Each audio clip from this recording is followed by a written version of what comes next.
Let's see.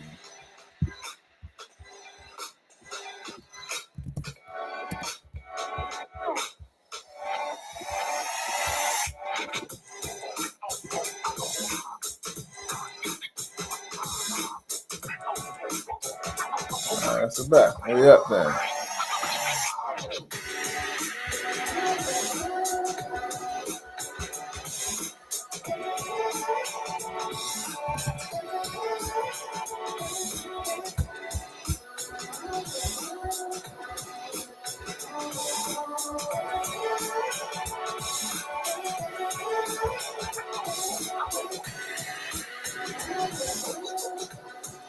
Okay. That should be everything. Goodness gracious. Let's shut up.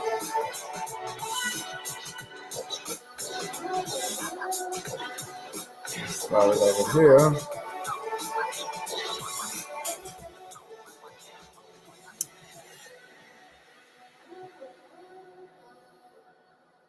All right, is it going? Is it going? I need to check. Oh, no, wait a minute. Hold on. Go. I don't need all that. Let's go ahead and go.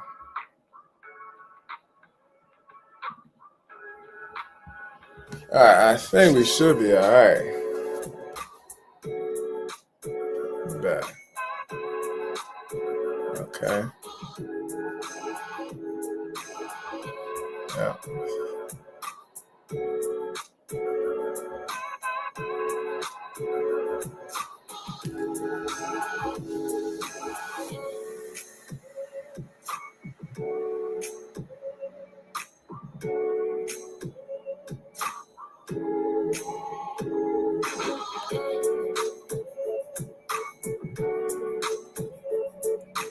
Oh, that should be mute. We all good over there. All right. I think we all good everywhere. Just gotta check.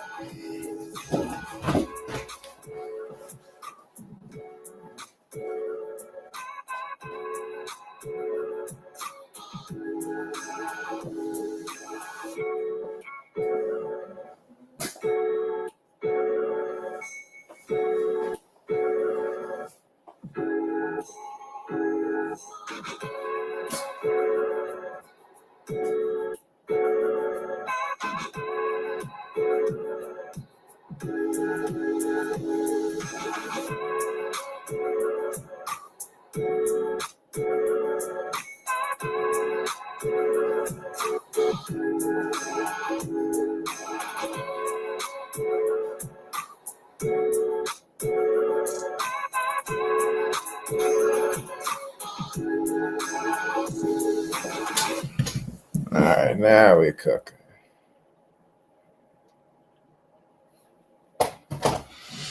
All right, that's a bet. That's a bet. Okay.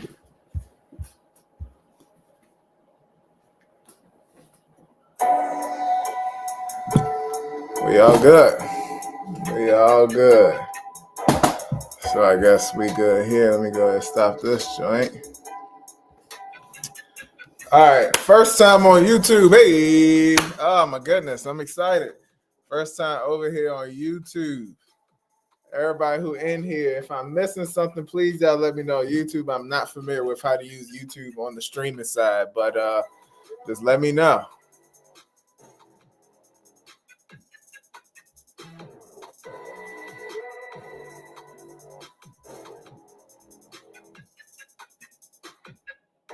Yeah. Y'all just let me know how it's going. Is it clear? Can you hear me? What's up? What's up with it? And tell me where y'all from. Tell me if you guys are already subscribed. If you're not already subscribed, make sure you like and subscribe to the video because well, not to the video, to the live. Subscribe to that. Subscribe to the channel, like the live, notification for everything.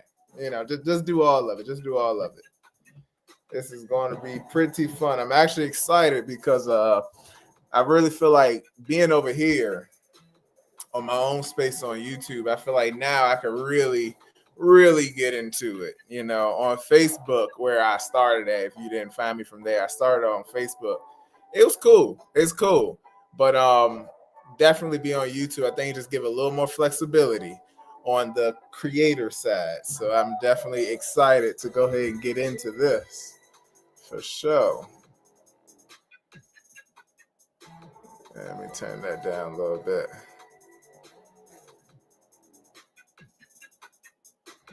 Okay. There you go. I'll just leave it like that. So I'll give it just a minute or two before I really start my discussion. I want to see if anybody can see.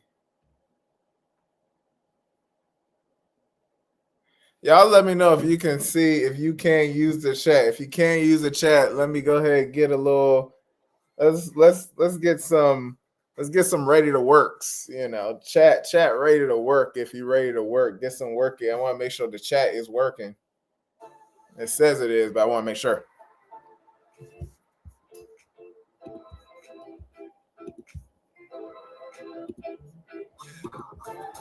All right, and this looks good. We got that over there. Goodness gracious. One. Oh, no, that's not what I'm looking for. Three comments, huh? Okay. All right, cool. All right, just one more minute, then I'm about to get just into it. I want to let y'all know, I might as well just go ahead and get it going. But I want to let y'all know that actually, if you guys want to come interpret, this is what this is for. If you want to interpret, just let me know. I'll send a link. I'll pop you up here. And I'm going to probably talk for maybe just like an hour, something like that. You know, if no one's here to interpret, then I'll get my work in. And I'll go ahead and do it. But definitely this is for you all to come and we all to get this experience, this practice, this good gains going. So if you feeling it, come on up with your bad self. Come on up here, get some work. I'll give you some feedback. We can talk about it. Get your work on a Friday evening. I don't think nothing wrong with that. I don't think nothing wrong with that one. I want to share this, but I'm trying to figure out how can I share it. Here you go.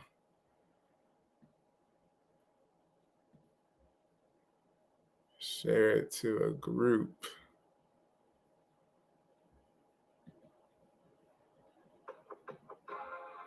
I'm trying to share it to all these groups.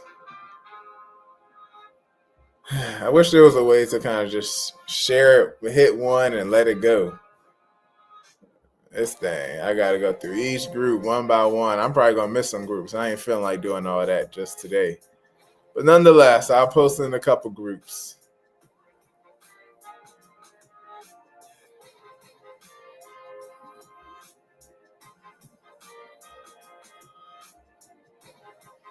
All right, I'm going to do like two more. Then that's it.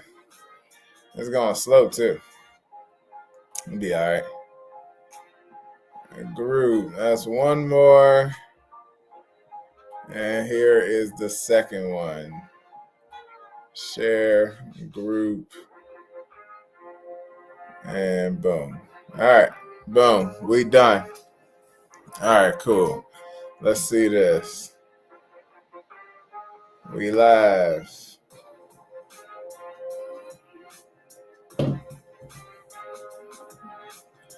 All right, cool. So we got that. It's working. We all good. All right, then. So while I'm here, like I said, if y'all want some hands up, come get the hands up. Come get the hands up. All you got to do is comment the little, I ain't got my emoji up there. Let me see. Where my emoji at? Because I got my little emoji. Free hands. There you go. That's what I'm looking for.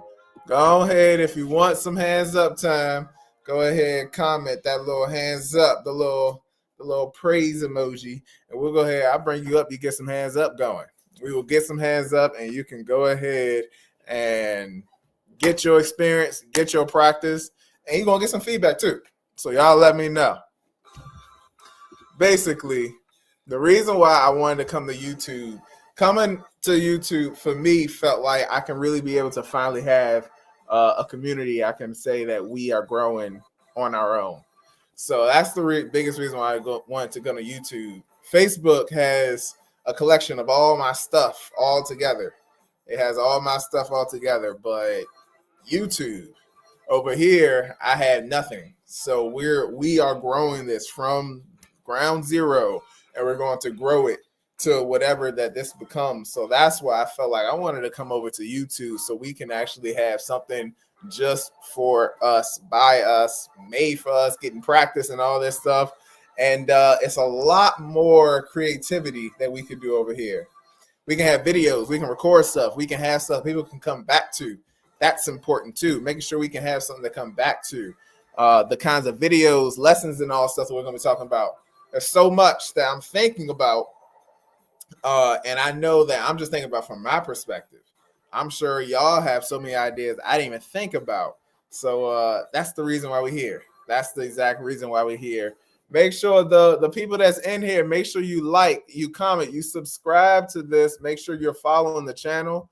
Go ahead, drop some likes onto the live. And if you want hands up time, come get your hands up time. Anybody and everybody, whether you are a new student or you are an experienced interpreter, does not matter. If you want the experience, come get the experience. I'm going to just be talking like this. This is your free content.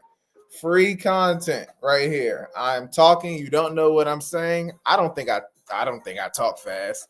And I dang sure ain't gonna be using no big words. So it's nothing hard, no hard content, but you can get all the experience without any of the pressure because we are in this space for experience. So come, everybody who's watching, when you see this, come get this experience. I will bring you up. You can do 10 minutes. I'm only going to be talking until maybe the top of the hour. Maybe, honestly, maybe. If no one comes, then I'll just go ahead. I'll switch it over and I'll start getting my interpreting work in too. But I want to open this up to anybody who's watching right now. This is your time to get the experience. Your time to get some hands up. This is your time. I want to make sure I say that. I'll be saying that again and again and again. Got to put on some of that. Can't leave the lips ashy. Can't do that one.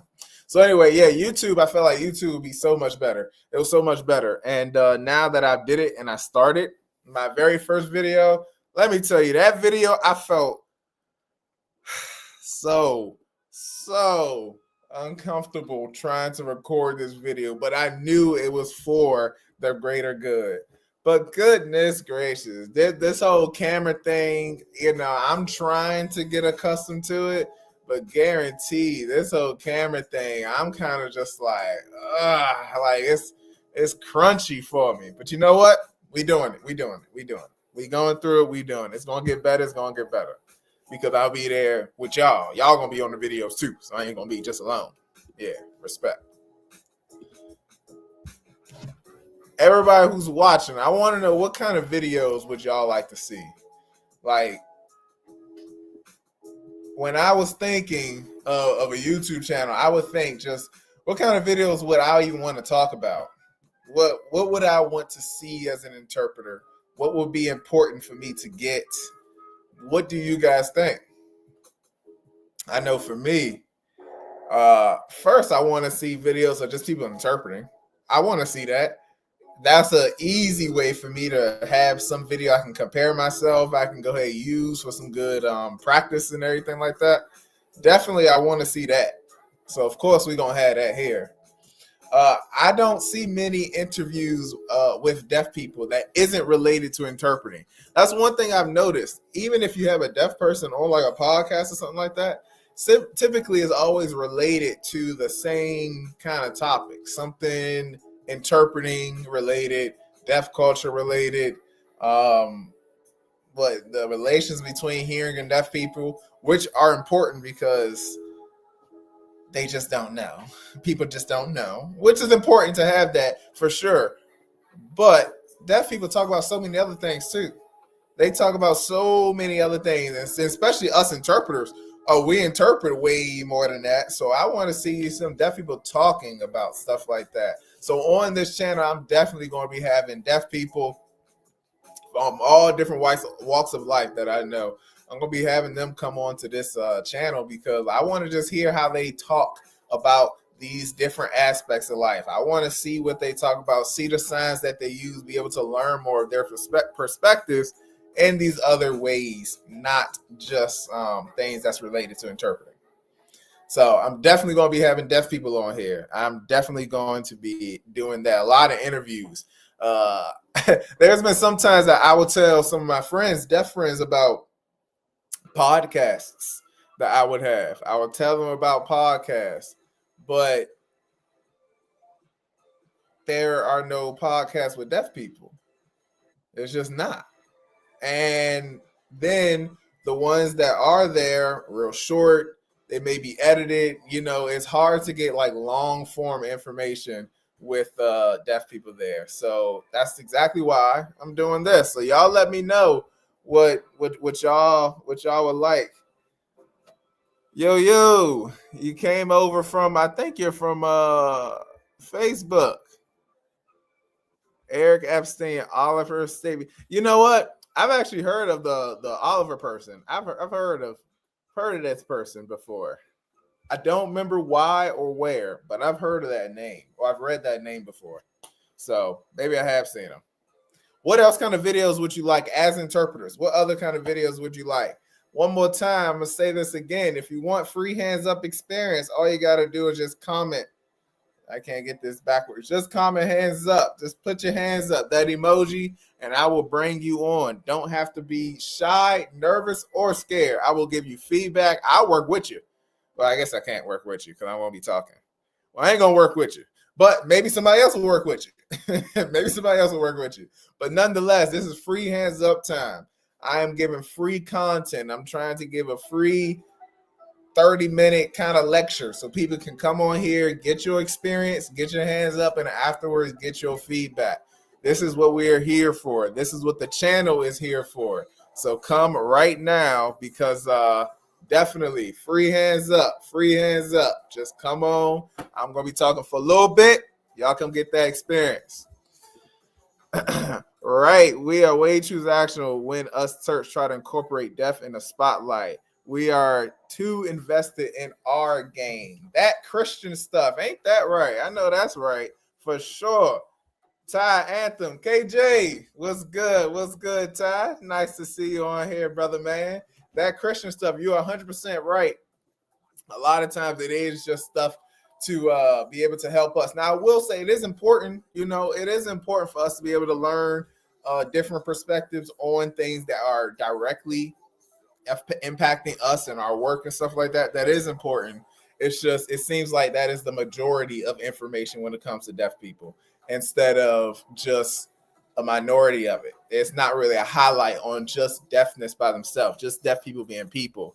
There's a lot of highlight on deaf people having the disability in their way of life and such. So that's why I want to change. Y'all get this hands up. Experience. Another thing that I want to talk about, let me just say,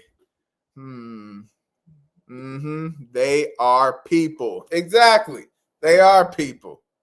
Christian stuff, you know exactly what I'm talking about. Come on up here, Christian stuff, and get some hands up. That's what I'm talking about. One thing is important. I think I might talk about this for a little bit. One thing I'm going to do on this channel is I'm going to talk about important things that interpreters just do not know. One thing that I feel interpreters lack, just don't know, we lack mindset. There's a lot of interpreters who just don't have the right mindset when it comes to interpreting. How to get better at interpreting, don't have the right mindset. Or there's a lot of defeatist mindset. There's a lot of people who feel like they can't do something, and they find so many different reasons to figure out why they can't do something instead of the reason why they can do it, and I've noticed that in a lot of interpreters. Lowell says, I'm not an interpreter, thinking about it as a fourth career. Whoa. How about a video choosing the right/wrong program? Right/wrong program. So you're talking about different interpreter development programs and such like that? That's like a good idea. Let me know if that's what you're talking about. I'm gonna jot that down. Yeah. Right and wrong programs. Yeah, I feel that.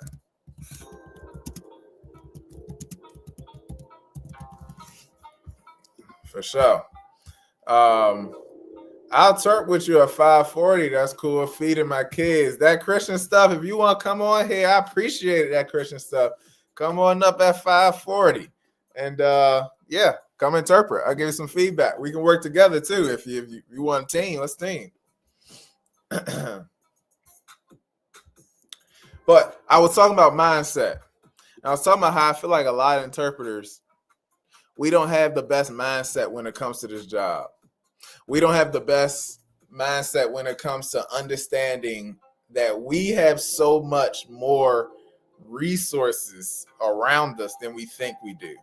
There's so much more opportunities that we can do to continue to grow our skill. Right now, I'm really talking to those people who feel like I want to get to this level, but I feel stuck at this level. So how can I go up? How those people, when you're trying to get a upskill in your work, and you feel like you're stuck because you've been to all the deaf events in the world, you've passed school, so maybe you've done 2 ITPs at least, maybe. You know, some people haven't done ITP, but let's say you went through the ITP, because most people do. You went through your AA and maybe even your BA. You still feel like you're not ready. You've done different online development programs and you still feel like you're just not there. Maybe you're too scared to take the test. Maybe you just feel like, I'm just not as good as this other person. There's so many reasons that we give ourselves to figure out why we can't do something, instead of just getting down to the fact of, I can do it. How am I going to do it? We often don't get to that point. And this channel is meant to be a resource for us, so we can have something to rely on. Somebody who understands the struggle of what it is when you're trying to become a better interpreter, but you got to have patience, and patience suck, but you got to grow every day. And there's just so much going on. Someone who understands exactly what Journey talking about, that's what this is for. And I don't want it to just be me, because I don't understand everything. I want it to be all of us. I want you to be able to come to this channel and see yourself on here giving wisdom to other people. That's how you make a community. It ain't just me just giving information. Nah, we're sharing information and giving it to each other. That's exactly what we're supposed to be doing. But one thing that I know for sure personally that really helped me, like time crunch. It helped me time crunch my skill, was training. I trained a lot. I trained a whole lot for interpreting. And I'm using the word training versus just practice deliberately. I feel like practice is something that you go to a couple times a week. You go to when you have like an established schedule. That's when you're practicing. Going through the motions, doing what you got to do is fine. It's established. Training is not an established schedule. Training is all you do is interpreting. All you do is trying to get better. It's when you start becoming really engrossed with the work. And a lot of people haven't had a training arc. They just have not. They have not had a period where they say, okay, I'm going to hunker down for this month. I'm going to hunker down for even this week, and I'm going to do this. I'm going to do everything's going to be about this. A lot of people have never gotten to that level. You have to think about it. Interpreting isn't easy. You can't just be off the street and think you can become an interpreter. You can't just be learning. You can't be signing with your friends for 10 years of your life and think you can become an interpreter. You may be able to do the job of interpret some, but you can't become an interpreter. Not everybody can do it. And then the people who can do it, not everybody can get to those levels where you are someone who is looked up to. Like for a person to look up to another interpreter, that interpreter has something that it feels like, whoa, you're good at this. Or wow, you're so good at that. Like, it's a reason that people are in that higher echelon. You have to be able to commit. The only way to get to that level, you got to sacrifice something. And you're going to have to sacrifice some blood, sweat, and tears. That's the only way you can do it. You have to sacrifice blood, sweat, and tears. So if you have never done like at least a week-long training course for yourself to say, okay, I'm gonna get up, I'm gonna interpret this, I'm gonna practice this, I'm gonna give myself feedback. Like if you've never gone through no intensive training like that for yourself, there's a reason that you're at the level that you're at. And it's not to discourage you, it's not to say that you aren't good, but it is to say that the answer is right in front of you. The only reason you haven't done it is because it's hard. You already know that's the answer. The answer is, okay, well, if I'm not better, try harder. You already know that. But because the answer is try harder is why we don't do it. It's why we're just like, goodness gracious. All right, I'm done. I mean, I'll interpret somebody else and, I'll be good the next time. Or just like, you know what, forget it. I'll go to my next assignment and I know them. I'll feel good at them. Like, no. You have to go through this. We can't go around it. We can't skip it. We have to go through this. And you got to be able to put yourself into that grind mode so you can be able to do the work. You have to. Lowell says signature. That's what draws me to watch certain signers and be like them. I know, right? Some signers just like, goodness gracious, like how can you do that? I be watching deaf people when they sign, craziness. Some interpreters when they sign, craziness. When interpreters are voicing, I'm just like, goodness gracious, how are y'all doing this? Make sure you guys are reading what's right beside my head. If you want hands up time, anybody, ITP, NIC, BEI, EFPA, don't matter what you are. If you want hands up time, you hear me talking, you hear my flow, you hear what I'm talking about. Come on, get some of this. Come on, get some. Don't just watch. Come on, get some. Trust me. I know this is hard, and I know it hurts seeing yourself interpret. I know it does, but guarantee it don't hurt as much as the person watching you knowing they should be doing the same thing.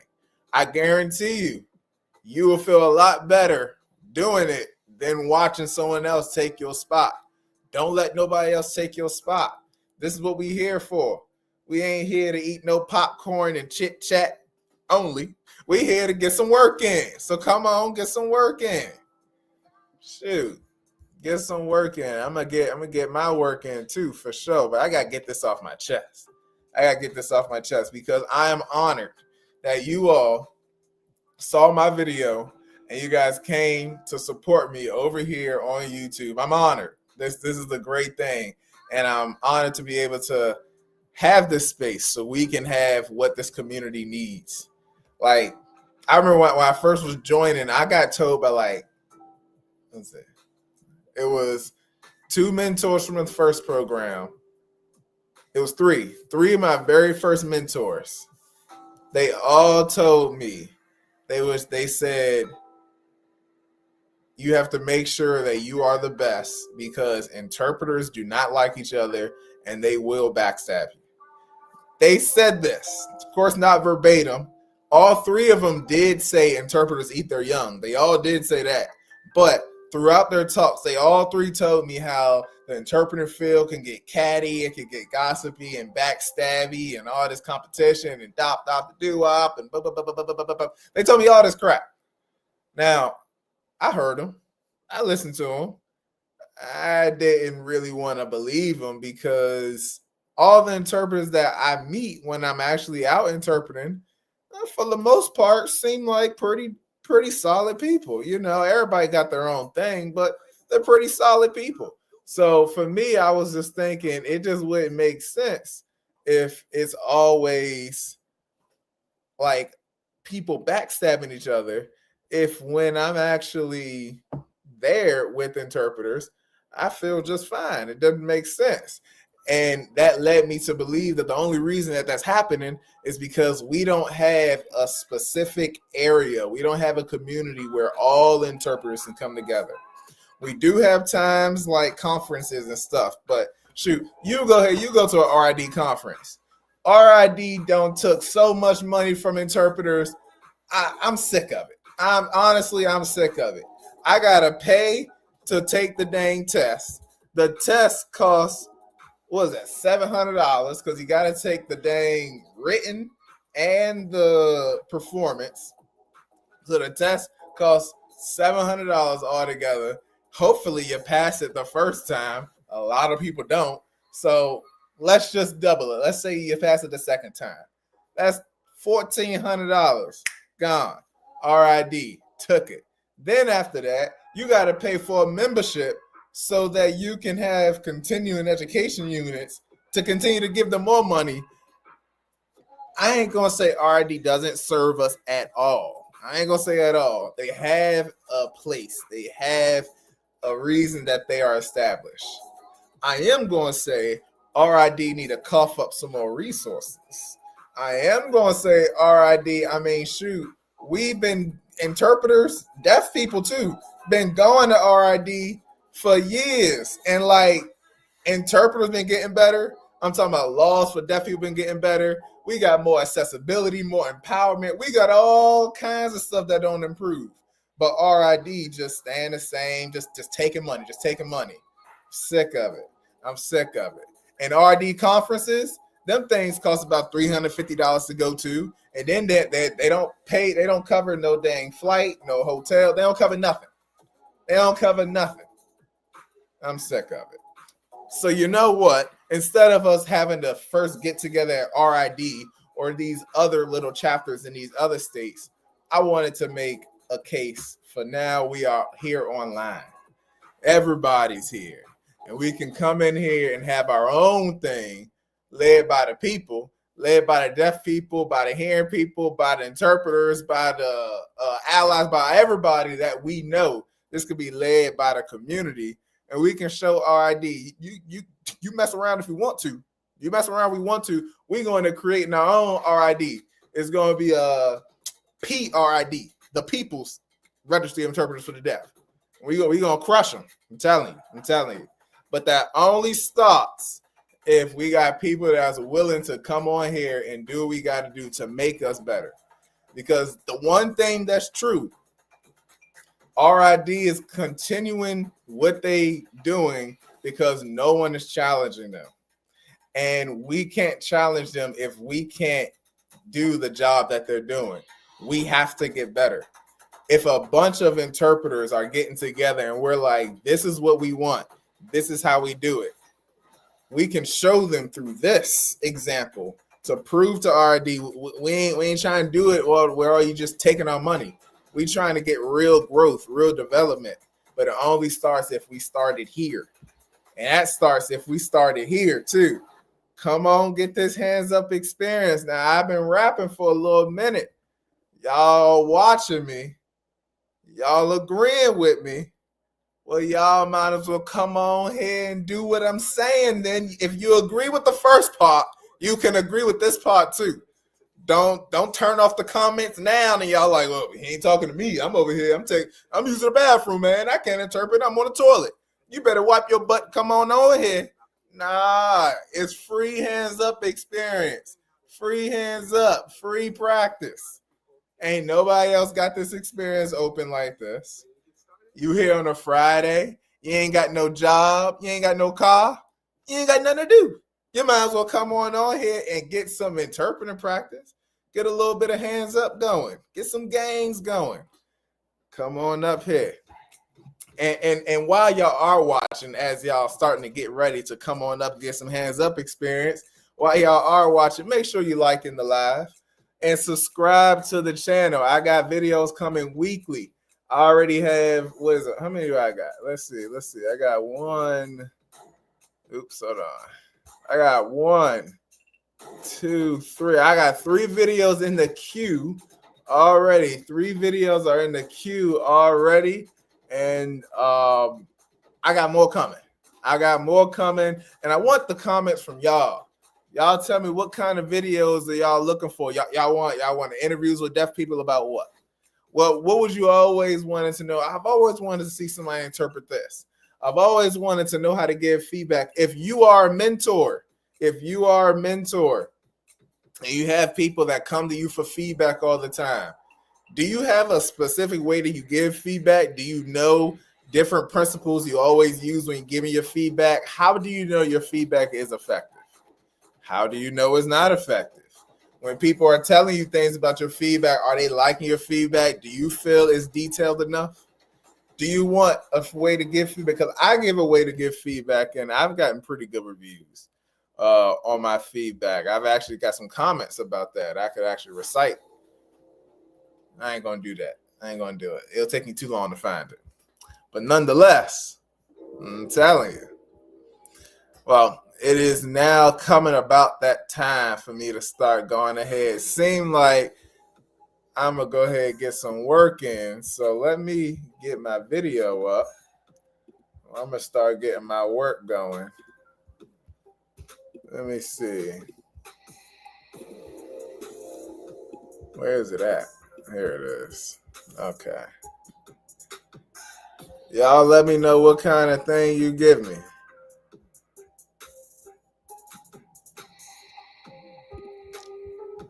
All right. Lowell says,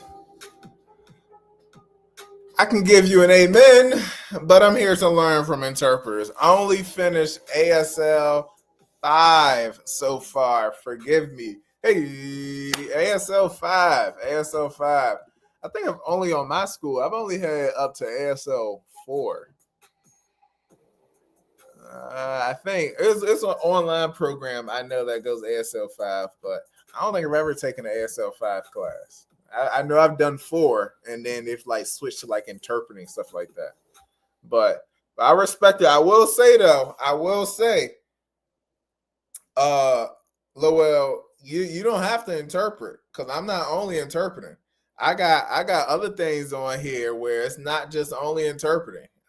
We can look at a couple prompts and we can figure out how to put that in ASL. If you want to come up here, Lowell, 100%, I'll work with you. Whatever your level is, I'll work with you, and we'll all get some gain from it, 100%. Because it was just the other week, actually. I forgot about that. Just the other week, I was interpreting some word problems. Goodness gracious. I was like reading it is fine. Solving it was fine too. But I was like, how am I going to set this up, these word problems? That was tough. That was tough. But you know what? That's what we're here for. We have a comment from ASL interpreters supporting deaf moms. All right, here we go. Hey, I appreciate it. I appreciate that 100%. Before I get into it, I'm going to give out one more time. And I actually will do these so that, let's see. All right, where is it at? No. Oh, that's why it's the other one. Okay. Storyline. Here it is. All right.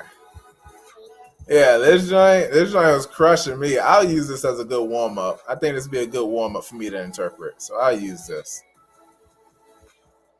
Let me go ahead, put it like this. But before I do this, let me just say for every and anybody, one last time, for the one time. Free hands up experience. Come get your hands up experience. Come get your hands up. If you're new here, I'm letting you know I can just talk, and I will talk, and you get your hands up. I give you about 10 minutes of content for you to listen to and interpret, and we give you some feedback. It's that simple. Nothing else to it but for your experience to grow. Definitely get this hands up experience. If not, I'm here ready when you are. Take me in. We got somebody who's like, take me in. Hey, all right, that's cool. That's a bet. So let me send it to you. Mm-hmm.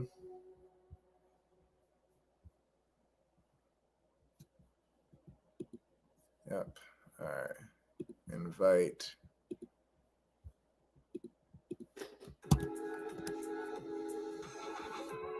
All right, there you go.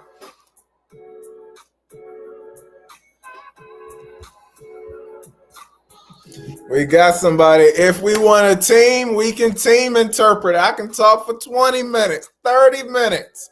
We can team it if you want to team it. And I have somebody else working with ASL interpreters supporting deaf moms. 100%. But we got one. So let me go ahead. Let me prepare a talking point.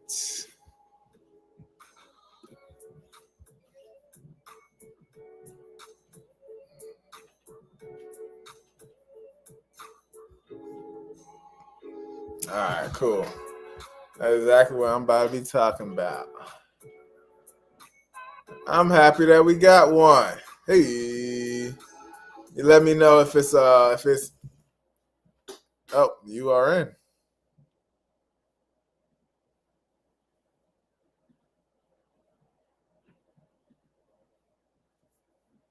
Okay.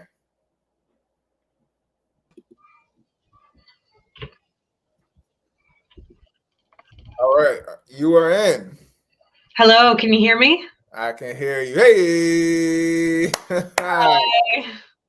you are here. Hello, welcome, welcome. You excited? I'm nervous. You nervous? This is not my thing, but I want to support you and I want to try it. Oh, So, yeah, maybe you got something good here. I'm willing to try it.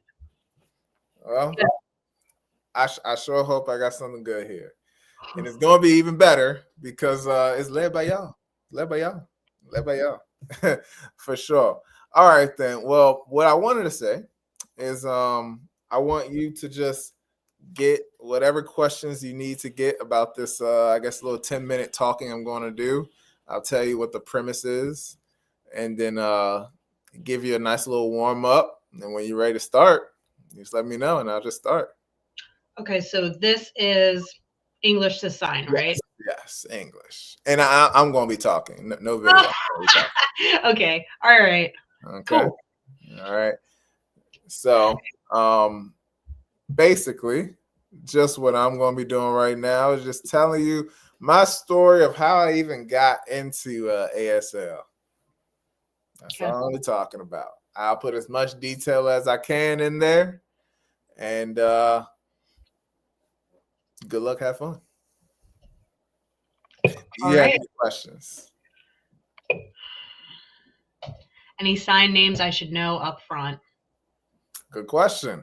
I will talk about a guy named Harold. That's his name sign, Harold. Okay. I will talk about him. I will talk about a online program called My ASL Teacher Rocks. Okay. And how they sign it is My ASL Teacher Rocks. That's how they sign it. Okay.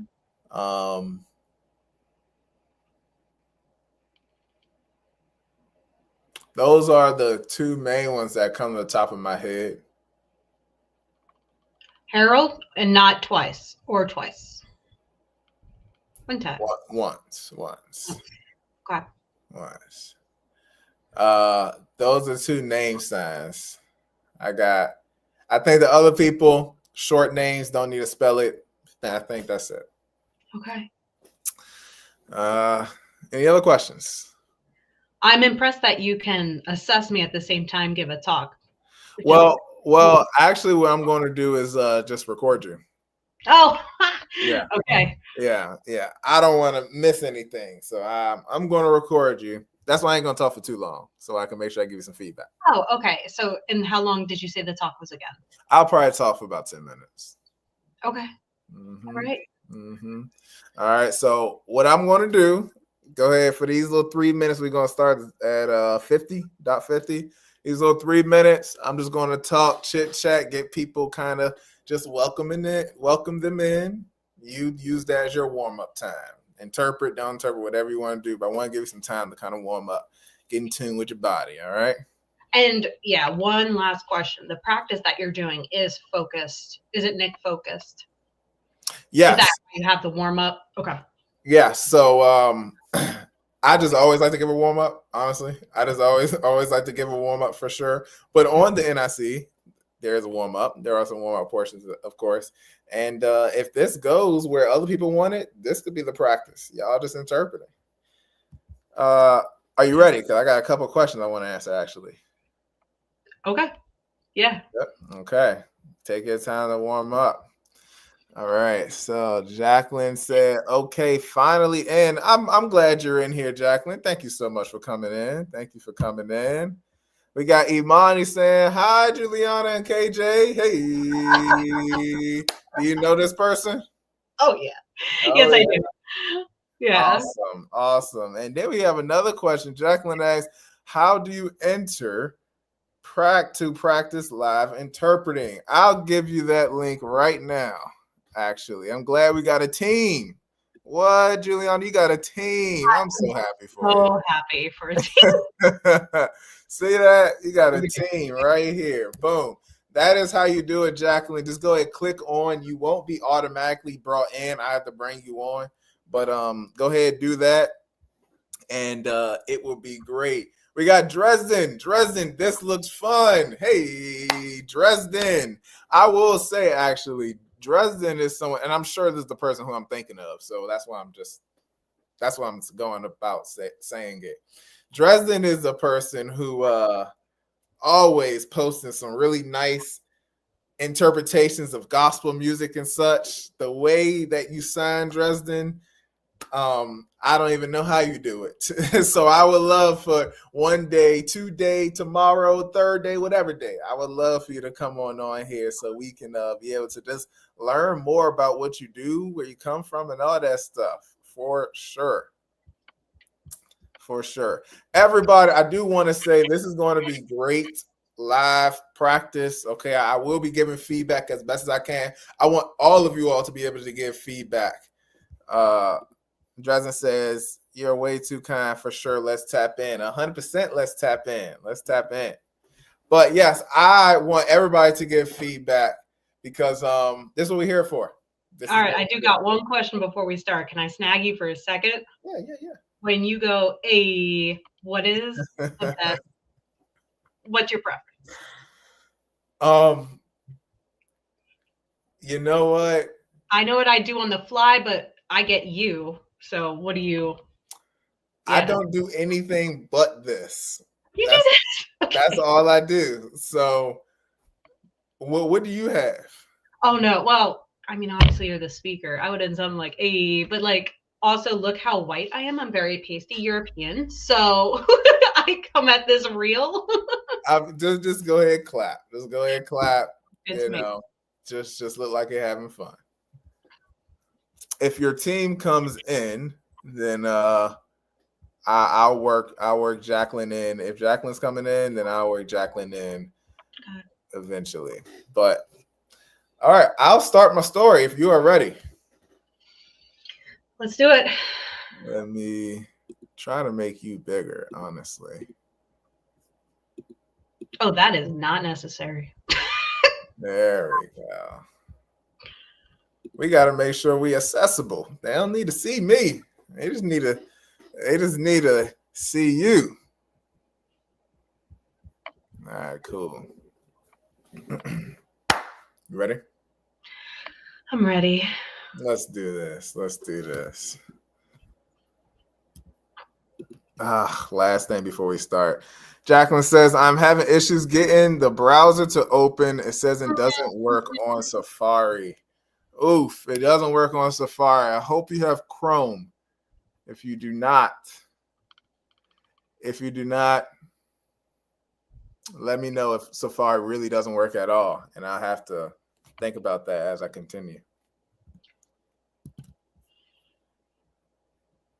Let's see, record options. Got that. All right, I am recording it. All right. All right, all 9 people, y'all are in the very first The ASL Interpreters Live. Hey,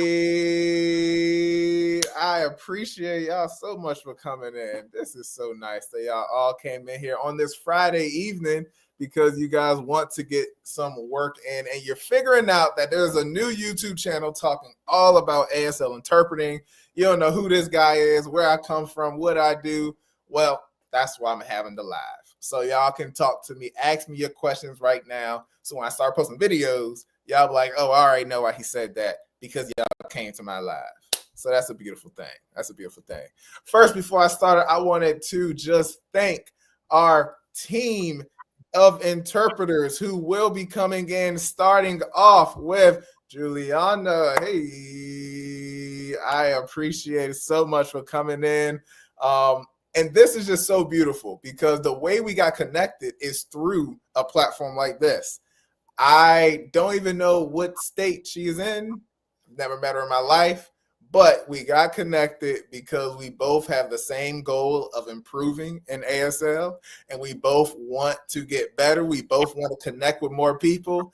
So just doing that while I was hosting some lives, ended up, Juliana typed to me, she messaged me, asked me more about me. Then I learned about her, how she has her own group of NIC support where she is practicing and grinding and doing all this, a beautiful thing. And now they have came together for a time to practice and learn from each other.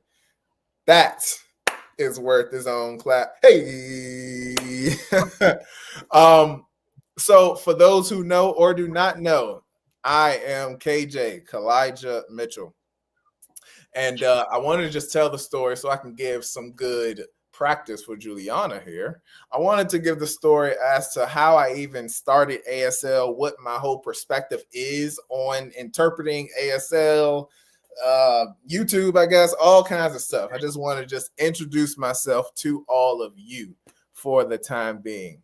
And if you guys want to get the experience of interpreting right now live, okay, this is not scripted, this is live. I don't care if you are first day in interpreting, if you are about to graduate, doesn't matter if you are master's level BEI. If you are here and you want to work, if you want to get the experience, all you got to do is just comment hands up. Just put that in the chat. Just say, hey, I want in, tag me in, coach. Put me in the game, and I put you in the game for real. It does seem like Safari may not be the best browser to use, so hopefully you got another browser. But if you do, come on up here and get this experience for sure, okay?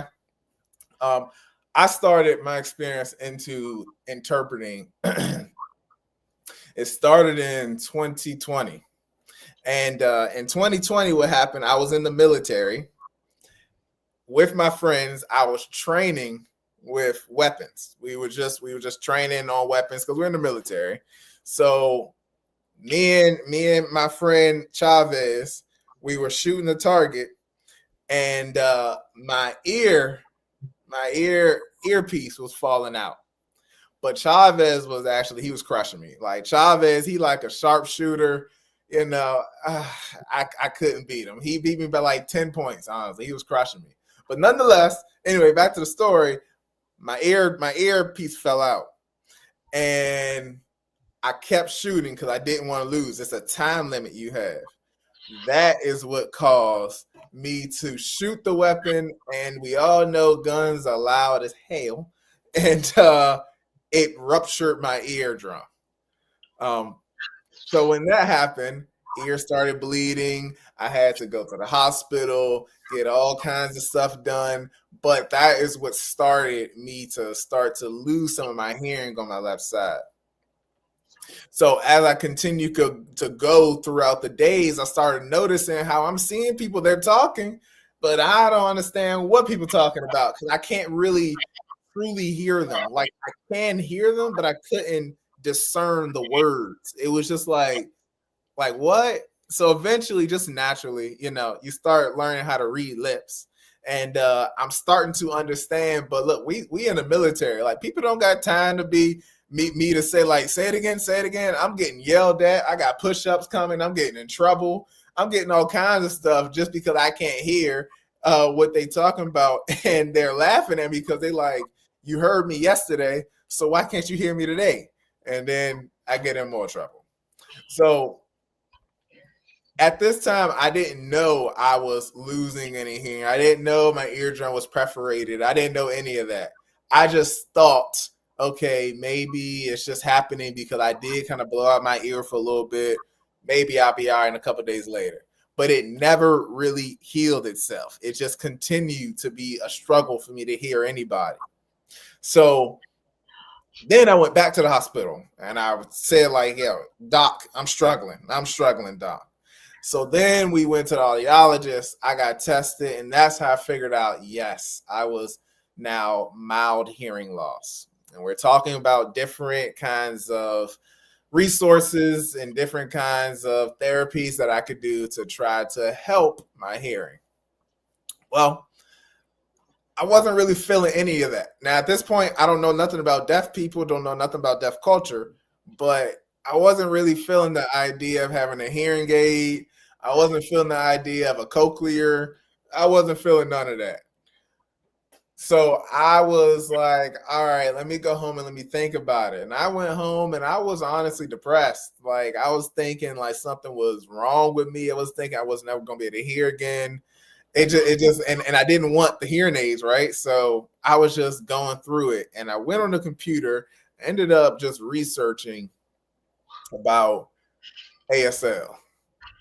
Sorry, no, I ended up researching languages. I looked up languages because I just needed to do just anything. I've always enjoyed languages. Again, it's 2020, so we're all at home. We're stuck at home, nothing else to do. So I just look up languages, and one of the first languages was ASL because it starts with the A. It was alphabeticalized order, and it said ASL, and I was like, sign language. I guess that's cool. It ain't really talking with the mouth. It's talking with the hands. All right. That's all right. Then let me do a little bit.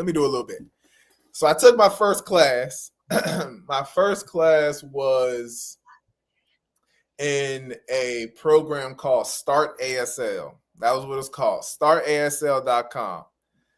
Start ASL is a great program. I love the program. It had 3 classes, 3 different levels, 1, 2, and 3, and it seems prominently deaf.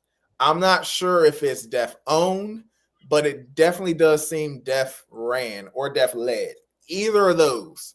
I'm not sure, but there was not much English going on in the program. If they were hearing people, I don't know. But I'm sure it was a deaf-led thing. And I enjoyed it. It was self-paced, yes, but they had all the vocabulary. It was such a easy way for me to get started into learning ASL. And I just fell in love with it. And I think the reason why I picked it up so fast is because I had no choice. I had to go ahead and learn this because I couldn't understand what people was really talking about in the first place. Couldn't understand it. So I decided to continue learning. Let me take this pause right now.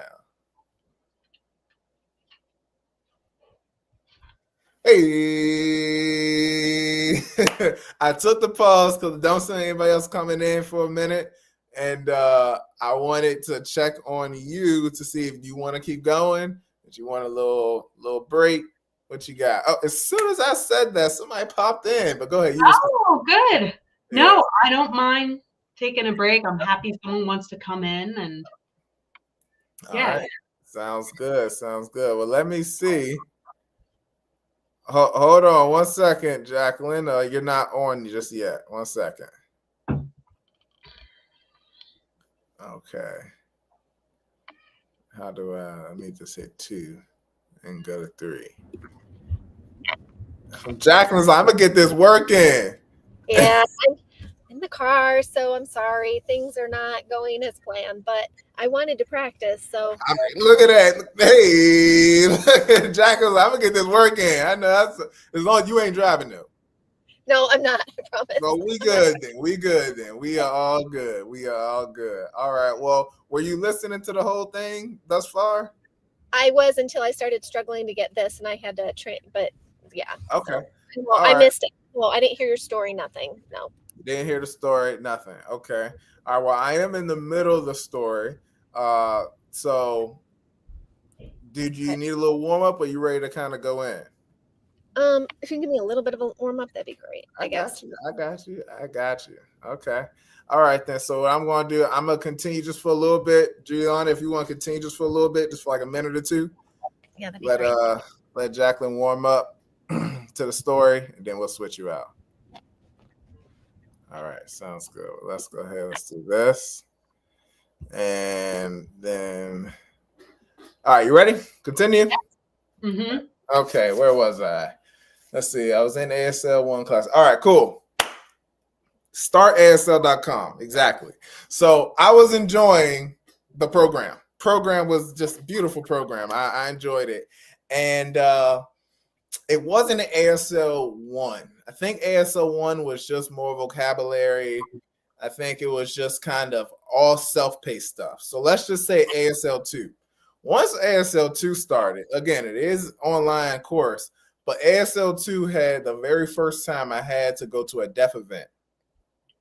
And I was like, okay, I need to go to a deaf event.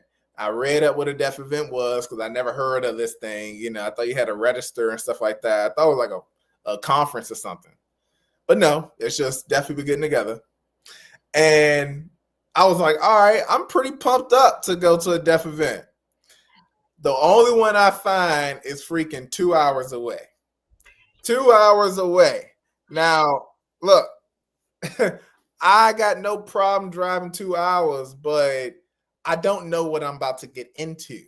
I don't know what I'm doing. I'm just kind of just out here on the limb. So 2 hours is kind of like, if I don't like it, like I'm out there. I'm stuck, you know, for real. But you know what? I got to do it. I'm in love with ASL right now. I'm enjoying the course, and the course tells me to go ahead and go to this deaf event. So, fine. I'm going to go to the event. All right. So, you good? It's a good switch? I think that's a good switch time. All right. Let's do it.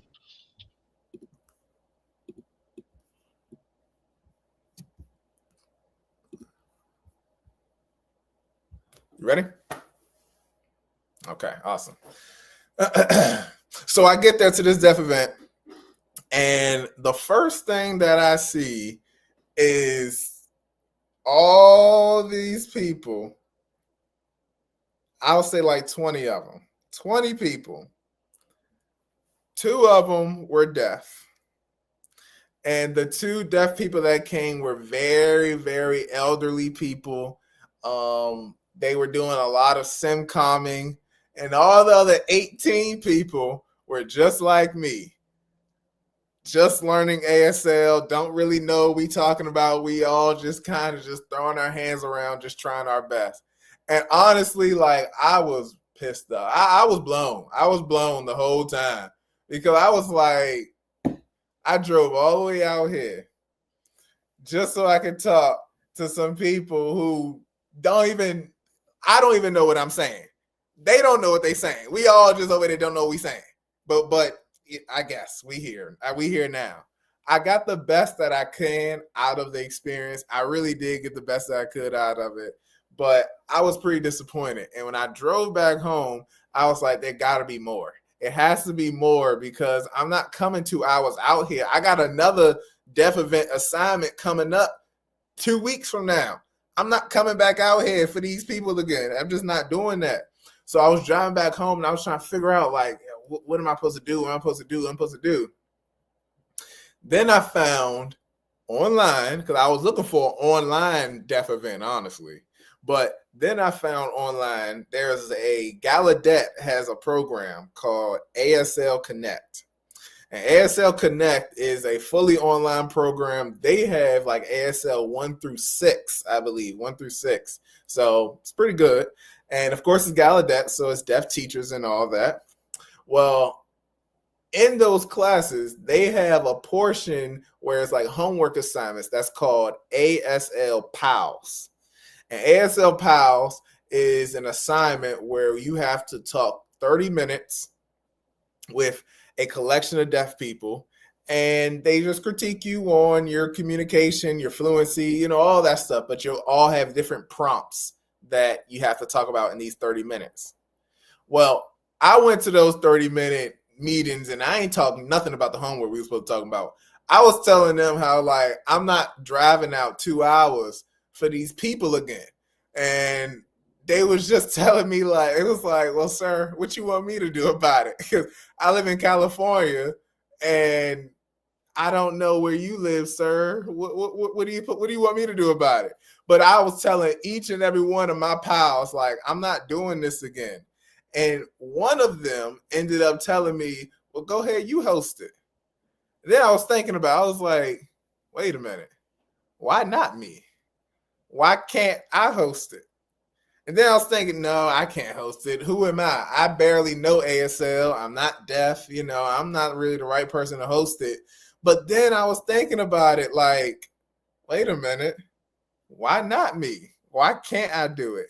And that's important for everybody to know. Like, if you can't answer why you shouldn't do something, maybe that's the answer to tell you why you should do it. If you can't answer why not, you might as well go ahead and do it. And I had no reason. I wanted to know ASL. I wanted it to be more local. I wanted it to be people that I enjoyed talking with. Like, I had all these things. Well, the only thing left for me to do it is for me to do it. Yes, sir. Oh, Lowell says that's my program, ASL Connect at Gallaudet. I know that's right. Yep, ASL Connect. Dresden, that's a word. I appreciate that, bro. I appreciate it. But for real, like, why not me? So I set up my very first event. I ain't never set up no event in my life up to this point. I'm talking about the biggest thing I set up prior was my PS4, so I could play it in my room. Probably the biggest thing I set up to this point. Now you want me to set up an event where people come to and socialize, deaf people? I don't even know how to talk to them at this point. It's so many things going through my mind, but my vision is so clear to have people, deaf people, socializing with me. The vision is so clear. The more I shy away from it, the harder it is in my brain. Like, it's consuming me to be able to do this. All right, fine. Let's go ahead. Let's do it. I find a local coffee shop. It's called Beans and Things.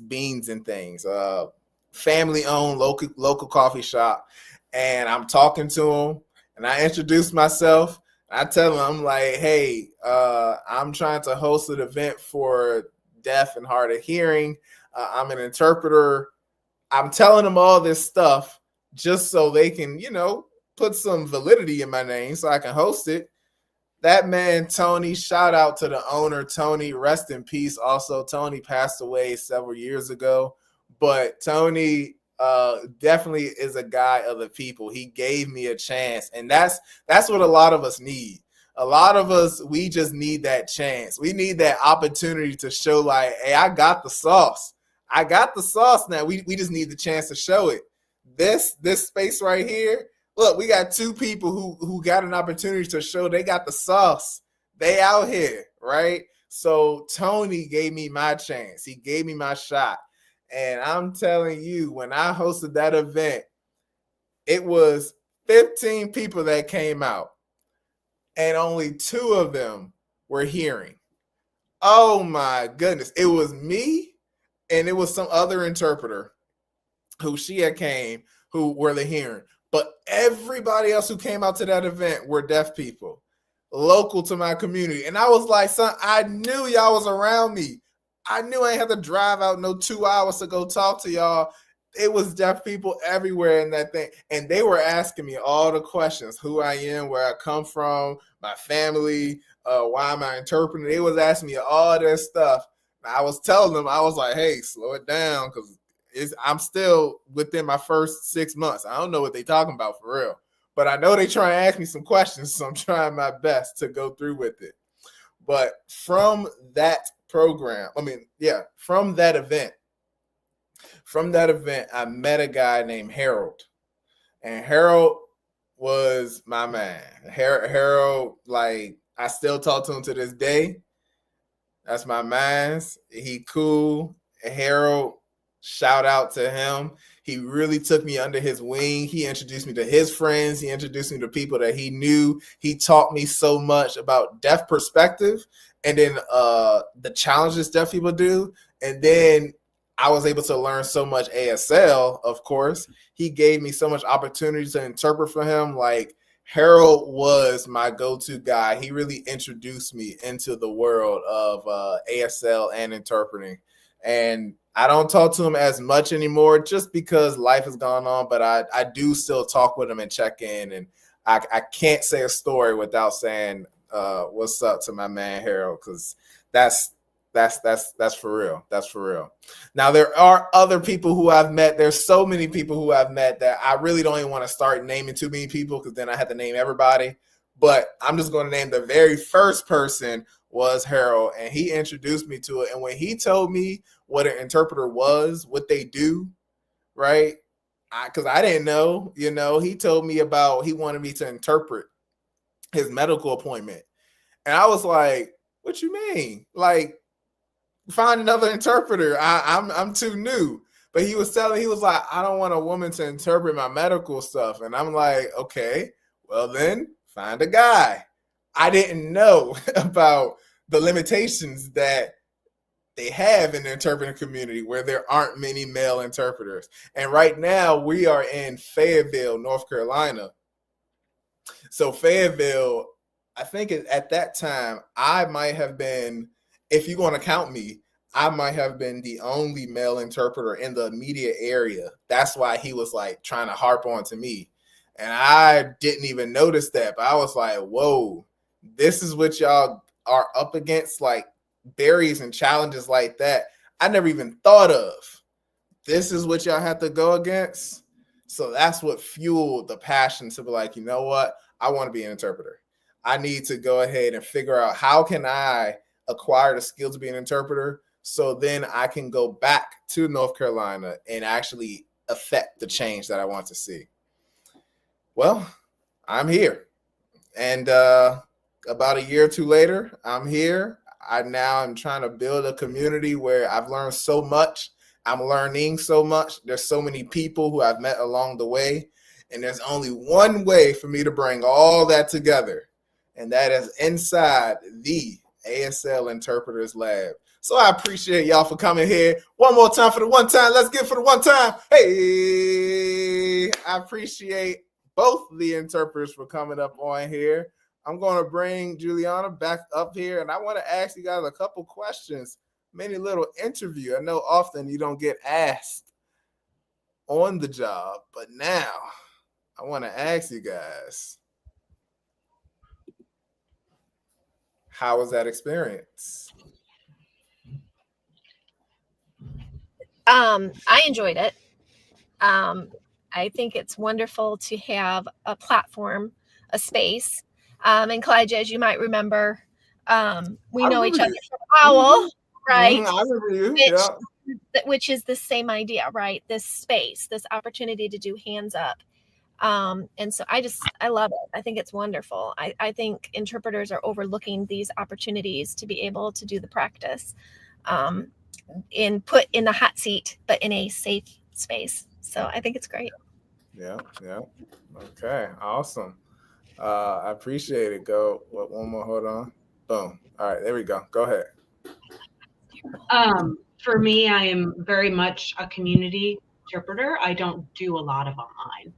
So to even see my box, and I forget, there was one sign where I didn't place you right. I'm looking back right now, and Kalijah, as you were talking, I didn't place you right. I put you somewhere awkwardly over here, and then I did this, and I'm like, oh, shit.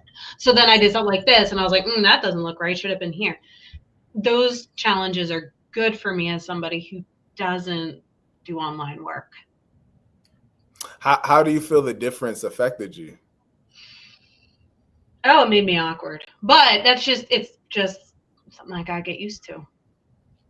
You know, it's interesting actually because it's interesting that the NIC you will see your. Do you see yourself? I don't think I see myself actually. No, I didn't. Yes, you do. You It's do? very distracting. It's one of Okay. my issues that I have that Okay. Juliana's talking about. I hate it because I don't do VRS interpreting. I never have. In this box, and you just reminded me that when I was signing, like it feels very constrictive, like event. I'm used to doing. I feel the space is very different than when you're not in the box. Yeah, and doing it here. If you cannot get distracted here, maybe the NIC be just a little bit better. Honestly, I really not even think about that. I don't know if the box always distracted me or not. Sometimes I think if I can't see myself, that's distracting. Honestly, I want to see myself. I feel like I want to make sure I'm in the screen. I want to, be out. Like I want to make sure I could fix myself. So that's interesting. We're kind of opposite with that. We got someone says, so can we volunteer to be in the hot seat if we are new? 100% you can volunteer. You can interpret our feedback session if you want. Come on up, big dog. Come on up. Someone said, use a Post-it note to cover your box on test day. Do they get? That's a good idea. Yeah, that's quite an idea for sure. I didn't even think about that. And yes, digital and remote interpreting requires a more formulatic way of interpreting your production floor, the space in which we got over here, Webster Dictionary. Hey, I'm talking about that's textbook definition right there. I appreciate that one. But all right, so what did you think about the first, you're just looking back, you're interpreting. How was it for you?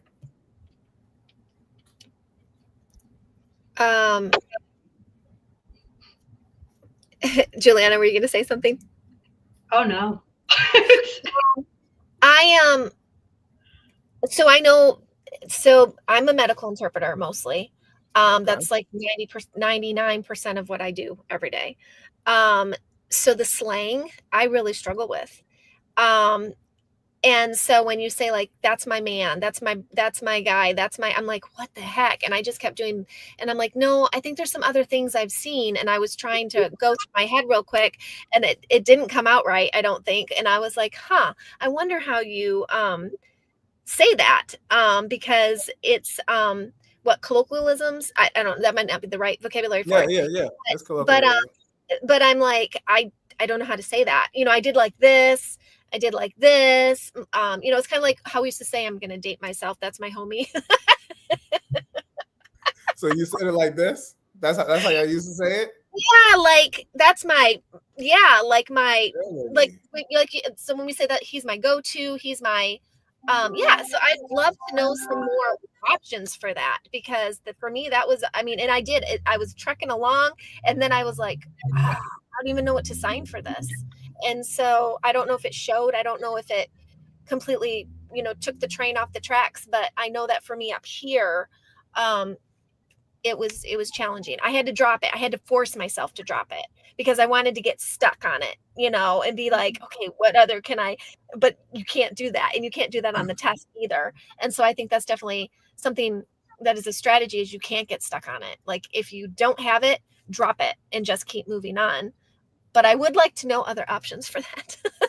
All right. Yes. I'm going to hand it to your team first, then I'll respond, and we'll get to the comment that's responding too. Do you have an option, Juliana? No, you go ahead. Okay. All right. Option I can say. So I will say, no, this is not wrong. Elijah. It's not wrong. If you don't mind, we do have one deaf person who's watching. They just texted me. Do you mind if I just interpret what you're talking about? Oh yeah, sure. That's fine. Okay. Or if it doesn't come, up to you. I don't want to. No, this is experience. Yeah, come on, this is experience. Yeah, for sure. All right. Well, I'll make the announcement again for anybody else. Okay. Anybody, if you want hands up experience, okay, doesn't matter what level you are at, come get the experience. You will get feedback. You will get feedback, and it'll be good feedback. So come get the experience. And thank you for all my deaf persons who are here. Thank you for coming. All my interpreters who are here. Thank you. And if you are neither, but you are supporting and still here, I appreciate that too. I appreciate y'all for coming today. All right. So Jacqueline, back to what I was saying. So no, this is not wrong. It is not wrong because that's what it is. But it is missing that impact of what I'm saying, right? So I would say one thing you could say is, how would you say that's my bro? I depend. I don't know. No idea. No idea. So one thing that can work is if you sign the word but just look cool with it. So like if you say brother, okay, but if you don't look like you're talking slang, then it won't be bro. Like if you just say it like that, my brother, that's my brother. But like if you try to add just a little bit, okay, or you could, or I would honestly say that's my boy. Like that's my boy, you know. Okay. But again, one important part with it is looking cool. Because if you don't look cool, then it'll just seem like my boy versus that's bro. You know, it's a different. Same thing with girl, because I think you did it with girl just now. I seen that same thing with girl. Like that's my girl, or if you really like, just put a little bit more stank on it. Just a little bit more, just to add that attitude, personality. Dresden says, for slang or colloquialism, if all fails, finger spell so that the consumer audience at least has a reference of what you choose to produce as insert slang here. So he's saying spell it. If you wanted to spell it, how would you spell it? Bra. Isn't that how they say it? Bra. B-R-A-H. Is that how you would spell it? B-R-A-H to show the slang. No. Is that right? Am I spelling it wrong? B-R-U-H? Still wrong? Yeah, so bro would be B-R-U-H. However, I said in the story, I said like that's my man's. That's my man's. So how would you spell that? Are you saying my man?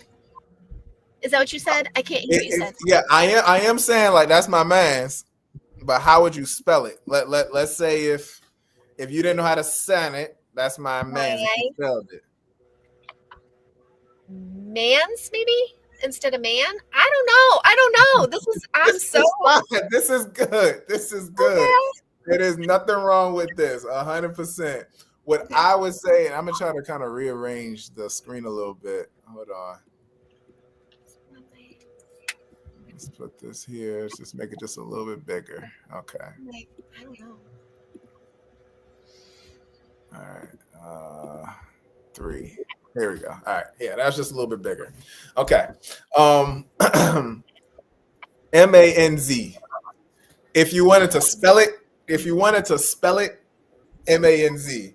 But I think man's, you could just say like that's bro. That's my like you could dap yourself up, whatever works for you. Now I would say this one, that is definitely me replicating it. If you don't really do it, it will look awkward. So I probably wouldn't suggest that one. But definitely just saying like, that's my boy. That's my boy. Like, just trying to, don't flirt. I was doing the fist bump where they come back. But I'm off screen, so you can't see it well. Yeah. I missed that. We got one more. Let's see what this say. Ashley, welcome in, Ashley. Ashley says slang is definitely important, 100%. Dresden says, yes, Kaladja. I call that an equivalent expression, which will require an understanding of body language and use of non-manual markers. Oh yeah, they got some good comments. Slang or idiom is something we deaf people like to learn about. We deaf people like to learn about. Tell me more about that. What do you? I'm not sure. I'm not sure how to take that comment. You want to learn more about what the words mean, or you would like interpreters to be able to interpret that better? What do you mean by that, Ashley? But okay, go ahead, Jacqueline. So your experience, more your experience. So I know you were saying the slang, and I actually said the slang on purpose. I put that in on purpose. The slang, I mean, for me, I think that's what I struggled with the most. The being in the box, I mean, I am getting more accustomed to that, but like I said, it does feel constricting. It doesn't feel natural or comfortable with the body. It just, I'm trying to think back. Let's see what helped. I will tell you what helped with this particular topic is that I'm familiar with the topic. So therefore it was easier to process and it was easier to interpret. So I believe that was, a benefit. I am an interpreter and I understand what those struggles would feel like. I understand. And so that definitely makes a huge difference for an interpreter is if you know what they're talking about. I know that's right. I definitely know that's right for sure. Would a chest pound work here? A chest pound. I'm assuming you're talking about this. I thought about that. I almost used it, and then I was like, I don't want to do something wrong, so I'm not going to do it. Well, what would be wrong with it? I don't want it to look like gang, I guess. And because I'm in the box, I wanted to be very careful. Yeah, it makes sense. Well, gang is on the same side. Okay. Gang. Okay. Oh, I got you over here. Okay. See, you can see I don't use these signs. I got you for sure. Medical interpreters don't usually. I got you. Well, yes, for sure. I think it would work. Like Harold, I would do that. And that's my man's. That definitely is another option. I could definitely do. I actually like that option for sure. Okay. Yeah. I think I want to just flip it one more time to ask Juliana if she was done. So, Jacqueline, would you mind? Sure. Okay. And then I can look at the video. All right. So, please continue with your experience. All right. So, where should I start? Can you give me a prompt question I can work from? 100%. First off, how was the understanding of the topic as a whole? Do you feel like it was hard convo, easy, hard to follow? It's easy, but when you have your own experience like that, it's very easy to jump. So it's also very easy I do this thing where I will circle. In ITP, they teach you, you start with the topic, you say the things, and then you end it to make sure you're super clear.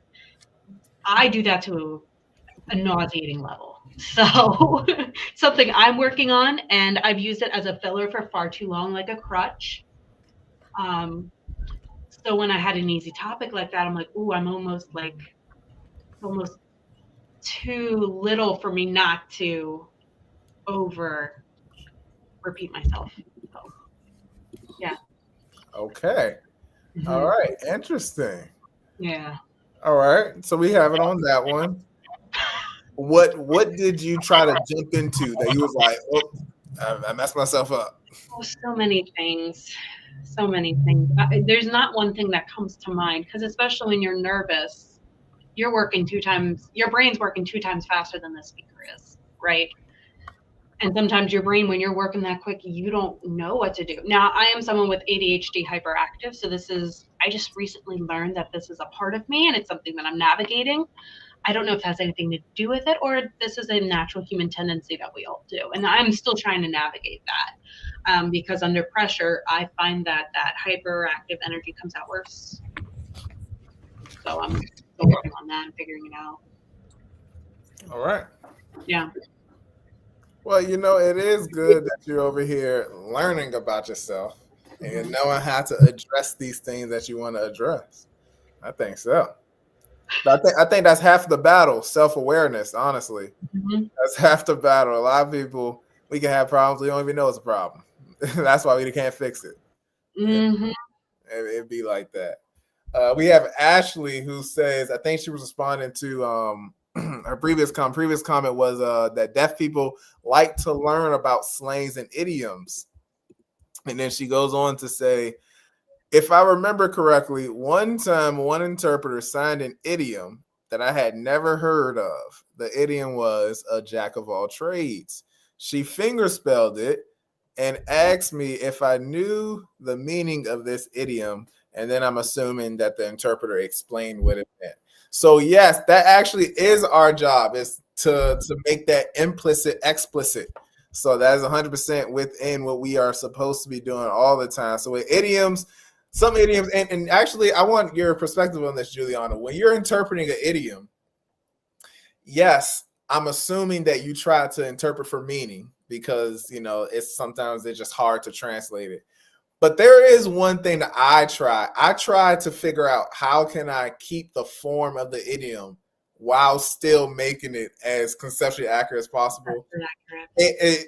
It don't work in all the times, but sometimes it does work. What's your strategy when you're interpreting idioms?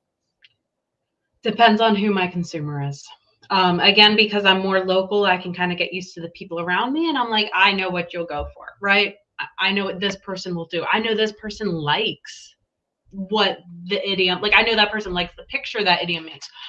But most of the time, and I need to do better at it, is I should interpret it literal and let the deaf person, because oftentimes we as interpreters, we think that we have to do this for them, but they're already up here. We don't know what they know. Even if you go in and you meet them at a medical appointment, you're like, I got this, and you leave, they're probably more brilliant than you realize. So I need to do a better job at just putting it out there and letting the deaf person show or respond to it the way they want to, making them more autonomous.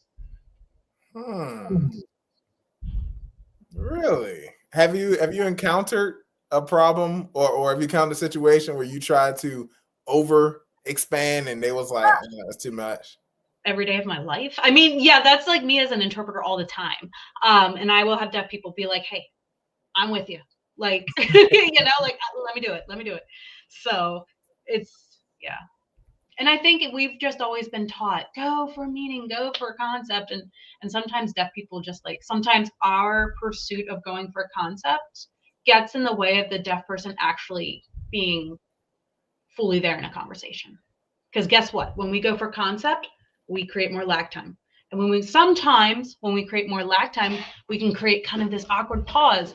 And then we look funny. And then the deaf person knows that we look funny and we're faltering and they want to support us because they want to keep this conversation going. They want to look good to the hearing person. There's a lot of layers at work that we just, I don't think we just don't have their lens.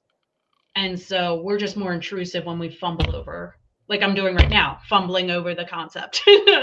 So those are all my thoughts on that. Okay. Yeah. Right. That's an interesting point. I will say there is a level where I could definitely agree with you where there are some things it's like, I don't need to explain on that. I think everybody kind of understand that. Yeah. The one thing I would say is it would be hard to find a balance as to how much do I explain and how much do I just say, I think you got this. And that does vary from person to person, So yeah, that makes sense for sure. Well, I'm going to actually start onto y'all's video and I'm going to watch it and give some feedback. Okay.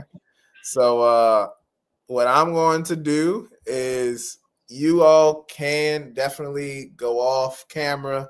You can just listen to me talk. Now, if I say something about your work and you want to add some more comments, definitely come back on. We can do that. But I'll get into the feedback portion and then I'll end my first live in the ASL Interpreters Lab. Hey. Before y'all go off, though, I do want to ask, and I know Jacqueline is doing such a great job right now. So I'm going to ask Juliana, before you go, onto this channel. There's a YouTube channel now for ASL interpreting. What would you like to see on this channel if you had total control? What do you think is important for all of us? Interpreters, deaf people, ASL students, people just curious about the whole realm. What would you think would be cool to see?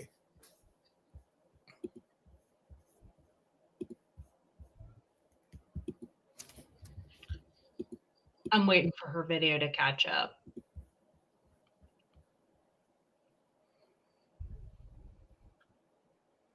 Jacqueline, do you want to say something about that?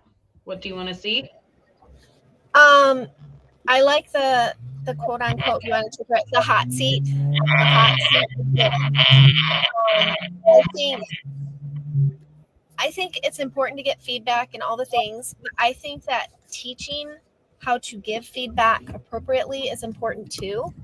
I've been very traumatized from not having that as a new interpreter. And it actually, even now, I struggle with negative messages when I put my hands up because of the terrible way that the feedback was given. Constructive feedback is what we're all looking for. And I think it's important that we learn how to do it as well, because Kalijah, you're just one person.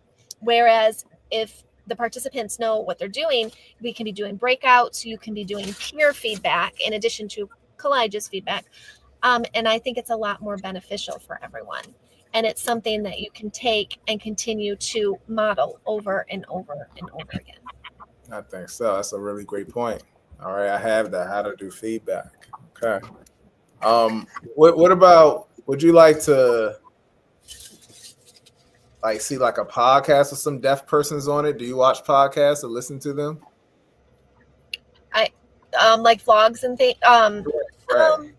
Yeah, I think that's great material. I think a great idea too would be to collect material from the participants and get a wide range of material, whether it's ASL to English or English to ASL, definitely. Yeah, different registers.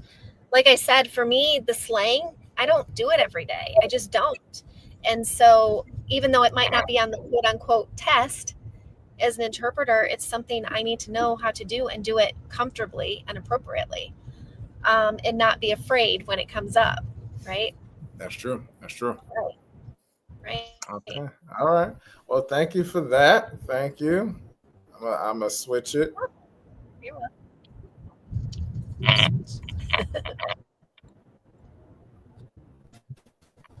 I know it's freezing a little bit.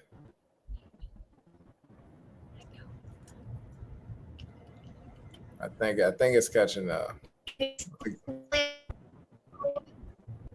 Yeah, she might be in a little bit of a bad spot.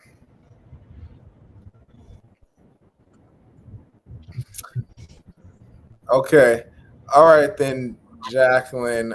Right now, seems like you're in a bad spot. So go ahead. Yeah.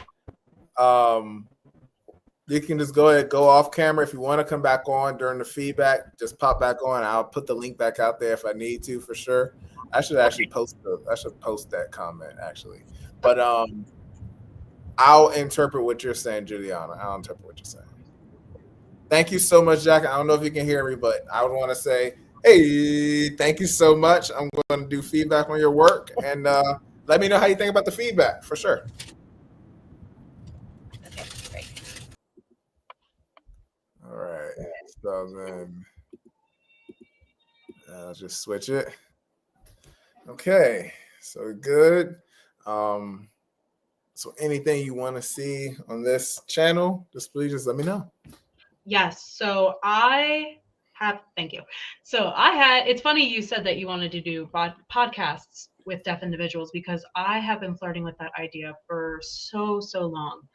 And I've had some conversations. I've been blessed to have conversations with some good, prominent deaf community members. And when interpreters bring deaf people on, the one thing we tend to do, and I think I commented earlier on this, is we tend to use them for our gain. Unfortunately, even if we start on the topic of like, oh, how's your life? Like, what's your daily experience like? We tend to turn it towards ourselves. So there is a mistrust, I think, among our clients and us of if we invite deaf people to the platform, are we going to be authentic and are we going to just share the experience with them? Or are we going to use it for our benefit? So it's good that you're taking that initiative. I really hope that you have some really good experiences with that and change how interpreters have been unfortunately using deaf people for our own knowledge gain, our own educational gain, all the things. I'm looking forward to that.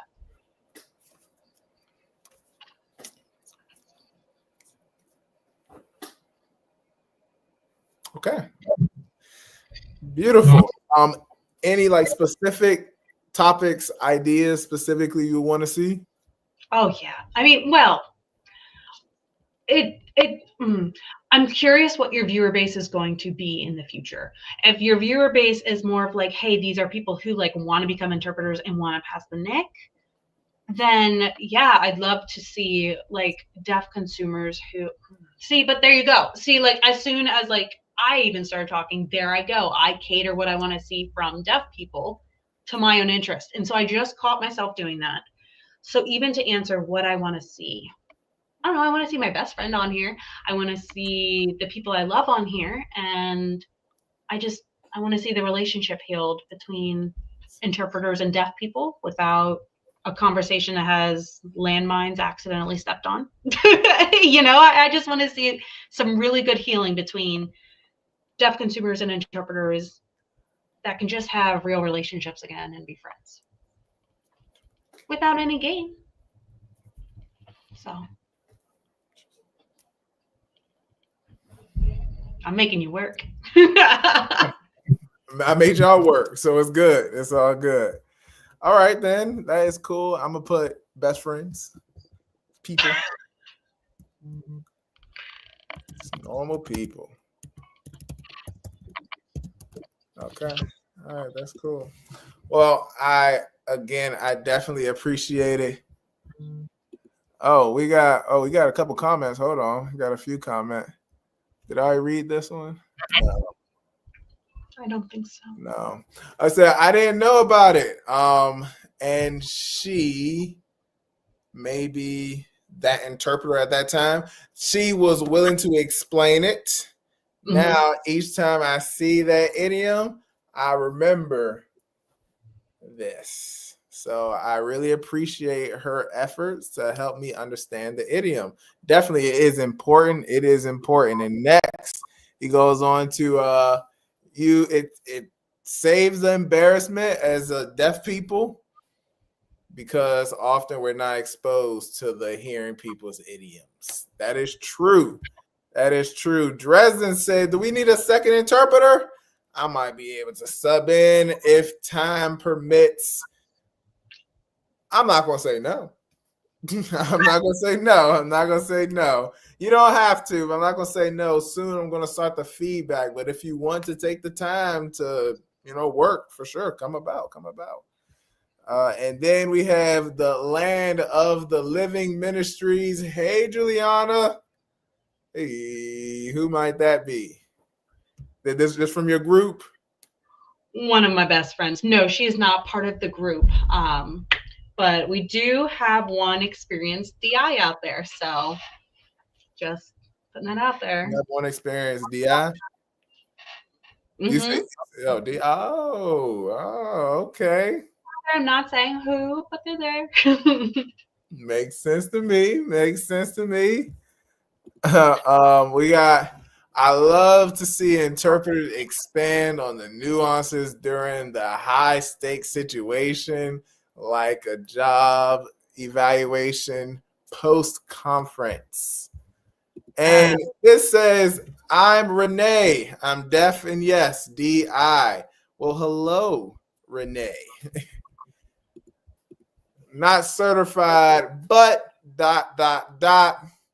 Not certified, but qualified. not certified, but here, ready for that growth. So you good in my book. You good in my book. All right.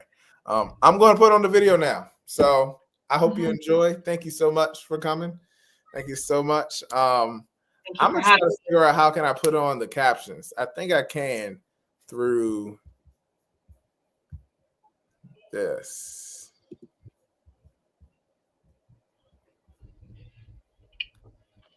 Let me see. General. You want me to hop on? Yes, ma'am. Come join. Yes, ma'am. Come Get join. up here. If that's happening, I'll probably change it up.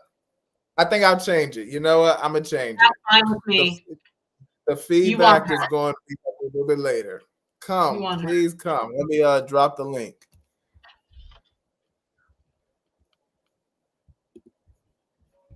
On my way. Okay.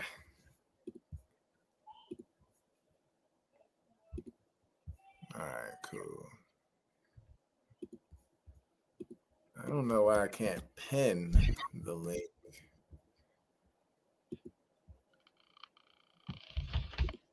I can't pin it. Unfortunately, I can't pin. But anyway, while she's coming, I guess what we'll do is have a little bit of fun. Why not? You know?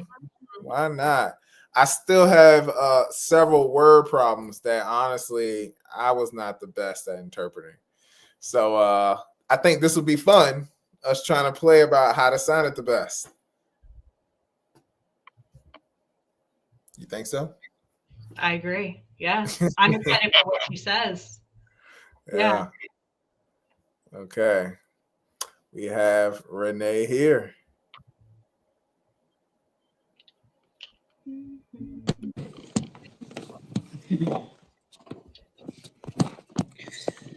One second. Let me.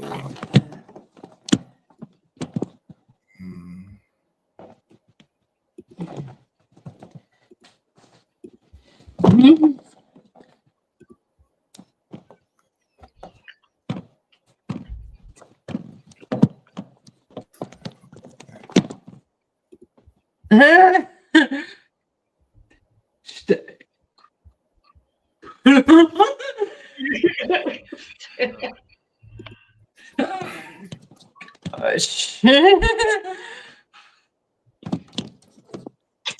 I'm gonna...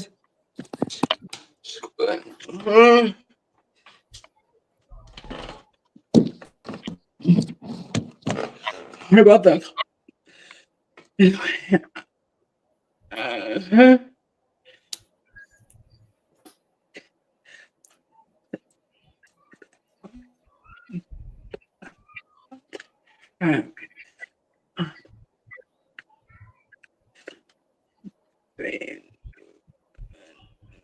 Oh, I'm ready.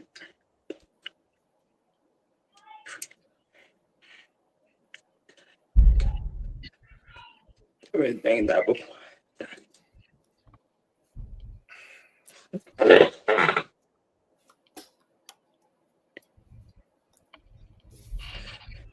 Saying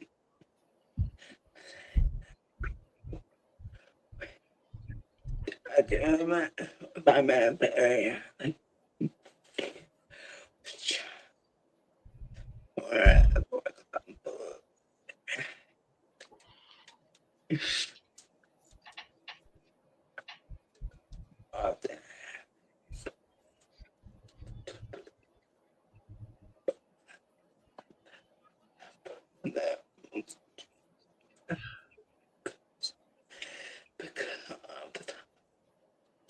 Strawberry. Really? English. Wait, because I'm a neurodiverse.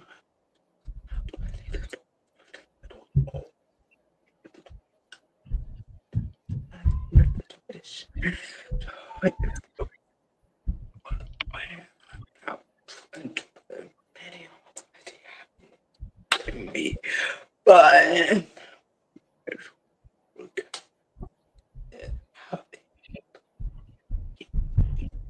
and main coach. So it was a person I'm talking about. And I need that every person there speaking their language. Oh, I try to get that too.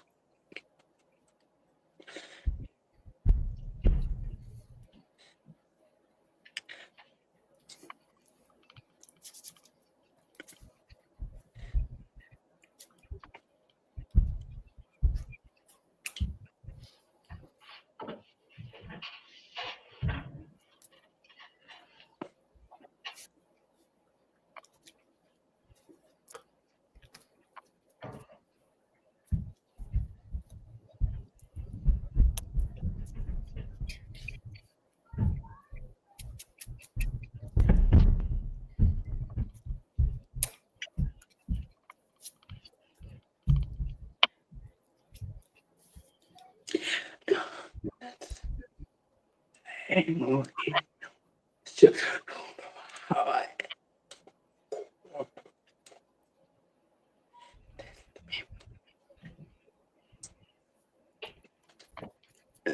but I mean,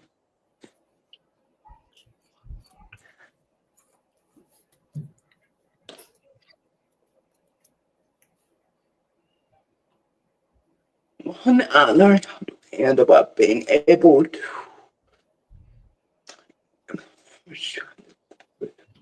be able to I can my God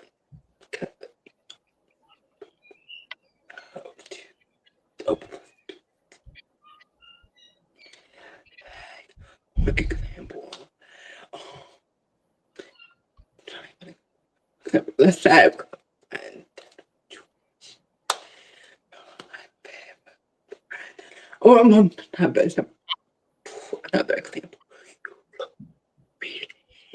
Interesting address. Mm, yeah. People like it.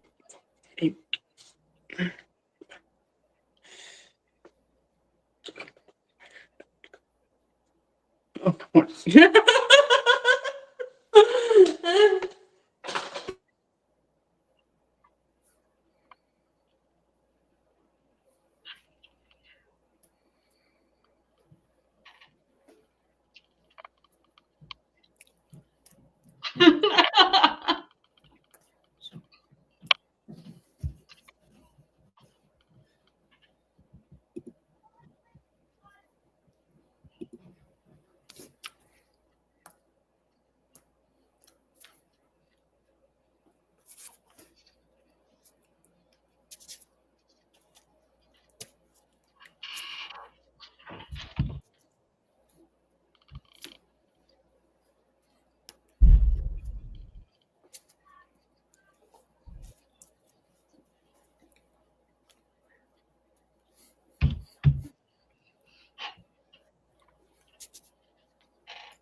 She had to disconnect, it looks like.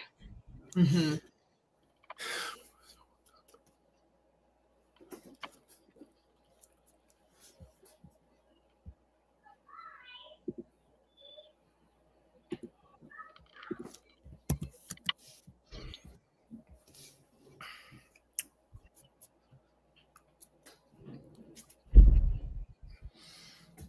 You mean me?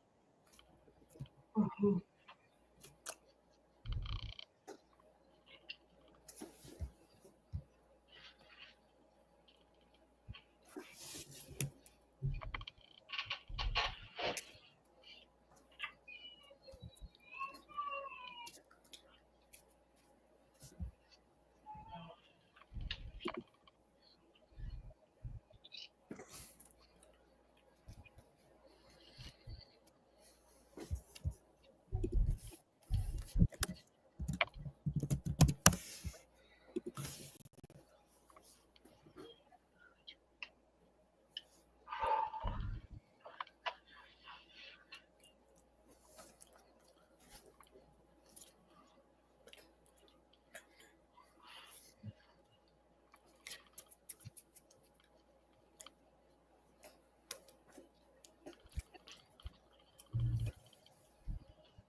Okay.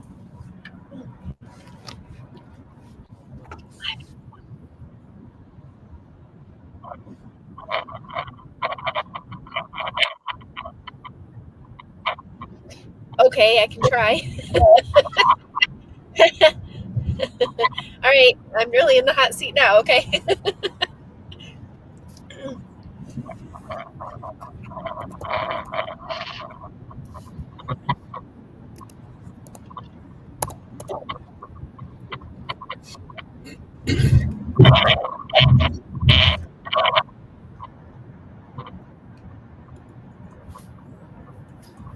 Okay.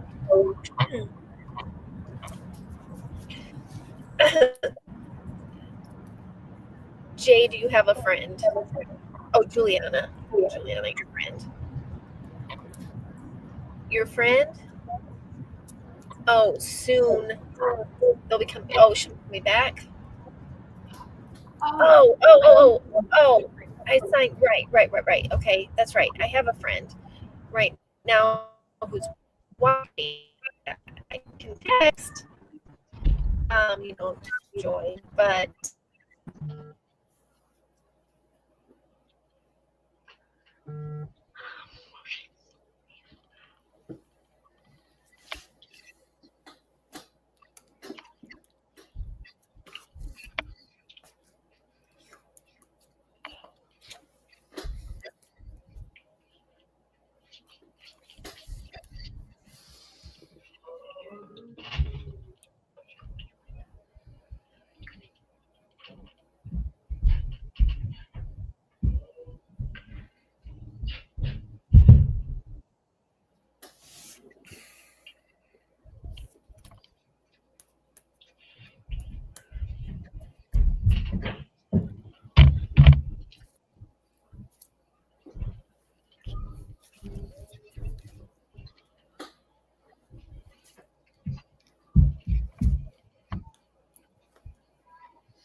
I'm trying to pull people in here for you.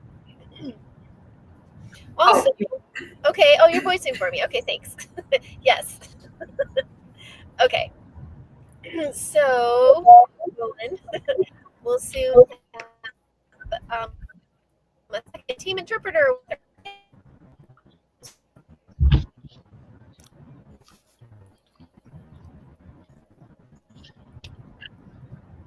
Sorry, you're freezing a lot, Jacqueline. Okay. All right. But soon we're going to have a second individual that's coming to interpret as well. So we're really excited about that. You saw Amy rooting for you. Yay! Thank you so much for coming. ASL Amy, I believe that I might know who you are. I think I do anyway. So if an individual comes, and I think I know who they are, but maybe it's not the person I thought it was, you're still welcome as well. So either way, you're welcome. All right, everyone, please go ahead, take this opportunity to discuss and take advantage of this time now in the interpreting lab to improve your skills. Also, we will be building a larger community, one built in positivity. And it's hard to be positive sometimes. It can be really challenging. You know, you feel strong-armed into having to each other, and it can be really awful, really horrible. So we don't want you to have that fear. We don't want you to have that trepidation. Me, I'm not an interpreter, but thinking positive really helps me to improve my skills. And soon I will be way up here when it comes to my skills, and I will be fluent, and I will be making some practice. You gotta do it, and you got to think positive. You got to get rid of these negative messages that you can't. So you have to. It starts in the mind. You say yes, I can, and you fight those negative thoughts and those negative messages, that self-talk that you don't need to be hearing. Push it aside and think positive. And, you know, don't let it take control. Push it out. So the second person that's here is Imani. Starts with Inama. Thank you. Mhm. Hello. Hello, yay! Thank you. So you're not going to interpret it yet. I want you to go ahead and get a moment to just sit, collect your thoughts, and breathe. Okay. You can sign. It's depending on how you feel. If you want to do a signing or a voicing. So if you can see, that's fine. I know Juliana worked with so yeah. So I'll just kind of watch. I see the three of you up there. I'll just kind of observe. And when I feel ready, I'll join in.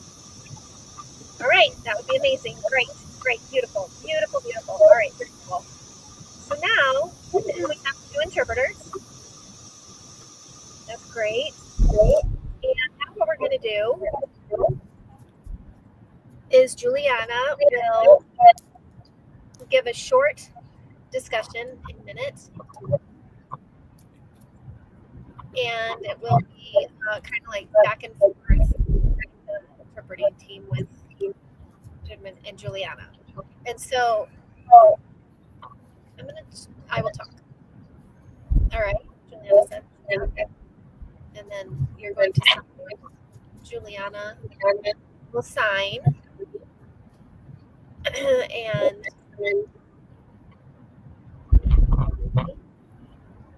I want you to interpret.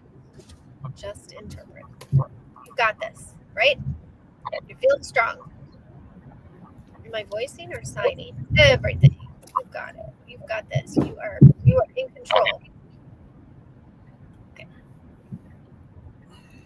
And Jacqueline, you can observe and support the team as needed. And then we will switch, okay? All right. I know that you're waiting to hear on the feedback, but I want to take advantage of this right now and practicing with Mani and the team that we have. It's great. It's wonderful. All right. So we're all on the same page. Excellent.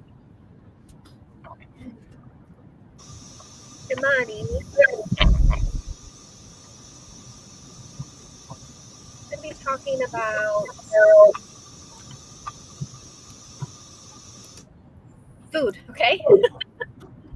So as it gets closer that time, that's the end. We'll talk about eating. Oh, with Thanksgiving and the family and eating. Okay. So now, before we start,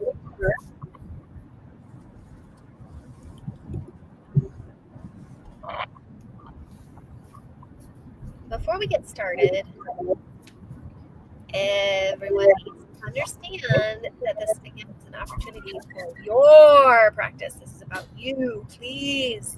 If you're feeling like you want to just even 5 minutes, don't be shy.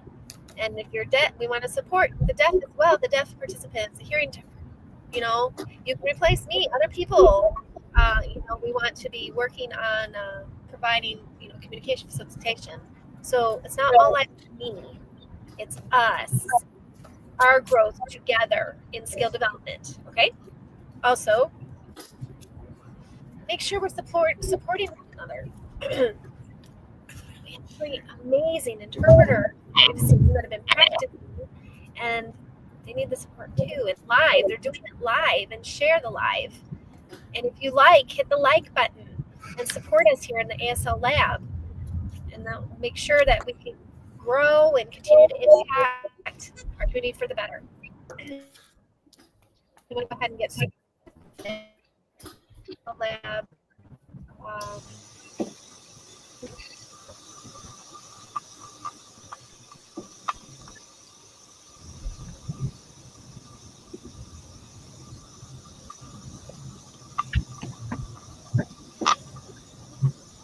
Juliana, are you ready? all right, ready, Juliana?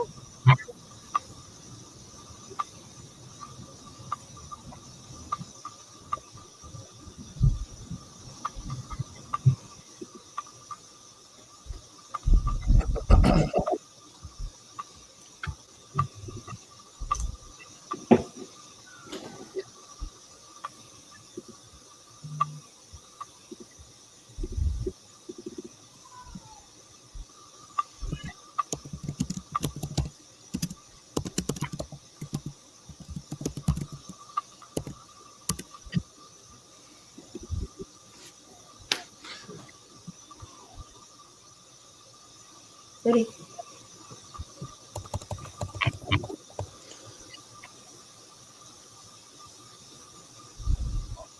Okay, Juliana, do you mind turning your mic off? Thanks. So you can't hear anything, right? So no audio. For me, Juliana. Right, so I don't want you to be able to hear the interpreter. Okay, I got it now. Okay, sounds off. So I hear nothing at all. All right, beautiful, let's go. So I'm gonna start with talking. Okay? Juliana. Hey, how you doing? Hi.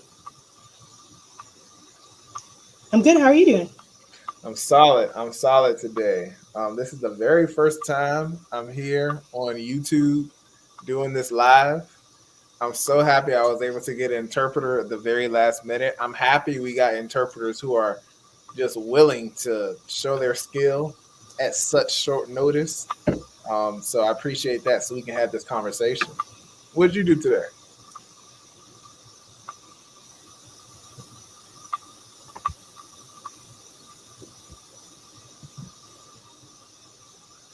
So I thought we were talking about Thanksgiving and foods related to that. Yeah, we are. I'm just saying, before I really get into that, I'm just checking on you. What'd you do today?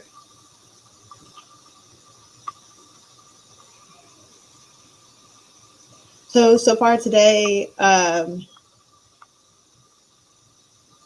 interpreted a little bit Okay. for a half day, and then I met a person named Jacqueline, and she tried interpreting. Okay. Is that what you mean, right? I mean, yeah. I'm just asking about your day. It doesn't have to be just right now. I'm just saying, like, all day when you got up, you interpret a little bit. What'd you do? Anything special? That's what I'm just asking. That's a good question. I remember absolutely nothing from my day today. Dang. Okay, so I have two sons. Okay. The first one is a 3-year-old, and then my second is a 1-year-old. Ooh, young. So my eldest son, we're believing that he might have autism. So we're learning how to teach him how to conversate appropriately. And so that's been an experience for me. Okay. What does that experience look like? A child with autism, how does the learning vary, or the different activities you need to do vary?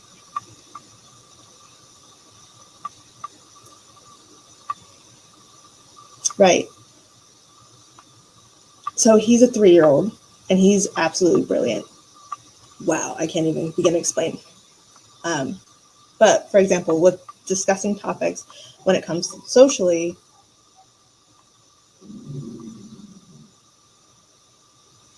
he wants to talk about things like atoms, and he's a 3-year-old. He really understands the physical world. And he wants to learn about things like inertia. Inertia? What is that?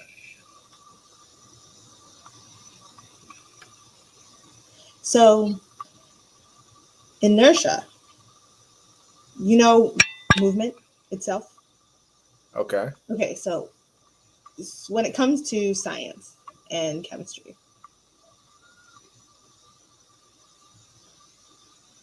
do you know that law? Which law? Newton's law. Huh? Newton's law. Newton's law. Yeah, he got like 3 of them, right? 3 or 4 of them. I don't know. Right. Okay. So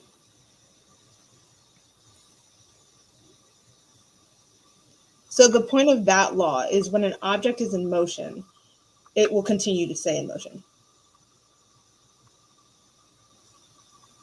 So that's what my son's learning right now. So you can imagine. Okay. All right. Is he just in love with science? I know we're supposed to be talking about food, but is he in love with science, or is science like extra stimulating for his brain? Or because I'm thinking about how does a 3-year-old Yes, it's so stimulating. talk about? Okay.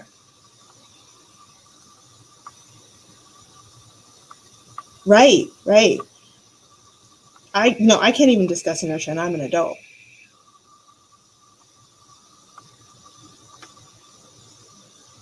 So when he wants to have discussions of such depth, it can become a problem.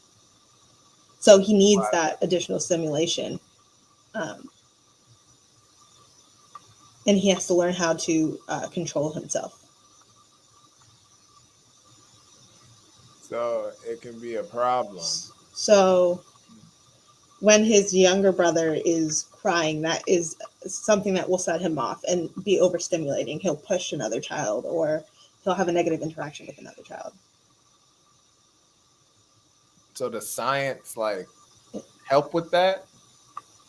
Does the science help him kind of calm down, not go? I don't know. I don't know how to say Yes. it. Okay, it does help. All right then. Mm-hmm. Interesting. Okay then. All right. Well, sounds like you got a nice scientist on your hands. Maybe for Christmas a science kit. I know they'll be selling a lot of those.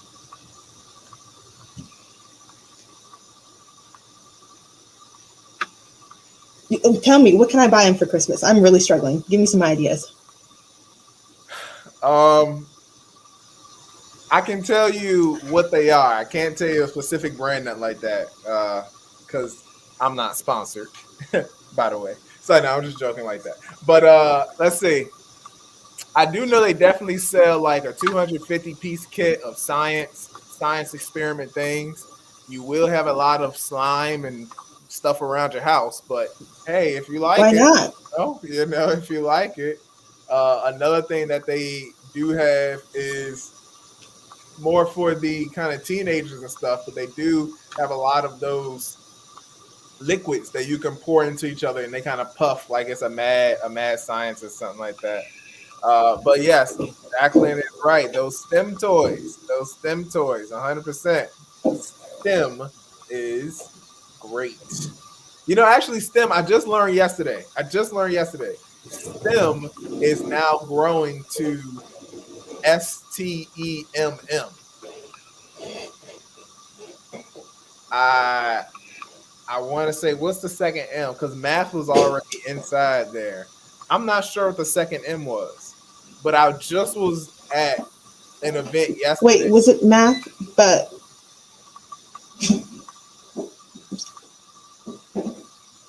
what was this? Yeah, what was the second M? What did that mean? Yeah, that's what I'm trying to figure out. Science, technology, medicine. That's what it was. medicine. Yeah, that's the new one. STEMM, medicine.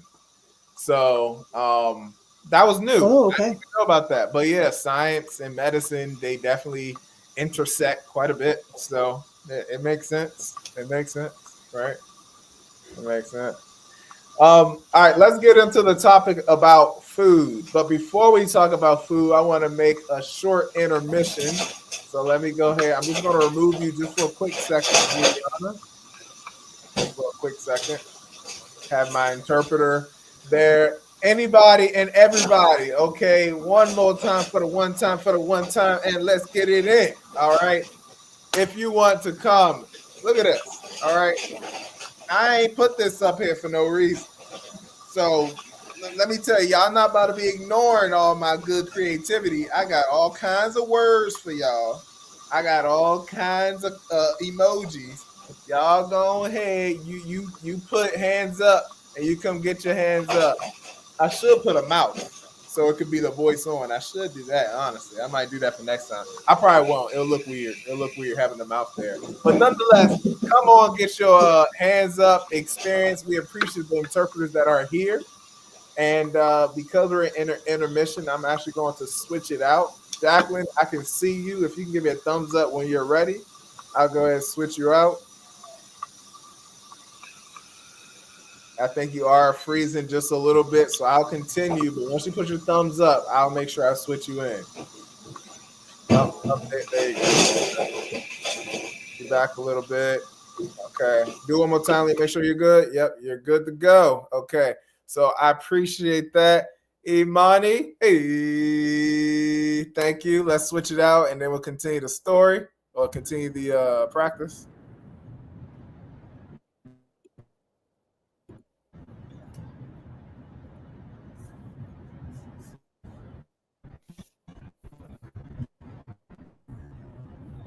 Want to make sure she's good before we start. Okay, we better. You ready? Can you see me in my clear? Yeah, and I'm almost home, so then I'll be out. Yeah. Okay. All right then. Sounds good. Hopefully we can be good with it because it's like it does get clear, but then it'll do a like abrupt stop. You know, so it's kind of hard to gauge if you're losing it or not. So I'm just letting you know. Okay. All right, that's cool. All right.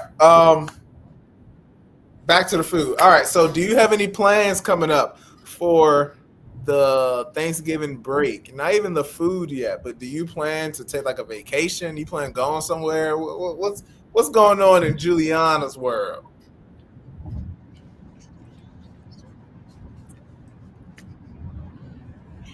Oh, yes.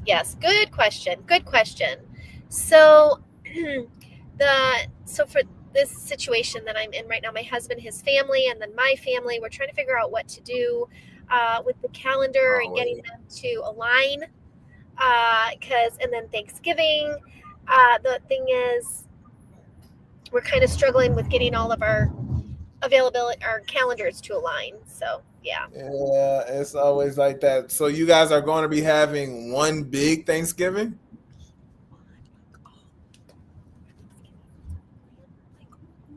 I wish.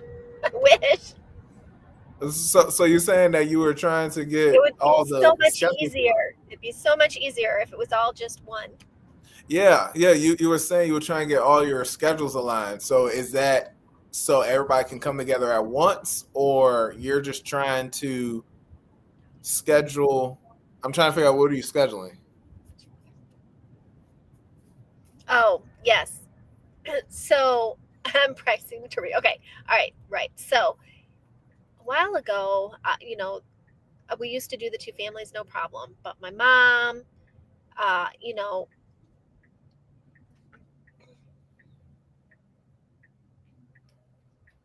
Go on, I'm listening. we try to come up with the perfect for the children, and there's a lot of drama going on, and there's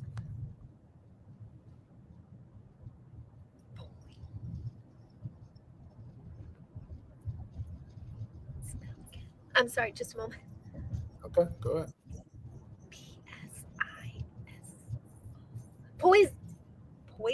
poison medicine? Poison.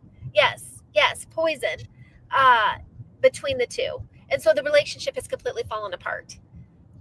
Yeah, so that's what I'm dealing with. So now, again, so if that side, whatever with that side of the family, and then if it, what's going on with the other side of the family, trying to have the two sides together is not a good idea.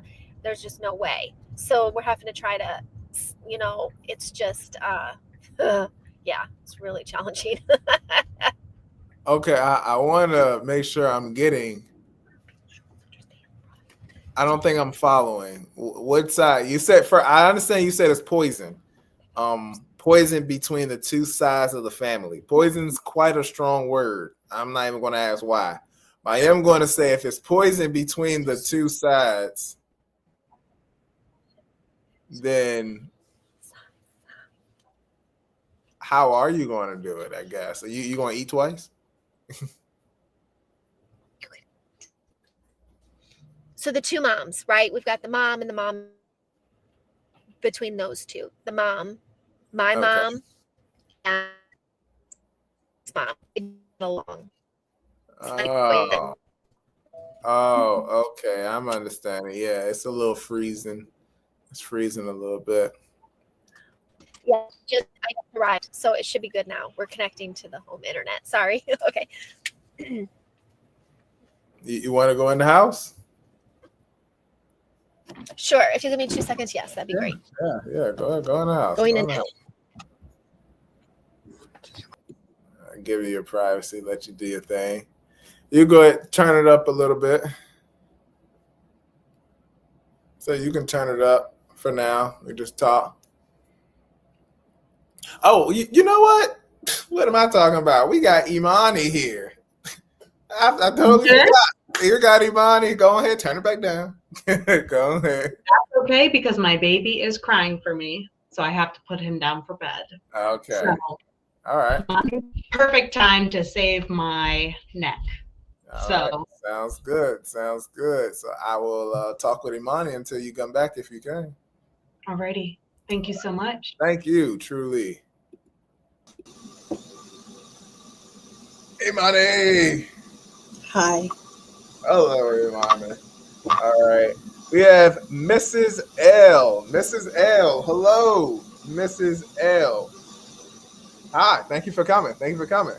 I'm actually going to switch it just because Jacqueline is still kind of getting a little set up. I do see you, Jacqueline.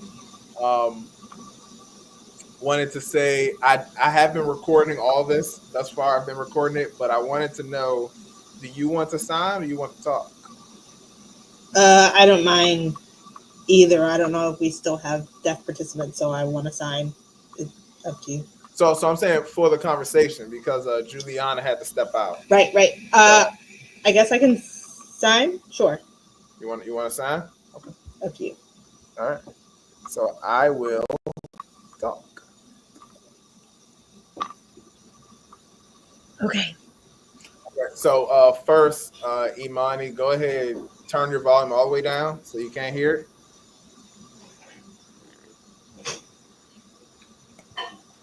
Oh. I can't hear anything. It's good. Okay, great. Okay.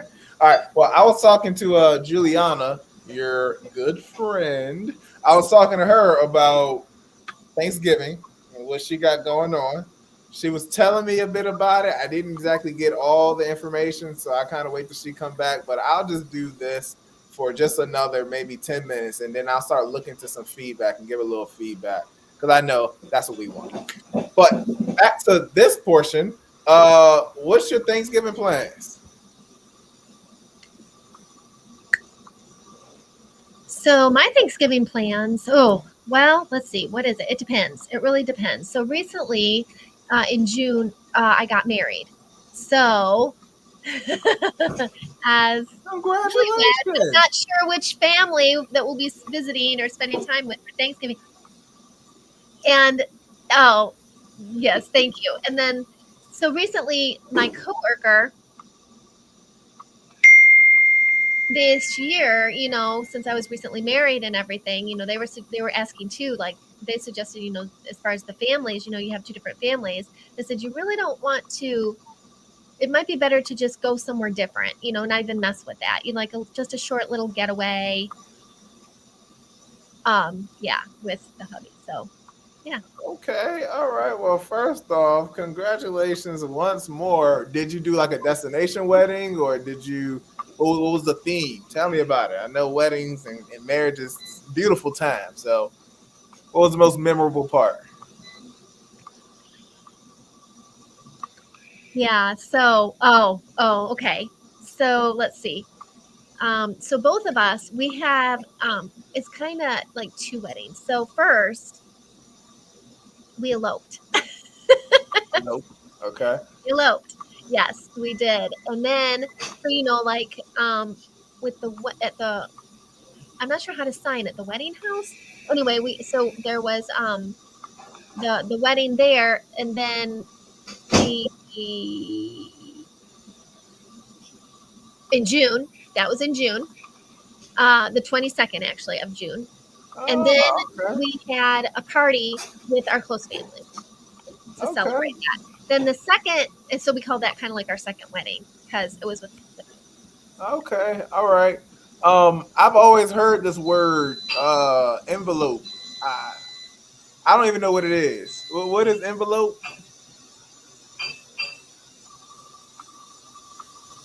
No, I didn't spell envelope. I said elope. So there's envelope and there's elope. So elope means elope means a wedding that there's no one present. So during an elopement, it's when the prospective bride and groom, they just they get married, and they will be married.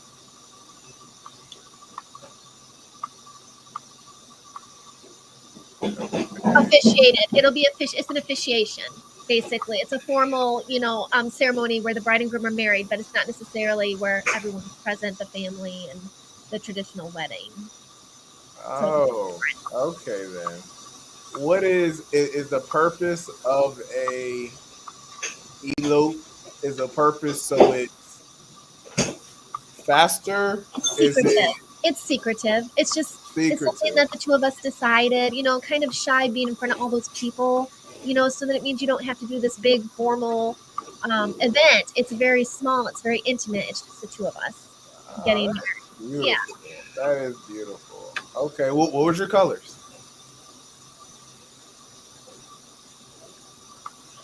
So it was ivory. The first time was ivory, and then the second, let's see, Wait, what? Wait. The cut went. Ivory. I know primary. No, for the wedding party. So the wedding party. I'm talking about the wedding party. Okay. Mm-hmm. So those colors were gold and ivory. Yes, gold and ivory. Exactly. Gold, ivory, and sage. It's like a sage green. Yeah. Listen. All right. Unfortunately, I am not a person who is the best with the colors on the color spectrum. I know red, blue, green, yellow, black, the good 8 primary colors. You said gold. I got that one. Ivory. That sounds like it could be another gold, honestly. Ivory sound pretty expensive. So I'm going to say 2 golds. And you said sage. I thought sage was like a thing you're supposed to put inside your teeth. Yeah, I don't know what color these is. No, it's a color. It's a color. Yeah, well, yeah, I can see where you'd say your teeth. Yeah. No, not teeth. Your teeth. Your teeth. Oh.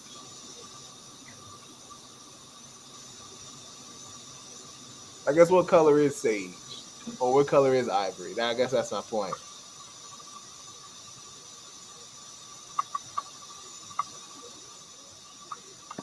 Oh, yes, I understand. No,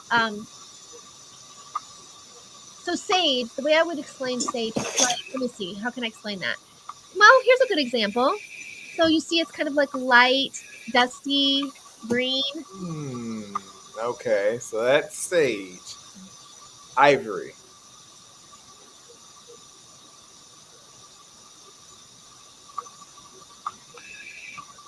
So, like gold teeth, for example, like off-white, like an off-white color. That's how I would describe it. Like the color of bone white. Oh, okay. I definitely didn't think about that.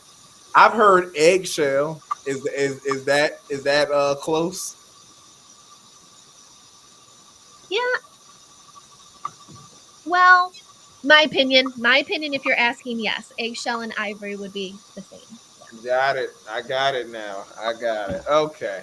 All right then. So you had gold, ivory, and sage. Great colors, all go together. All right, and y'all had that. I'm happy for you. I'm happy for you. And that was a nice summer Yes, wedding. thank you.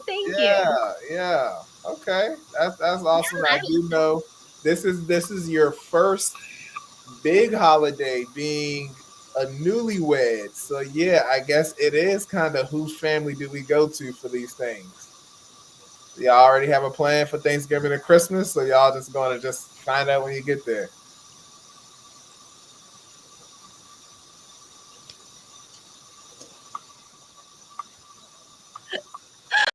So, well, maybe it depends again. At Christmas, I think we had discussed at Christmas, actually, I think we'll just go to the different houses, There and you visit go. the family. So my parents, they are still married, so we can visit them, and then my brothers, my siblings, and then my husband, his family, they're divorced, so that includes more households. So we've got the parents, and then visiting first his dad, and then and so his dad, and then his mom. Yeah. Okay. All right. This is my suggestion. Only eat one plate at each house. You're gonna blow up if you do all these plates. You gotta do one plate at each house. Sound like you got about 4 houses to go to. If you do one plate each, that's 4 slices of pies. Hey, that's all right there. But you gotta be careful because I'm sure all the food gonna be tasting good. And you might get some mac and cheese over here, might get some collard greens over here. You might get some sweet potato pie. You got to have that sweet potato pie. You like sweet potato?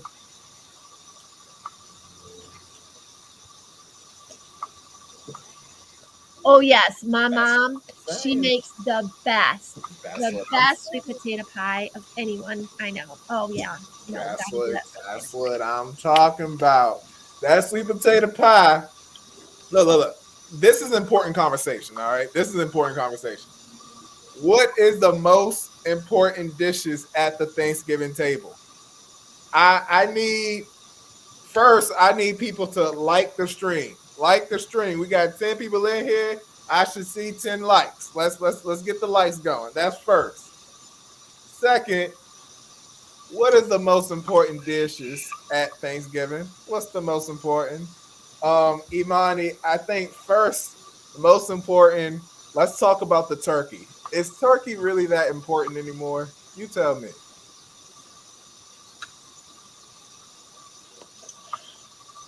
Well, my family actually doesn't have turkey, to be honest. See what I mean?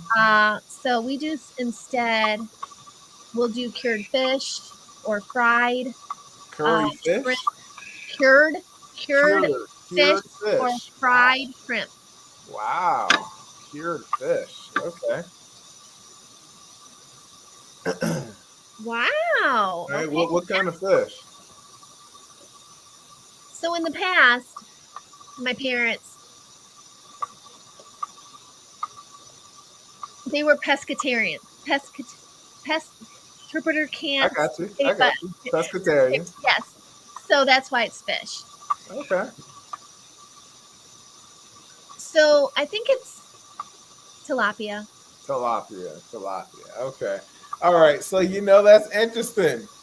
It seems because my family, we will make a turkey, but honestly, we ain't really turkey people. So I don't know if turkey really that important for Thanksgiving anymore. I do know it's kind of like the staple of the holiday because it's a big bird. But honestly, like, don't nobody want to eat that dry bird. That bird about as dry as the dang dust. Like, I'm not cool with turkey. Now, I do know turkey wings, though. Now, turkey wings, you give me some turkey wings, put some gravy on that.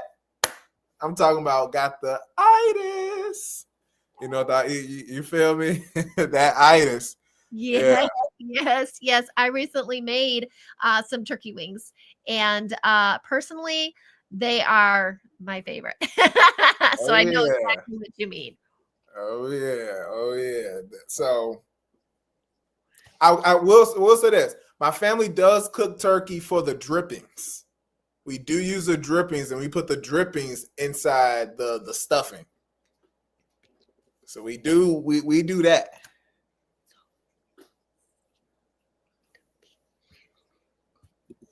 You know what I'm talking about?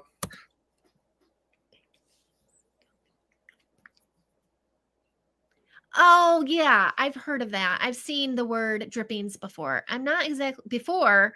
My family, we don't really did a lot with drippings. What is that exactly? Can you, I think it has to do with the insides of the turkey, right? Is it something from inside the turkey and then? Oh no. So what you're thinking of is the giblets. The giblets is what's all the guts, the inside, the privates, all that inside of the turkey. That's the giblets. But drippings are when you're baking the turkey. It will, I guess it's like the turkey's own natural juices, the grease and all that. It'll start to drip out of the turkey, and you collect that. I want to say it's grease. I guess anybody, if you guys know the proper terms, I think the proper term is grease. But you get that grease, and then that grease we put inside for a good extra flavoring inside of our dressing or our stuffing. Oh, all right. I got it. That's what drippings are. I didn't know. Now I do. Yeah, drippings is where it's at. Drippings is where it's at for sure. But yeah, like I said, we always put that inside of our stuffing. So, but anyway, we're talking about turkey. Doesn't seem like turkey is the most important anymore. All right, let's do another staple. Somebody did actually say, Alyssa, welcome, Alyssa. I see you've been in here. Hey, welcome, Alyssa. Alyssa says, I have a friend that does chicken instead of turkey for Thanksgiving. So let's ask about that. Do we do chicken on Thanksgiving? I know my family, we will have some fried chicken for sure. We will. What about yours? Oh, really? Interesting. Fried chicken. Yeah. Is that what you mean? Fried chicken? Oh yeah. Give me some fried chicken. I'm telling you. Now look. I know Thanksgiving's on a Thursday, but let me tell you, I put that fried chicken on a Thursday and a Sunday. I'm talking about it'd be good. Oh yeah. Yeah. Yeah, that would be. Yeah, and for leftovers are the best. Oh man, we try to stretch it out for 2 weeks if we can, eating those leftovers. I'm telling you, the food better 2 weeks out than it was on the first day. Real life, like it'd be good. I'm telling you. That's right. The collard greens. Oh, amazing. Definitely better later.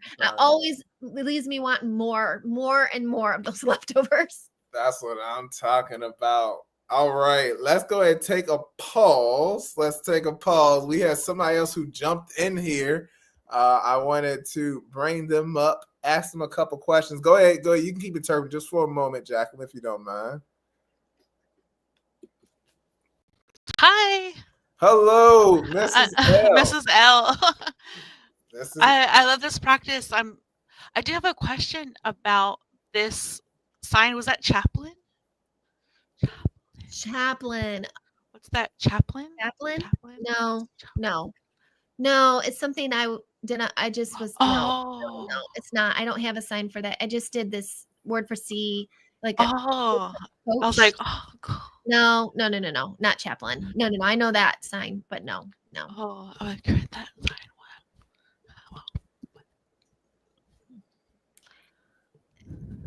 Yeah, Okay. yeah.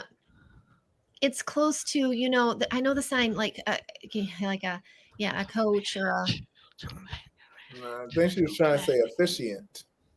you meant the Oh, officiant, right? Yes. Yeah, the officiant. Yeah. Regional signs. Different among learning.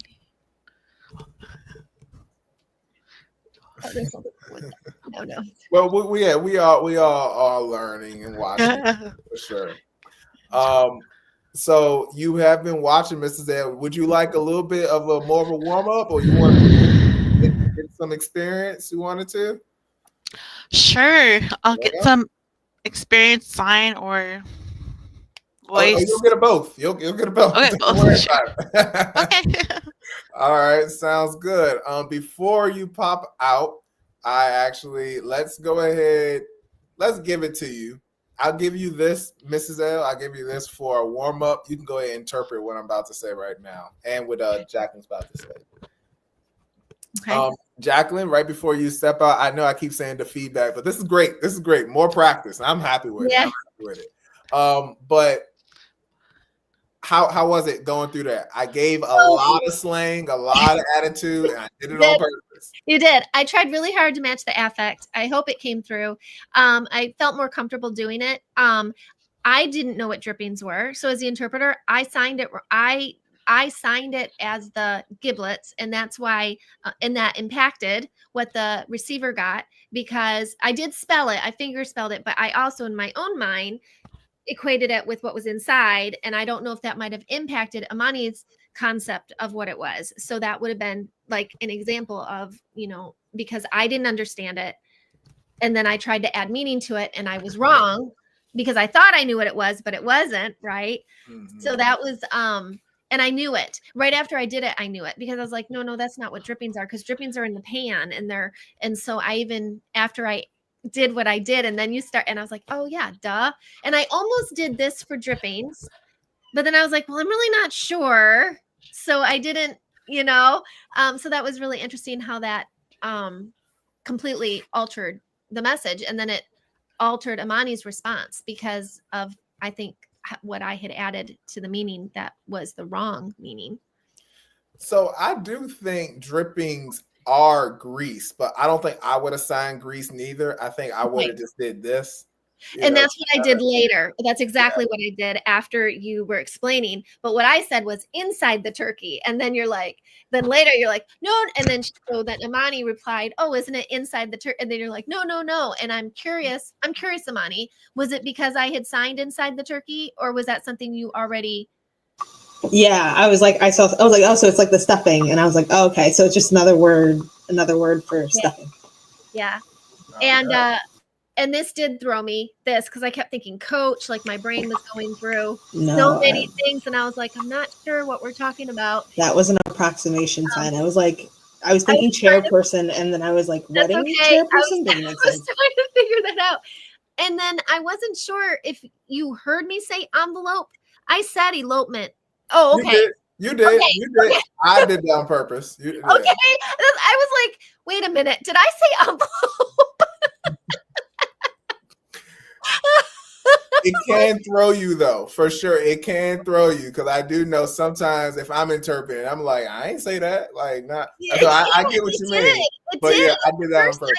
And at first, I was resistant to even saying what you just said, because I was like, that's not what I said. But I thought, I'm just supposed to be interpreting. And so I did. And then she's kind of like, envelope.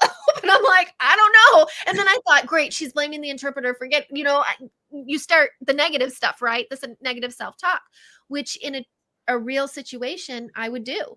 If something like that had happened, I would assume that the deaf client is blaming the interpreter, because they think that the interpreter must have said that if the other individual is saying what they're saying. And so that was interesting that you did that. Now that you're through that, and knowing that I did it on purpose, how could you go through that experience, but still maintain like, no, I did my job. They just misunderstood or something. How could you make sure that happens? It's a good strategy. If I truly felt that, if I had thought that Amani thought that I had made the mistake, I might have just pointed at you and been like, envelope. I said, and spell what I said so they know, because I have done that.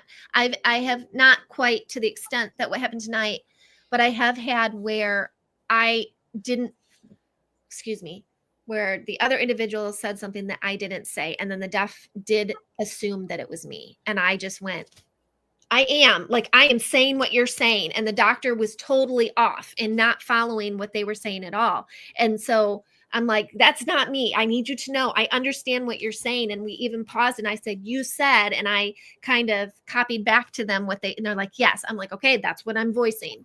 And then, it's them. That's the strategy I used at that time. So Yeah, I mean, just from watching you, I saw your confusion, so I was like, I don't think that was on you. I was like, she was just as confused as I was, so I was like, okay. Okay, and then I heard teeth instead of tea for the sage. Oh, well, yeah. And so I kept going, something in your teeth. And then Amani was like, so again, that shows like even hearing the word wrong, how it so impacted the message. Ask for that clarification. Yeah. Especially when it's something that you're just like, wait a minute, what? Like that. If you don't know and you're just like, I guess it's in your teeth, that's one thing. But if you're like, I ain't never put no sage in my teeth, I don't know what you're talking about. Maybe you want to ask for clarification. Yeah, for sure. I'll make sure revisit that strategy we just talked about, and I'll say my opinion on it for sure. But I want to give Mrs. L her experience. Was this a good warm up for you, Mrs. L? Yeah. Yes, it is. All right. I just, as my first time, I just want to say hello and pop in for a little bit. I'm a little tired. I'm a little tired. It's a Friday night, Respect. We all here Friday night, but you know what? We growing and getting energy from each other, so I can get a little energy. Yes. So when are you like on? So like I know for next time. I will say all that. I do want to. Okay. I'm gonna wrap it up. So I'm gonna give you your time, wrap it up. But I will say all that before I end it. And then if y'all do end up leaving before I end, you can just catch it whenever you want to. Okay. All right. Thank you, Jacqueline. I'm gonna take you off. All right. Thank you. And then you can turn it back down, Imani. Well, actually, let's switch it. I'll sign. And then you talk, Imani. Yeah, you talk. Okay.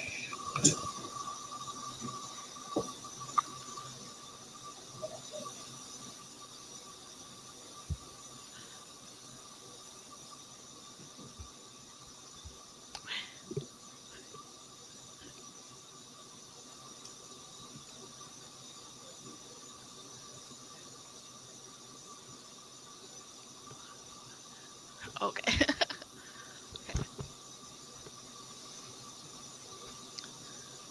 So Imani will talk and I will sign. Okay.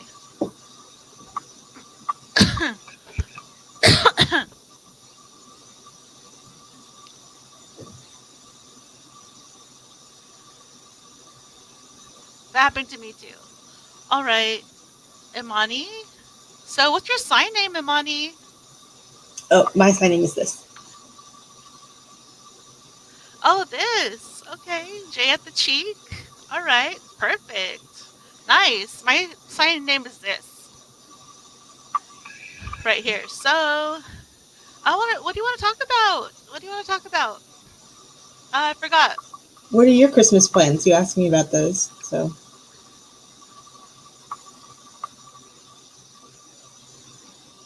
My like what I'm doing? Yeah. Oh, my Christmas plans. Yes, my Christmas plans. Honestly, It's my first time flying to St. Louis, St. Louisa, You mean St. Lucia? Lucia, Okay. Lucia. Yeah, St. Lucia. And it was my first time flying over there, so I'm really excited. I'm not sure what to expect, but I think that it's going to be really nice. Um, Caribbean's always nice. The beaches, the sand, everything. I'm really excited. Yep, excited there. That's great. I have family out in Jamaica, so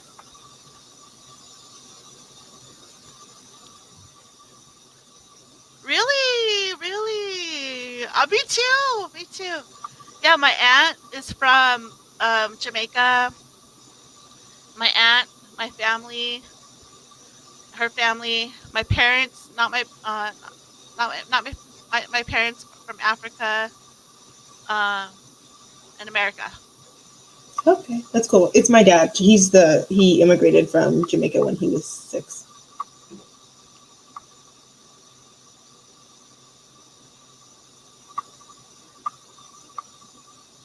Oh, 6 years old. Oh, so he moved and he just grew up here? Yeah, so he was all over the place, Atlanta, Georgia, New York, but now we're in PA.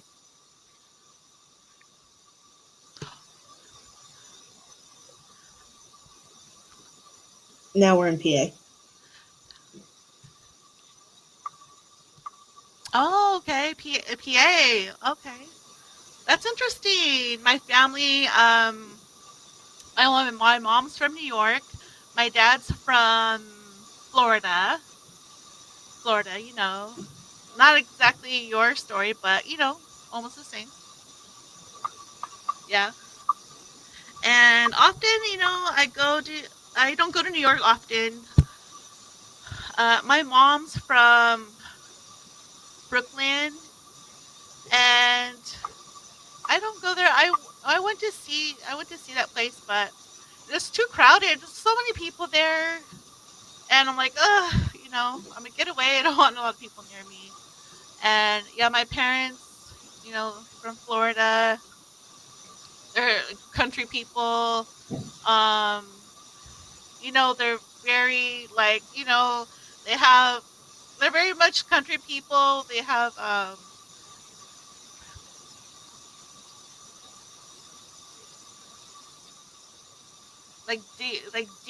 dip. My family uses dip where they put it in their cheek. They put it in their cheek and they chew on it. It's called dip. They're like, "What's up, cousin? What's up, cousin?" So they use dip. They chew on that. So it's really black and thick, and it's awful. Yeah, all the time they spit it out, and I see it like spit out everywhere. I'm like, ew, I hate it. But that's my family. I can't deny it. I can't deny it. It's like that's my family. Right. That's true. That's cool. But your trip to St. Lucia, do you have any excursions planned?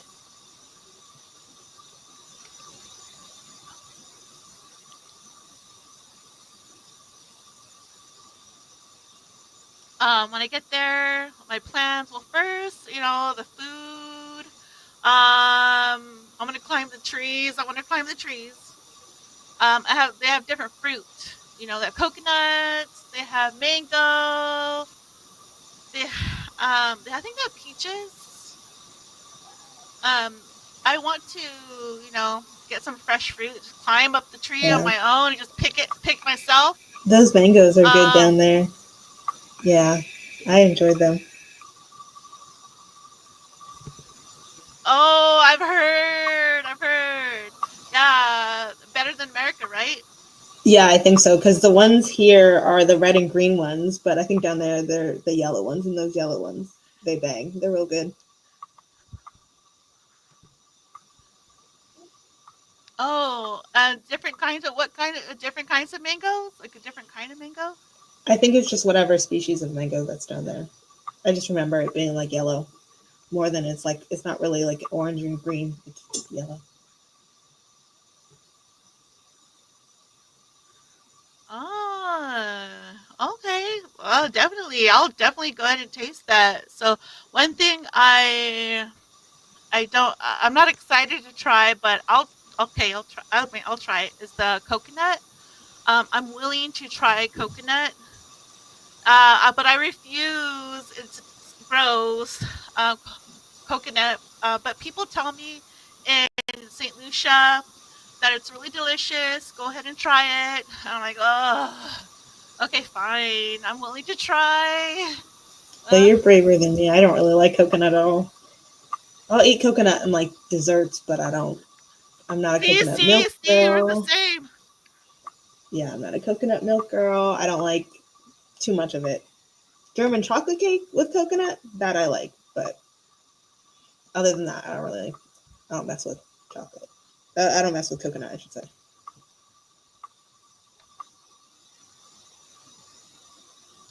Yeah, I mean, I'll try. I've tried it many times with dessert. I mean, I'll try it, but for me, no, it doesn't taste good. Yeah, I think you know the problem is the texture. It feels gritty. On my teeth. It just Yeah, it's almost like it's sand. disgusting. Yes, Yeah, exactly, it's like sand. exactly, It needs to be a form. Yeah. exactly. Yeah, and one thing is that what I've learned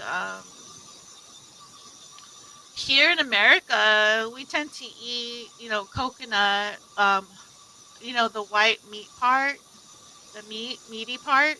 Mm-hmm. And Yeah. in St. Lucia, they don't do that.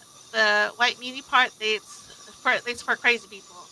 So you go to St. Lucia and they eat the jelly inside, There's a and it's jelly inside of different. coconuts? I guess so.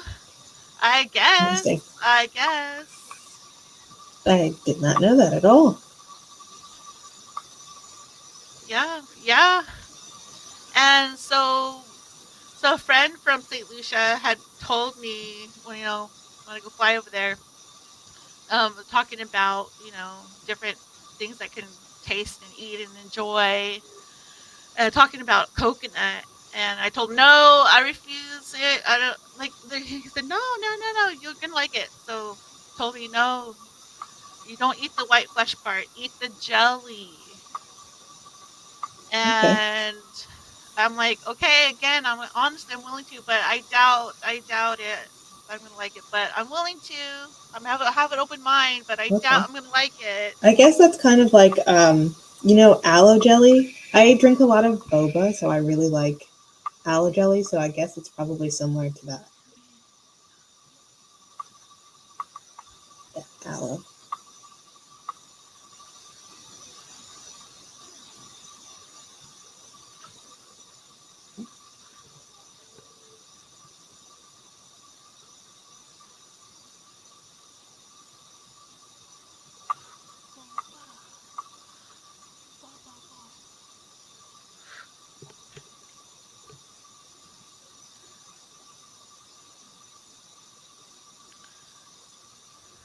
Wait, are you saying that aloe is boba?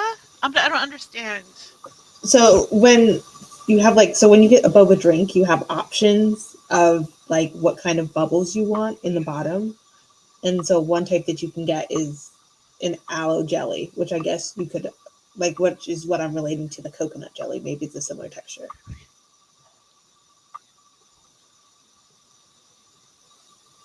Oh, yeah, I get it. I get it. Yeah, I tasted aloe. Yeah, pieces of it. I've tasted pieces of it before. One drink I had, it was a tall drink that I had. It was green. It was very sweet. I think it was called Aloe Drink, I think. Oh, okay. Yeah, I know what you're talking about. In the little plastic bottles.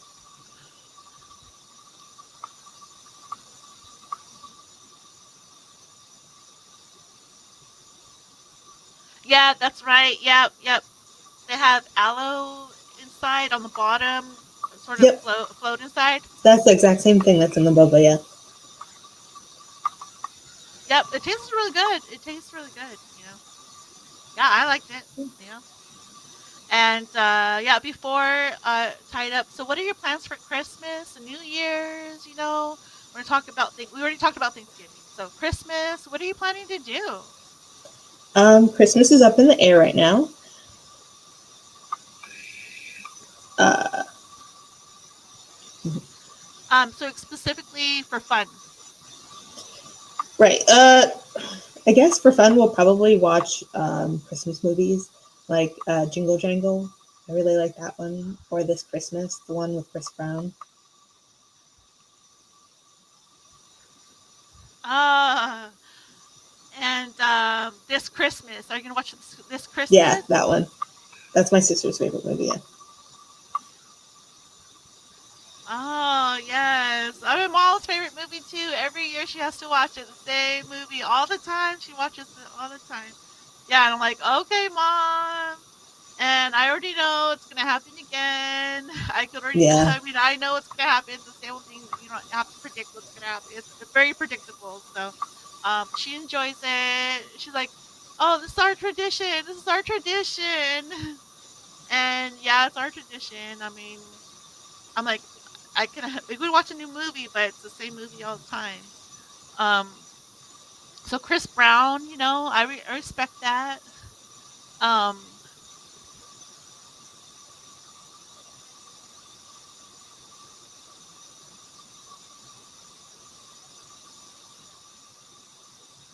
a classic.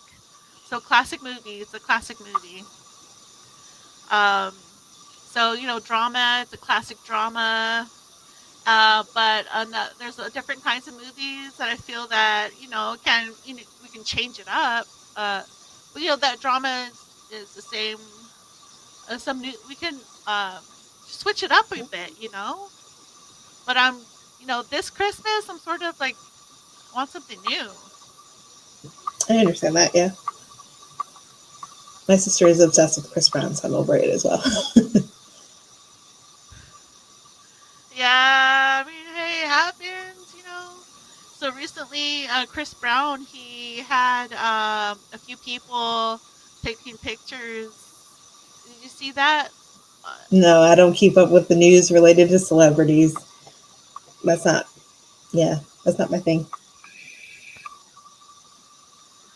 well, yeah, just recently, I think he was charging people about 10,000 or $5,000 for people to take pictures with him. So That's crazy. yeah, I know, right?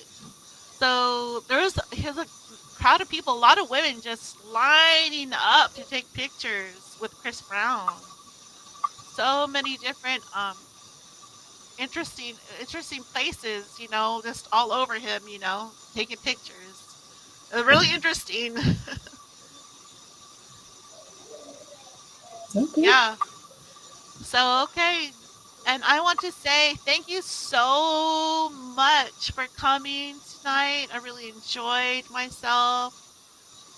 I hope you enjoyed yourself too. Mrs. L, thank you so much for coming and for this opportunity experiencing this. Okay, we're gonna leave. Ask you questions about your experience. Thank you so much for coming.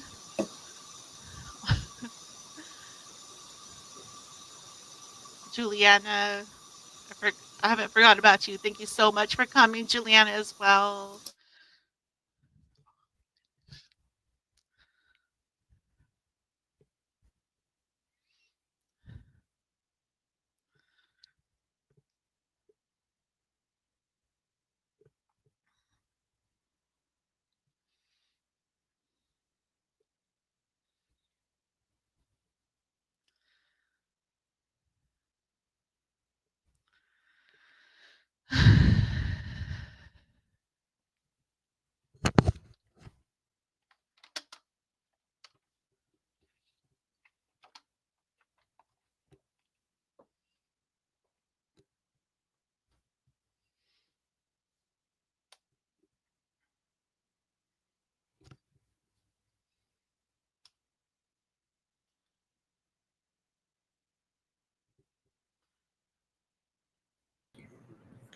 I just wanted, can you hear me okay?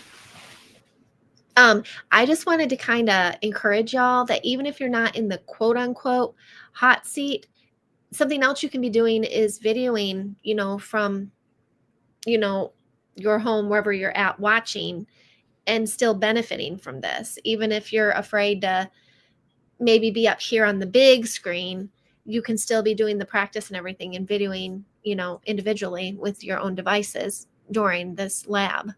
And then going back and watching it. And I would really recommend, shutting the sound off and watching it for the parts where you're doing this and see if it makes sense and, et cetera, et cetera. But it's an opportunity that everyone can be developing skills, even if you're not up here on the big screen.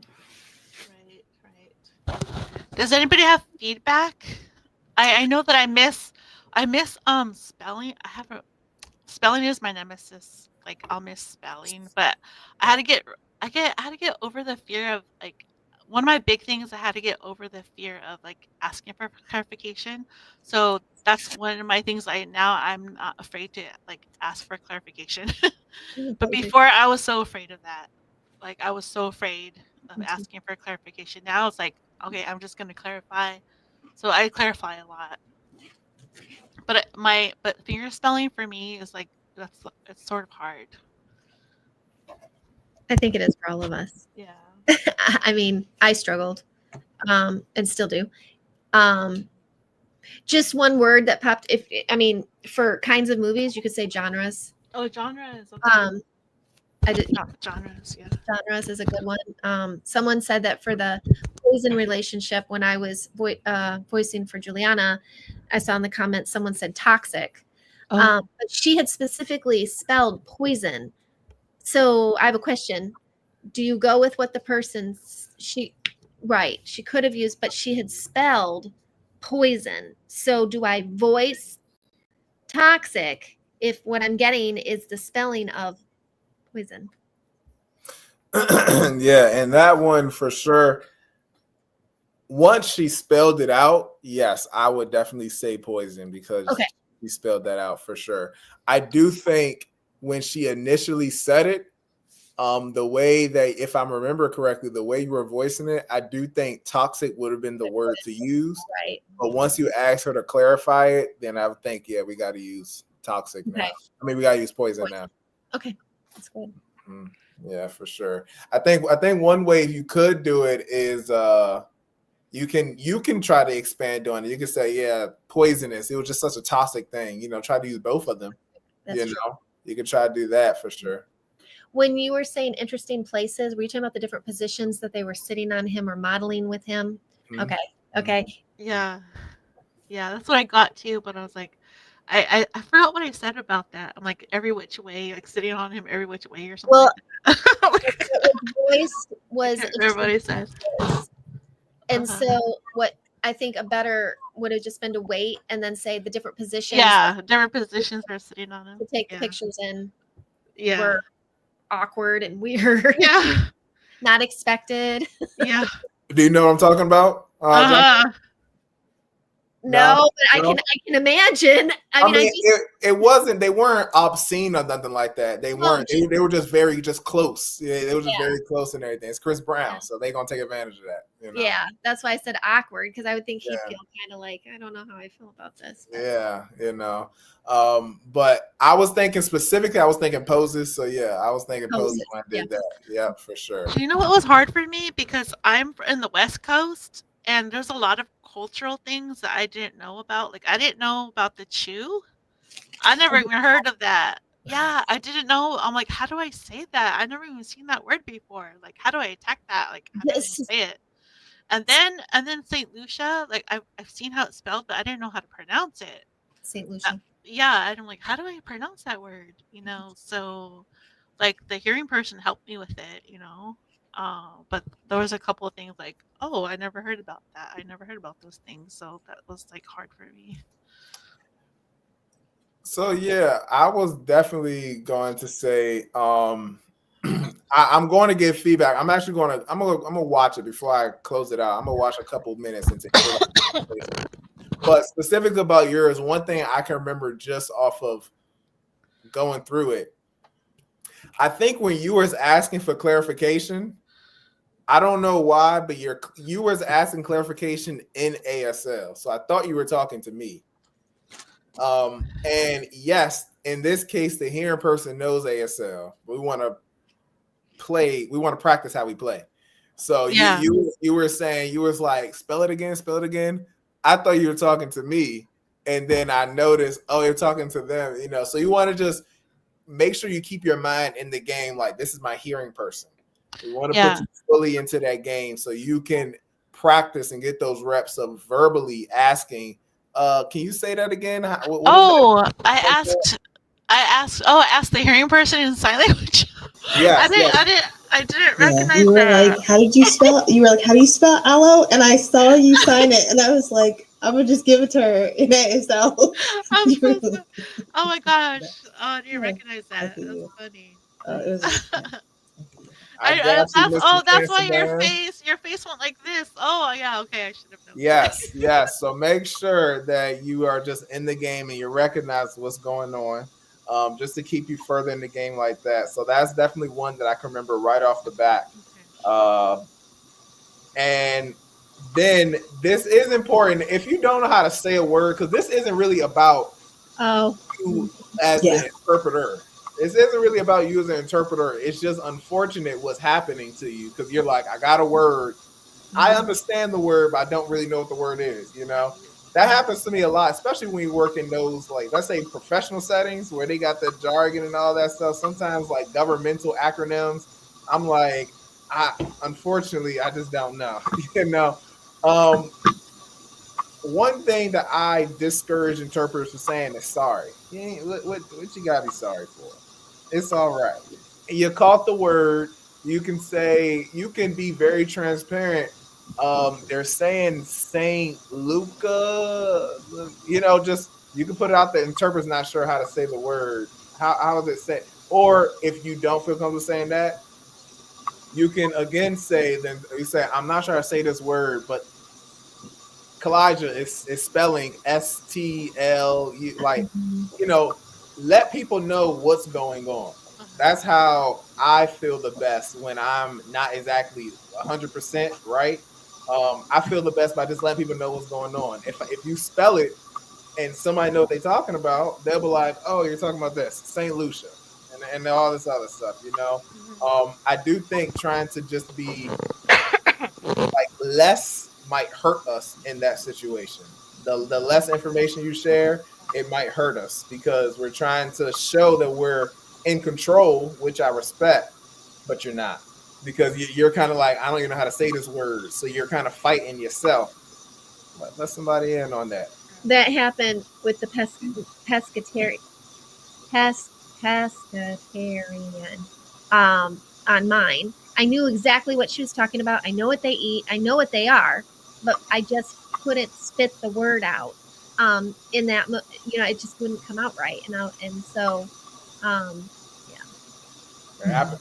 It happens all the time. Yeah. As the hearing person, Iman, did you have some feedback for Mrs. L? I'm trying to think of feedback. I mean, it was a struggle not to watch Kalijah. I was like trying to stare at you, even though I knew that wasn't what we're typically supposed to do. But I mean, otherwise, feedback wise, it was clear. Everything like generally, like it was on topic.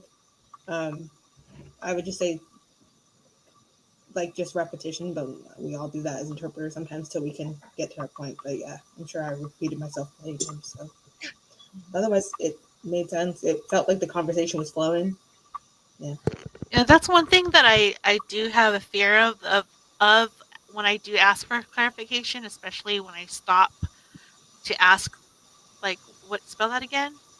I'm afraid of interrupting the flow of the conversation, like with the deaf person's like, you interrupted me, like I was on this flow, and so I have to get rid of that fear, So I'm like, and I feel guilty that I interrupted the deaf person, like they're on this awesome flow of their story of their life, you know, and it's like, why didn't I get that the first time, you know? And so I have this like guilt, and you know, it's a natural thing. I have to just get over that, and that's an internal thing I have to get over. Yeah. Because the thing is just producing something that you have to try to produce as best as you can, a clear product. So that's something internalized that I have to get over. A pattern that I picked up on with the repetitious thing was especially when clarifying what was being said by the deaf consumer, there was a tendency in the product to have that repetition.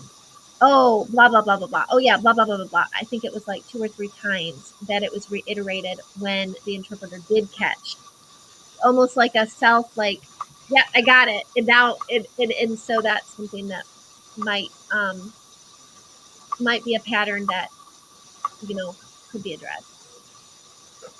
Which is a normal reaction because you got it and you're glad. And so now there's that, you know, propensity to just kind of repeat it several times.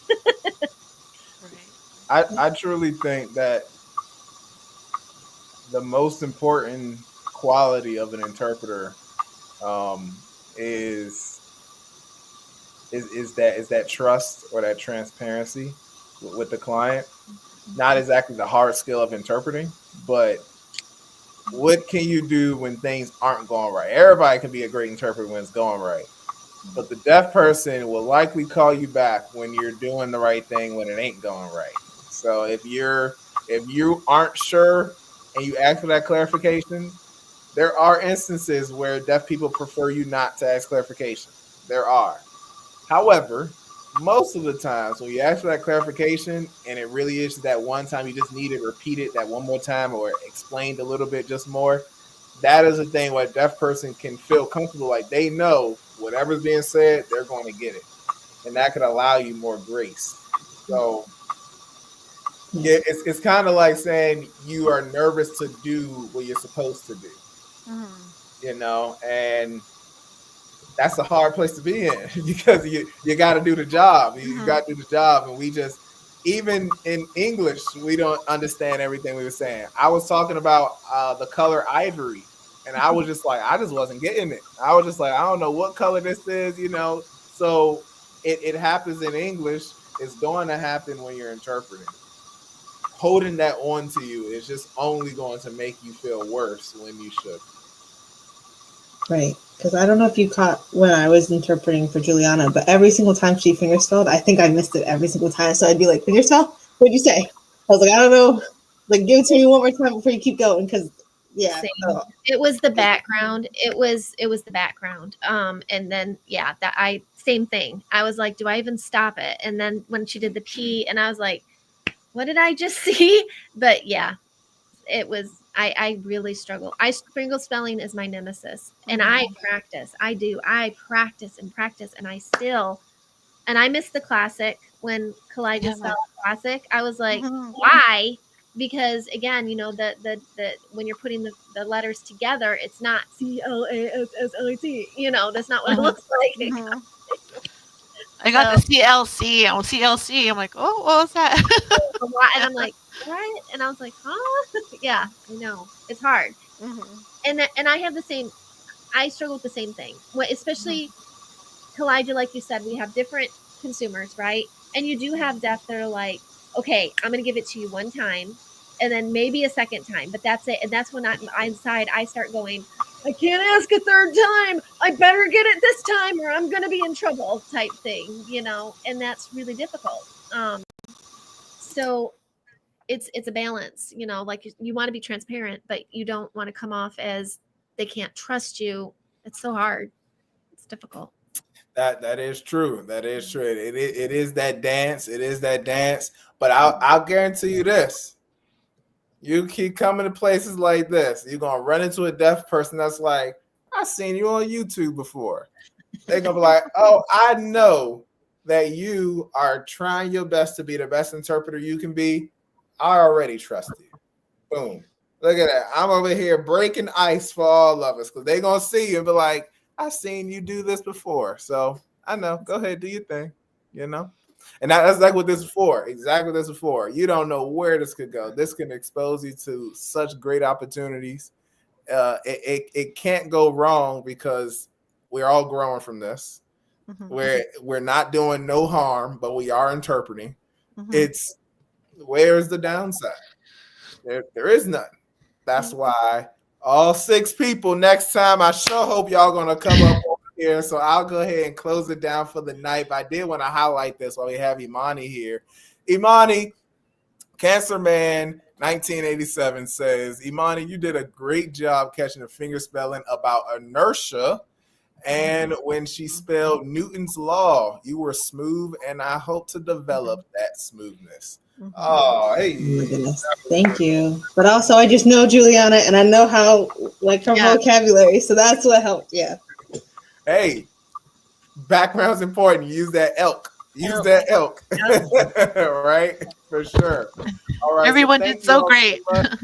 Yes, I'm going to be on for another 30 minutes. I'm going to click around to y'all videos, give some feedback, but I am a little tired too. So, I'll do that. But next time when we are live, it'll be full interpreting. It'll be a lot more. Thank y'all so much for coming. And make sure you subscribe and like the channel. I got some So videos how do we get the feedback? I'm a little confused. Yeah, so the feedback, if you don't stay tonight, you can just come back on and click around inside the live and you'll see me because I'm gonna do it right now. I'm gonna do the feedback right now. So yeah, I'll just have it here. So if you click off, this will be saved onto my YouTube channel, so you can just click through it and then find it. All right, that's a good question though. Good question. Anybody else? Nope. Thank y'all. Thank you all for being vulnerable. Appreciate y'all working with me. Thanks. Good night, y'all. Yep. Good night. Let's remove all this. Woo! Quite the experience. I'm so happy that happened. Let's go and give some feedback now. Let's give some feedback to some peoples. Gotta make sure I charge my computer for it. All right, cool. And I don't know where it's at. Let's do it like this. Hide feedback. Perfect. Look at that. Now you know where the feedback's at. Okay.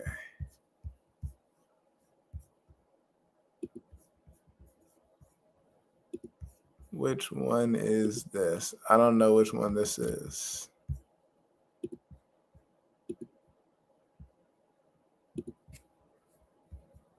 Present, share screen. Oh, I got to open it first. That's why.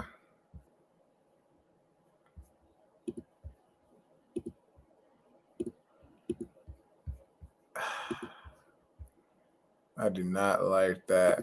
Unfortunately, it doesn't want to share no audio, but it's all right. I'll just share the thing. I'll tell you what they're saying if you need to know. I don't know why I don't want to share it, though. It's annoying.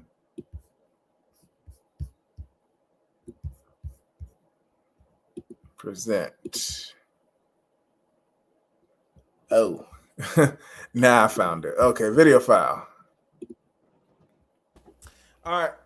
All 9 people, okay. Y'all are in the very first. Wait, what's happening? ASL interpreters. Okay. All right. I think we good now. Did y'all hear that? Y'all let me know if you heard it. Just in case.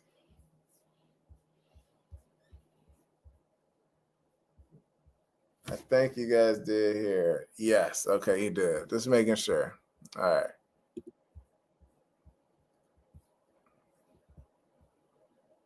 Interpreters live. I'm probably just going to do a couple minutes into each, but I'll click around and I will watch Juliana first off. Hey, I appreciate y'all so much for coming in. This is so nice that y'all all came in here on this Friday evening because you guys want to get some work in and you're figuring out that there's a new YouTube channel talking all about ASL interpreting. You don't know who this guy is, where I come from, what I do. Well, that's why I'm having the live. So y'all can talk to me, ask me your questions right now. So when I start posting videos, y'all be like, oh, I already know why he said that because y'all came to my live. So that's a beautiful thing. That's a beautiful thing. First, before I started, I wanted to just thank our team of interpreters who will be coming in, starting off with Juliana. Right now, I'm looking at it and it looks good. Very in control of the work. There's something about going just a little bit slower than the person's actually speaking. It just makes you seem a lot more in control of what's going on for sure. So I'm enjoying it so far. I'm going to actually mute it now.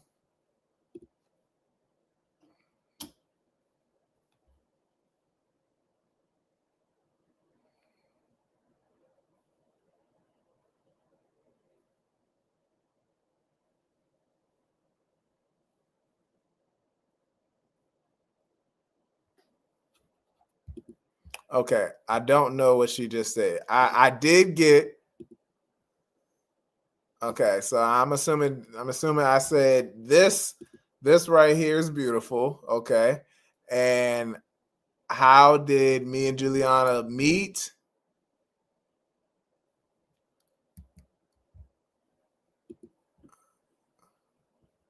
Hold on, let's see.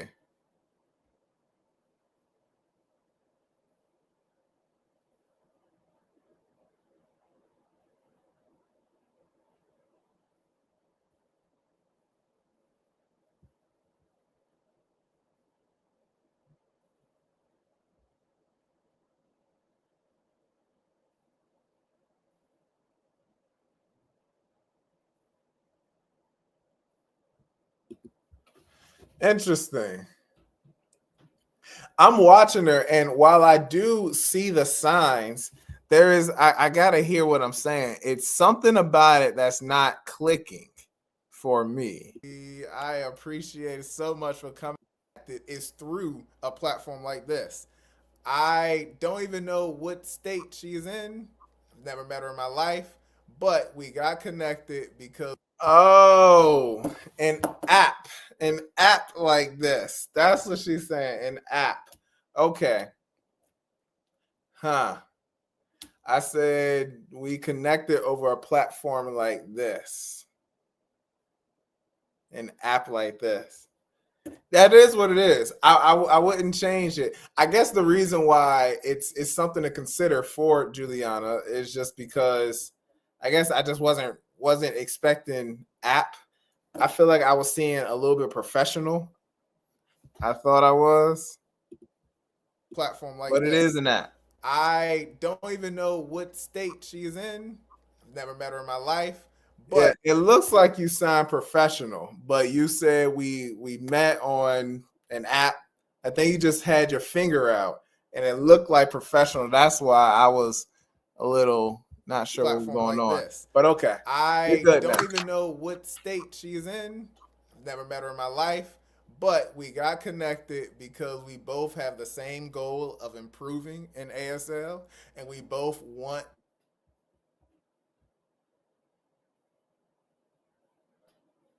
network more, all the things we have in common. Okay.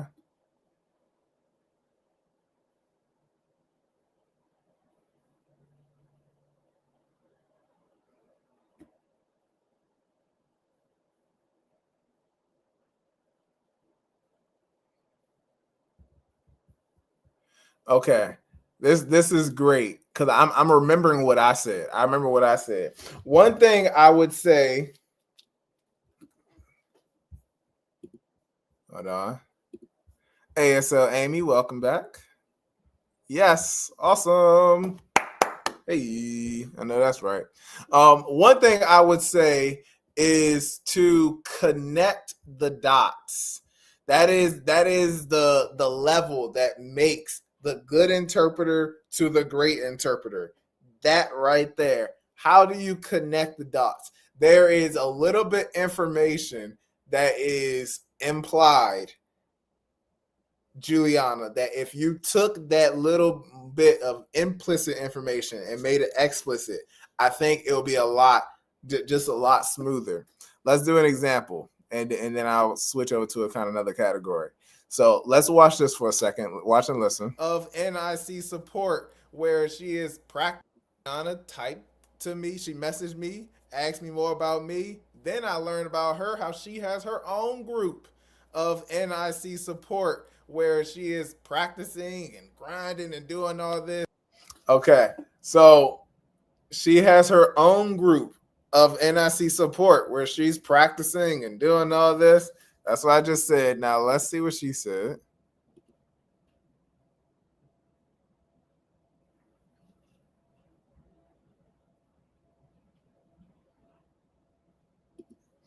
Well, I guess one thing I would say, you just said a private message, boom.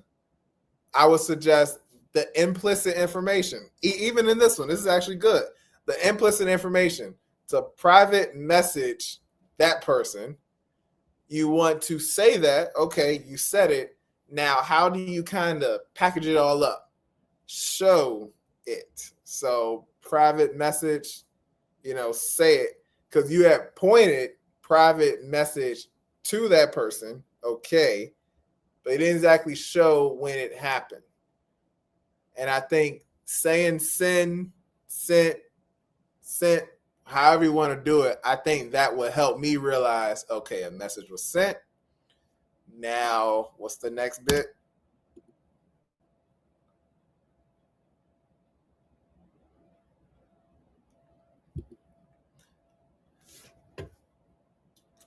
I think you're doing great. I think you're doing great. Just watching it. I would say into this moment right here, I know I said she has her own NIC support group. I think if you added the word herself, if you added like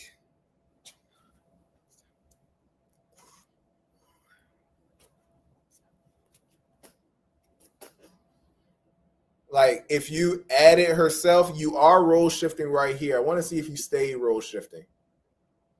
All right, you're back to the center. Yep, you're back. You're definitely back to the center now.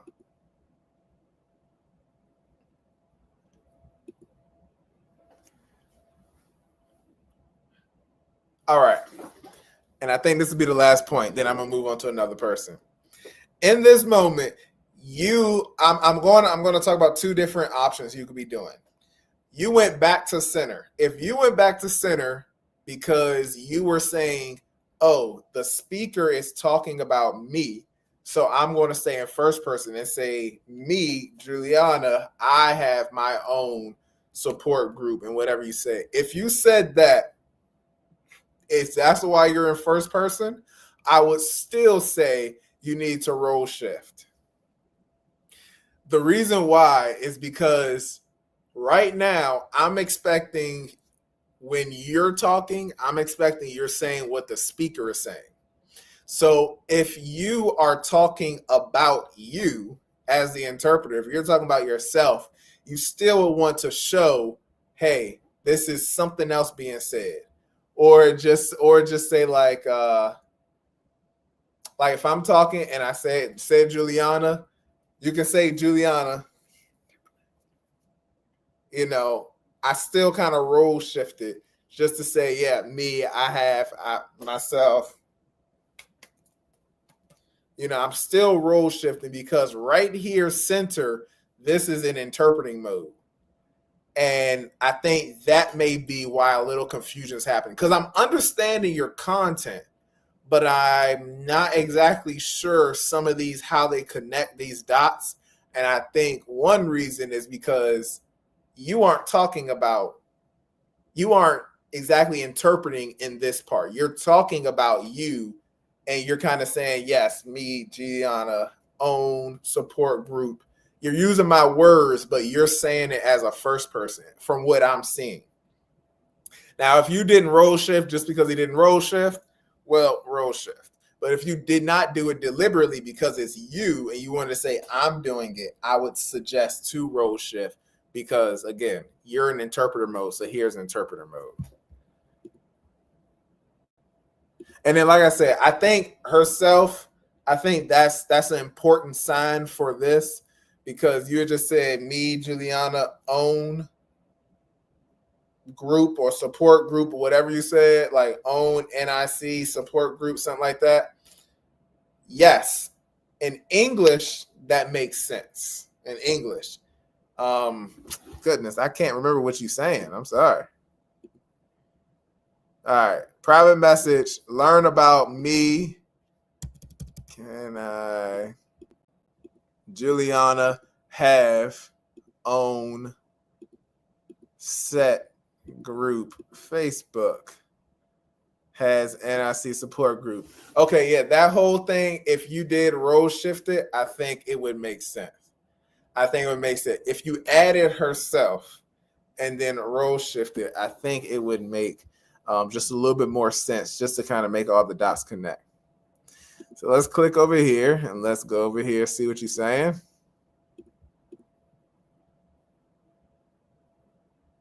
Hey, I want in. Tag me in, coach. Put me in the game. Uh-oh. I put you in.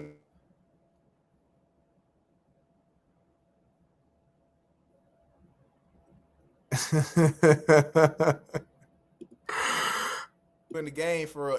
I love it. I did that. Look, it wouldn't be easy for me to do this anyway. So I'm not laughing because I would do it another way. Simply, I'm laughing just because I know how these idioms, it could be hard to interpret. So I'm just seeing what you guys would do.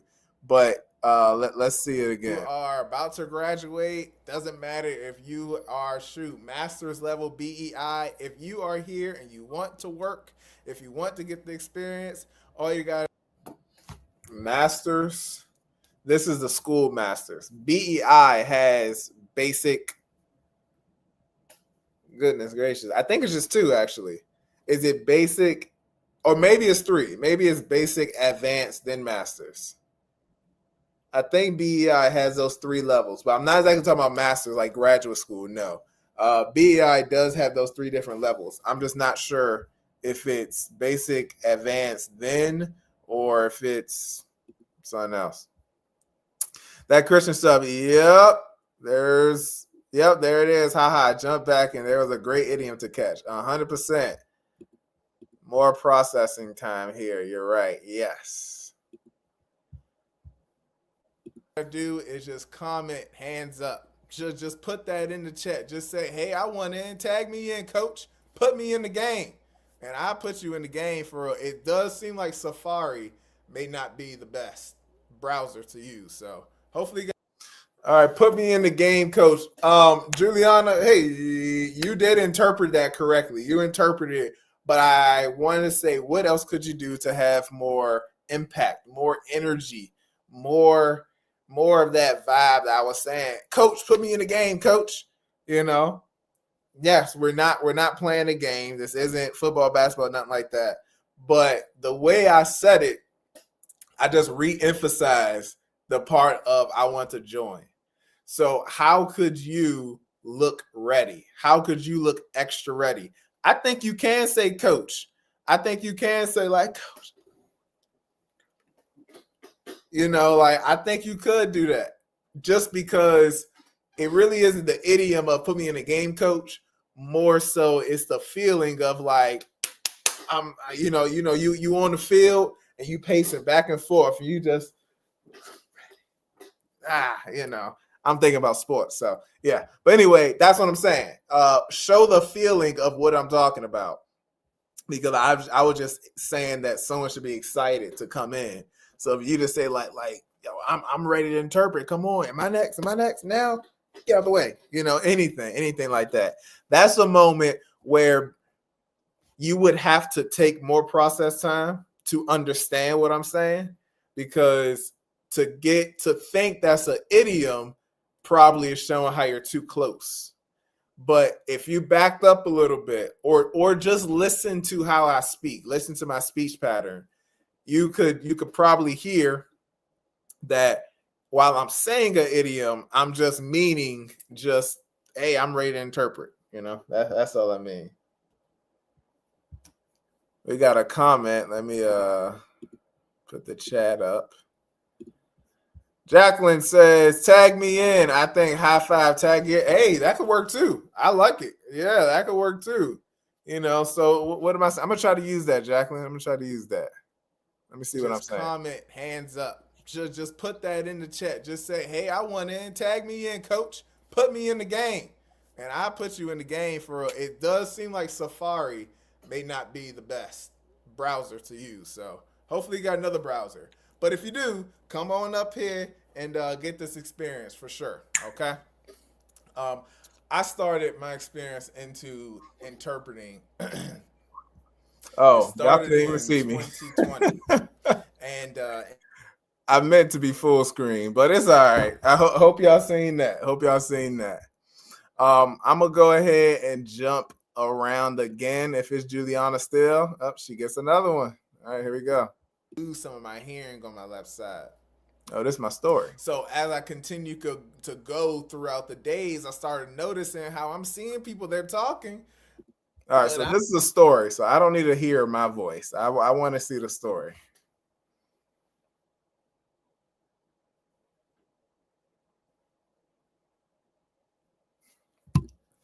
Careful with this. Careful with that. That's shape. Hearing just kind of go straight down. Go straight down. Like this is shape. I know what you were doing. You were kind of like showing us trickling down, but this is shape.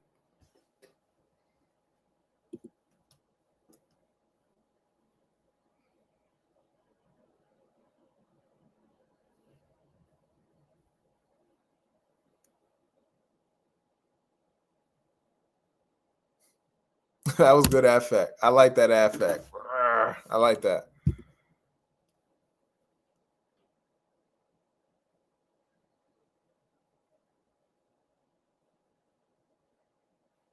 Yeah, that's true. They ain't got no patience.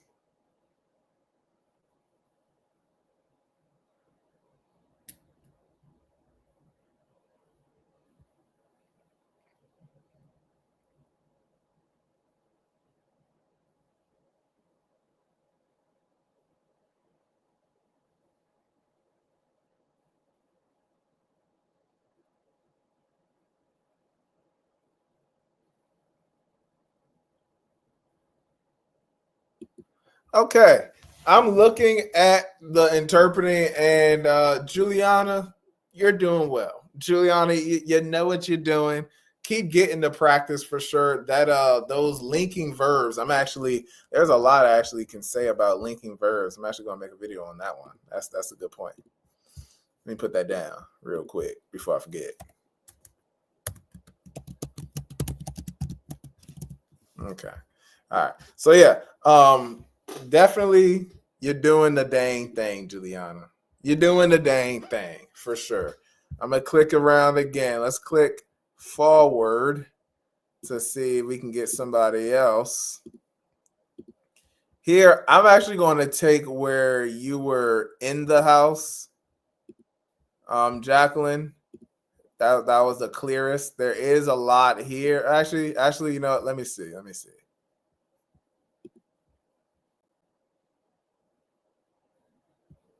Really did get the best I could out of it, but I was pretty disappointed. And when I drove back home, I was like, there gotta be more. It has to be more because I'm not coming 2 hours out here. Okay, I do want to see that. I was talking about the deaf event and how I didn't like it, so I do want to see that. Calming, and all the other 18 people were just like me. I'll say like 20. All right, here we go. We in. Ready? Okay, awesome. No, I see it.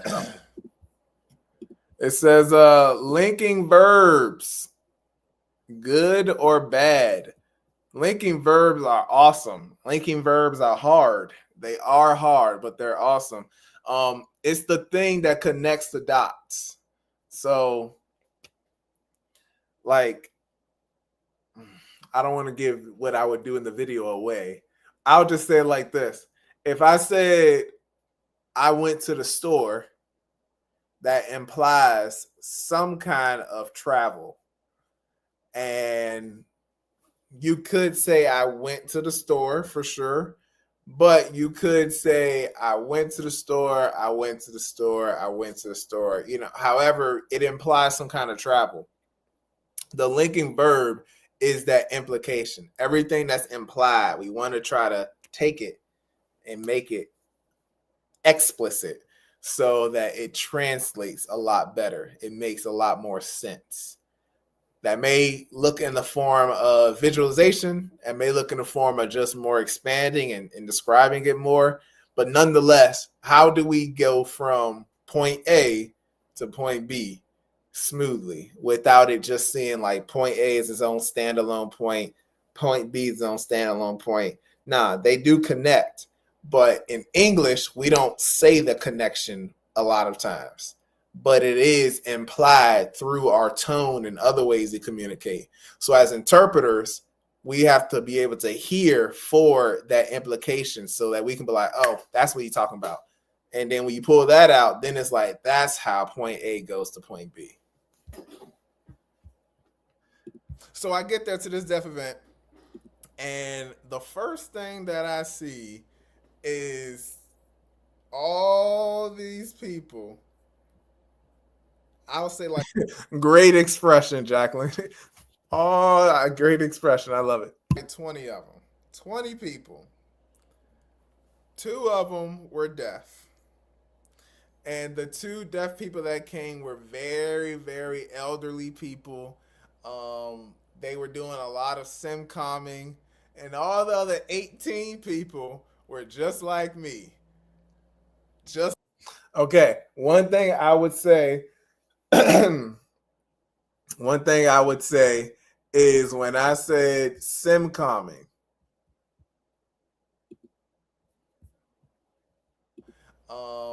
they were doing, because this is a story, we can say in the story you said sim-com. All right, I'm talking very slow, or I'm thinking so. I think I'm talking slow.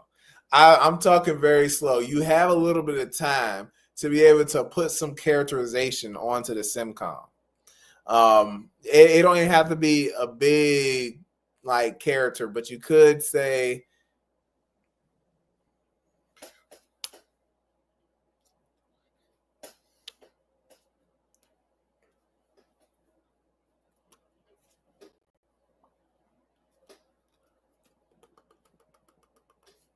try to give some type of characterization to it, because you said sim-com, which is fine, but it's a story, so you want to try to just give a little bit visualization, characterization to it while you're listening more. A lot of sim-comming, and all the other 18 people were just like me.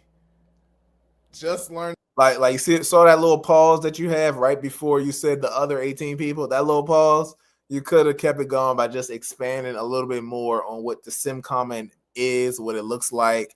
Paint the picture for us. ASL, don't really know what we talking about. We all just kind of just throwing our hands around, just trying our best. And honestly, like, I was pissed off. I was blown. I was blown the whole time, because I was like, all right, let me go back without the audio. Best. And honestly, like, I was best. And honestly, like, ASL, don't really know what we talking about. We all.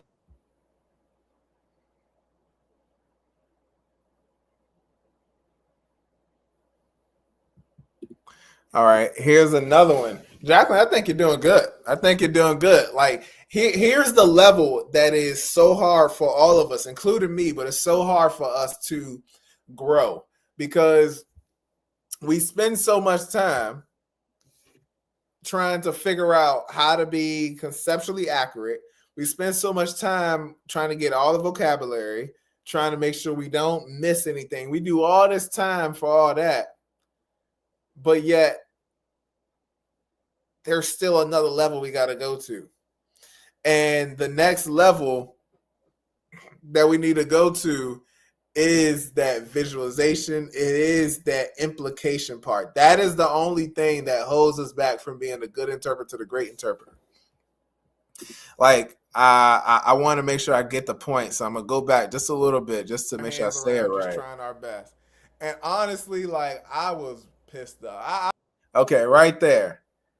You were saying we were trying the best, doing like that.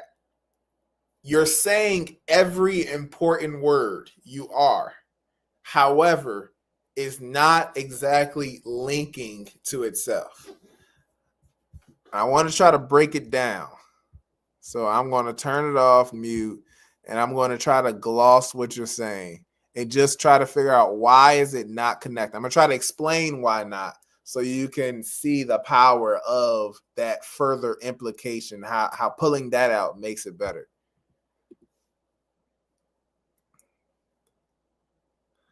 Okay, other 18 people in the group, just like me, new, learning ASL, you know, doing the best they can, communicate, sign, but not the greatest. So with that, you said everything that we needed to have a message. I understood what you said. Nothing is wrong in the interpretation. But how to make it better is because I'm talking about people. You know what it looks like when specifically us, because we're interpreters and we're talking about interpreting. We know exactly how it looks when someone isn't the best signer, but they're trying to sign, or someone's new to sign and they're trying to communicate the best. We know what that looks like. And the interpreters that we look up to, those interpreters, they take that extra time to add extra things in the interpretation that aren't said. That's the only thing that makes them different. So when instead of doing sign, you can characterize how the throwing hand looks. I suggest using this. I think this one is, this is the sign that people know. It's kind of like you're not signing the best, you're learning. I suggest using that. I did say throwing your hands around. So, this kind of look like you're just throwing stuff in my face for sure. But the meaning is more of this one, Either one is fine, though. I do think either one is fine, but you want to characterize it. Take that extra time. That's going to make your interpretation product look that much better.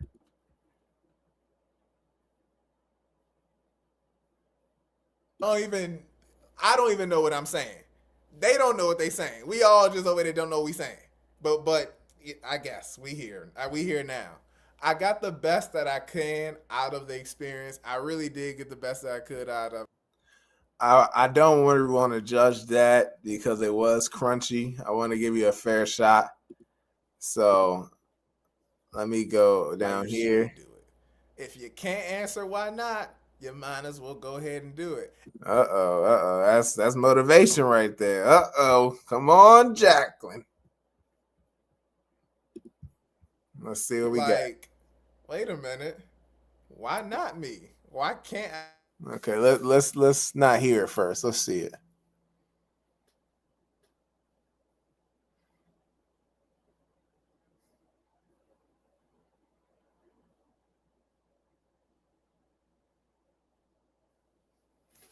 Had no reason. Wait a minute. I think you was doing it, Jack. I think you said exactly what I said. I think you interpreted what I said. I think so. I want to make sure. Let's see. It's important for you all to know. If don't know a reason you should do something, maybe that's your answer. Go ahead, do it. Okay, if you don't know a reason you should do something, okay, I think you forgot not.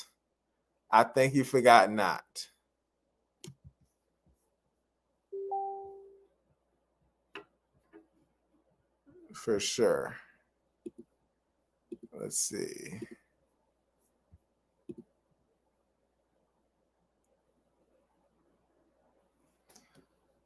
This says, well, maybe you can, important for you to know. All right, right there, you were saying maybe you can, and then you jumped. If I jumped, as a speaker, if I jumped, okay, how would you show like new point?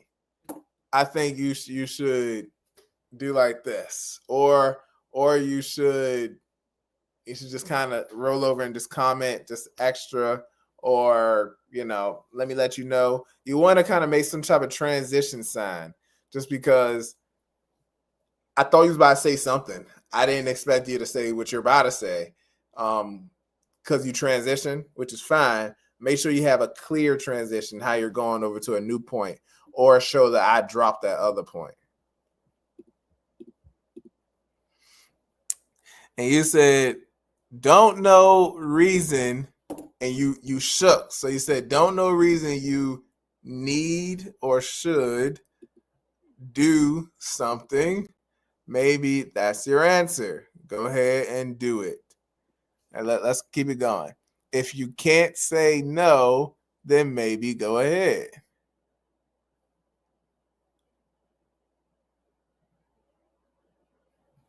All right, here's another one where linking verbs are important. So I think you are interpreting right. So in the very beginning, I think you just forgot to say not. You said if. No, you said don't know reason if should do. That's your answer. Go ahead. You forgot the not. Don't know.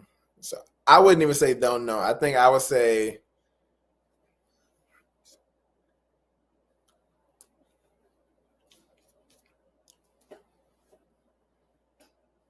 I mean that's me doing Monday morning quarterback. All right. So maybe in the moment I'll sign something else. But now since I'm here, I'm just saying what I could do for sure. Oh, shoot. The linking verb. Right over here. I gotta get over to it, Monty. Right here. So I was over here giving I was talking to the audience. If you can't find a reason to not do something, then maybe you should. And then I went personal to me, and I was saying, for me, I really want to know ASL. You did that because you said myself wanted to learn ASL. Yes, but you have to transition. How are we transitioning? Because right here, it could look like both points go together. It's not exactly they go together, but it's just a transition. So, and I think you did it because it wasn't much of a pause. I don't know a reason you should do something. Maybe that's your answer. Go ahead and do it. If you can't say no, then maybe go ahead. Myself decided no ASL. So yeah, I would say take a pause. That's one of your tactical pauses that you would need. You need a tactical pause right here just to show the difference. So let me try to actually do it like this. Tactical pause. I'm going to try to use your signs, but add a pause to it to show you how it could work. I had no reason. I wanted to know ASL. I wanted it to be more local. Oh, wait a minute. Now, since I heard it, you added some actually. You said for myself. You added that. First off, hey, good job. I like how you added that. I think the feedback still applies just because I didn't catch a smooth transition, but nonetheless, you are taking some implied information and making it explicit. So I want to give you your props for that one for sure. Now I don't even know what I'm saying. Now I gotta go back. Wait a minute. Why not me? Why can't I do it? And that's important for everybody to know. Like, if you can't answer why you shouldn't do something, maybe that's the answer to tell you why you should do it. If you can't answer why not, you might as well go ahead and do it. And I had no reason. I wanted to know ASL. I wanted it to be more local. I wanted it to be people that I enjoyed talking with. Like, I had all these things. Well, the only thing left for me to do it is for me to do it. Yes, sir. Oh, Lowell says that's my program, ASL Connect at Gallaudet. I know that's right. Hopefully you learned from my interpretation right there. Take the good, take the bad. Jacqueline says by adding, hold on, the little video inside the way. Hold on. By adding for me might work for that transition. Yeah, for sure. 100%. But you actually did add that. That's pretty crazy. All right, let's go ahead. Let's move on. Let's click down some. But I know they try and ask me some questions, so I'm trying my best to go through with it. But from that program, from that event, I met a guy named Harold. And Harold was my man. Harold, like, I still talk to him to this day. That's my man's. He cool. Harold, shout out to him. Okay, yes. I would not say man, my man. That doesn't translate well. I wouldn't say my man for sure. I know we already talked about it, so you could definitely say Harold.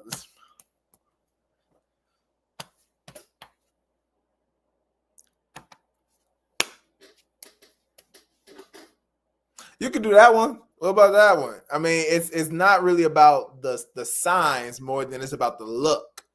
I think the look is what make it slang. There are some signs that are exclusively slang. There are. But I think it's more about the look. If you do the normal signs with the look of you're talking informally, talking like you saying some slang, I think that's what communicates it. Because like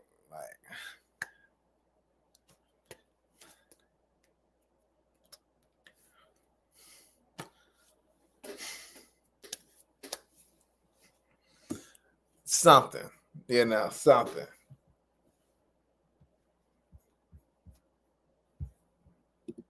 But you are right. That was my best friend.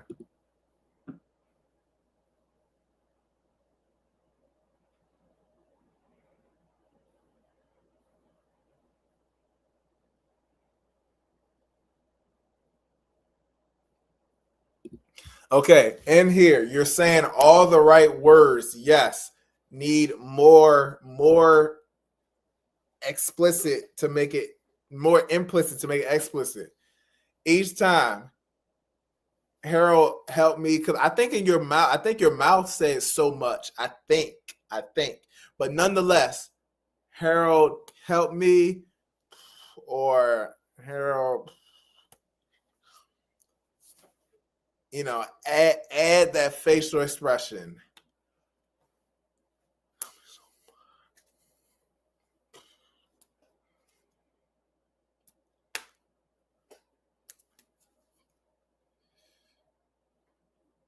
Add that because that's how I'm trying to explain myself. But let's see if I really did say that. Maybe I sounded not that. So maybe that's why you didn't say it. So much about deaf perspective. Out to him. He really took me under his wing. He introduced me to his friends. He introduced me to people that he knew. He taught me so much about deaf perspective and then the challenges deaf people do. And then I was able to learn so much ASL, of course. He gave me so much opportunity. Well, I wasn't the most dramatic with the expression as I wanted to be. But nonetheless, I think adding that would definitely hit home the point. But if I didn't know me, maybe I wouldn't have signed this neither. So I get you. I'm just hearing myself as feedback for myself. All right. I'm learning so much. There's so many people who I've met along the way. And there's only one way for me to bring all that together. And that is inside the ASL Interpreters Lab. So I appreciate y'all for coming here. One more time for the one time. Let's get it for the one time. Hey, I appreciate both the interpreters for coming up on here. One time for the one time. How would I interpret that? One time for the one time. Let's get a round of applause. One time for the one time. Let's see. I can shoot. I said it, and I don't even know what I'm supposed to sign for that. Let me think.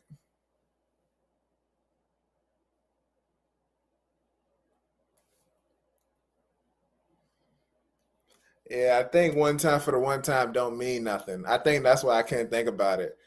It's just words. It don't really mean nothing. So you're right. Let's do it again one more time. That's cool. So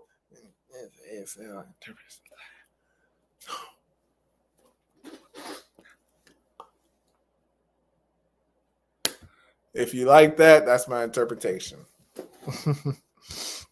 Let's go ahead, go to Imani, and then Mrs. L, and then I'll be done for the night. I'm glad that I was able to do this. We are. I'm just saying before I really get into that, I'm just checking on you. What'd you do today?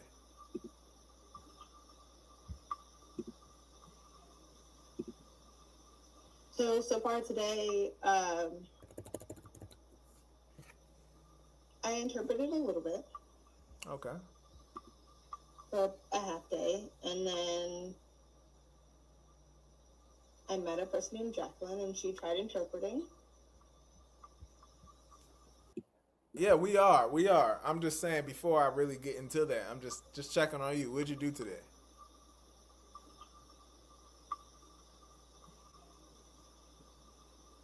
So far today, I interpreted a little bit Okay. for a half day, and then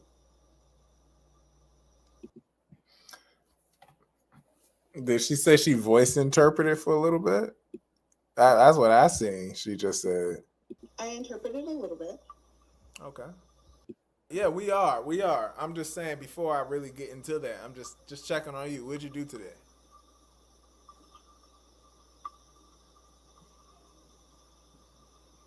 So far today,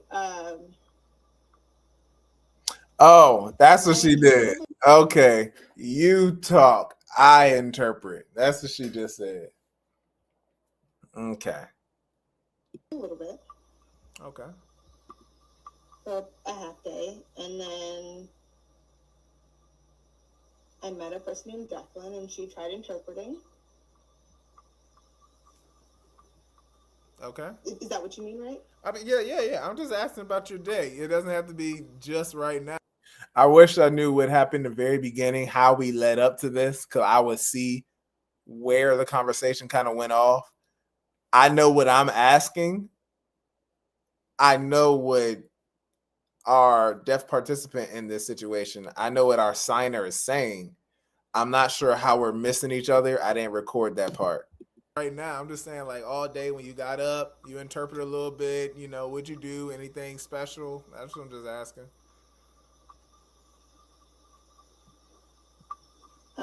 That's a good question. I remember absolutely nothing from my day today. For Imani, I would suggest maybe adding this sign, like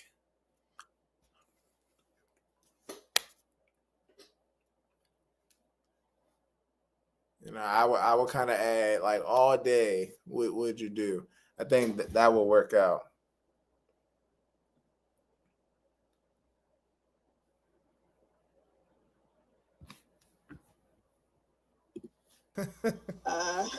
Dang. Okay, so I have two sons. Okay. The first one is a 3-year-old, and then my second is a 1-year-old. Ooh, young. So my eldest son, we're believing that he might have autism. So we're learning how to teach him how to conversate appropriately. And so that's been an experience for me. Okay. How to conversate appropriately. This is interesting. So Imani is doing a great job right now voicing what's going on. It is interesting to see how the power of our words can really sway a conversation, because teaching him how to conversate appropriately is what I was told. Is a 3-year-old, and then my second is a 1-year-old. Ooh, young. So first, the interpreter said, we thinking he might have autism. I think this was a strategy from Imani, because I do the same thing. That's why I think it's a strategy. There are some times where we are a little vague. I seen it, but saying someone got autism is kind of like is one of those things that it ain't much coming back you can do. So if you're unsure, I think for her, the strategy was to kind of say, like, I think it might have autism, just because it's not 100% confirmed yet, just in case they don't got autism. I ain't said they do. I said we think. I think that's what's going on here. But good strategy. Thinking on your feet. My eldest son, we're believing that he might have autism. So we're learning how to teach him how to conversate appropriately. Conversate appropriately or speak appropriately. Could be different. So to conversate and to speak are in the same arena, but they are two different kind of avenues with it. So, it definitely just shows the power that we hold. And so that's been an experience for me. Okay. What does that experience look like? A child with autism, how does the learning vary? Or I like how you used the sign or sign. Good job, Imani. But the different activities you need to do vary.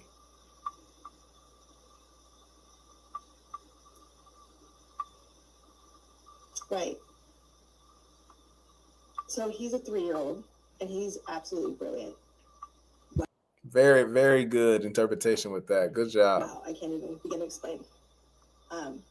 But for example, with discussing topics, when it comes to socially,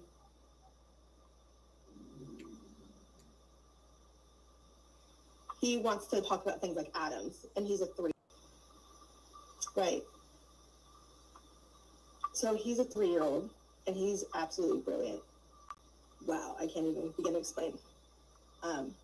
But for example, with discussing topics, when it comes to socially, I think that would have threw me off. Good job, Imani. I think the discuss each other and then spell it, I think that would have threw me off. So good job. Good catch on that. I learned from that one. he wants to talk about things like atoms, and he's a 3-year-old. He really understands the physical. Oh, that's her sign for atoms. Oh, okay. That's the sign for atoms. She said he wanted to talk about atoms, like he's great at it, and then she spelled atoms. All right, yeah, it definitely would have threw me off, but now it makes sense. World. And he wants to learn about things like inertia. Inertia? Now, this part wasn't faking. I don't know what inertia was. I would have missed it in the finger spelling. What is that?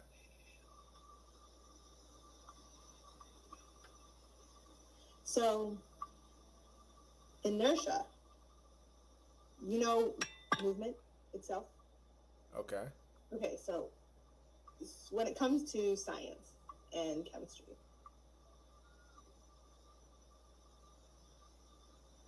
do you know that law? Which law? Newton's law. Huh? Newton's law. Newton's law. Yeah, he got like 3 of them, right? 3 or 4 of them. Right. Okay. So that part right there was important. That little piece right there. When I said, well, he got like 3 or 4 of them, right? She said, like, I don't know. He got a couple. Newton's law. Newton's law. Yeah, he got like 3 of them, right? 3 or 4 of them. I don't know.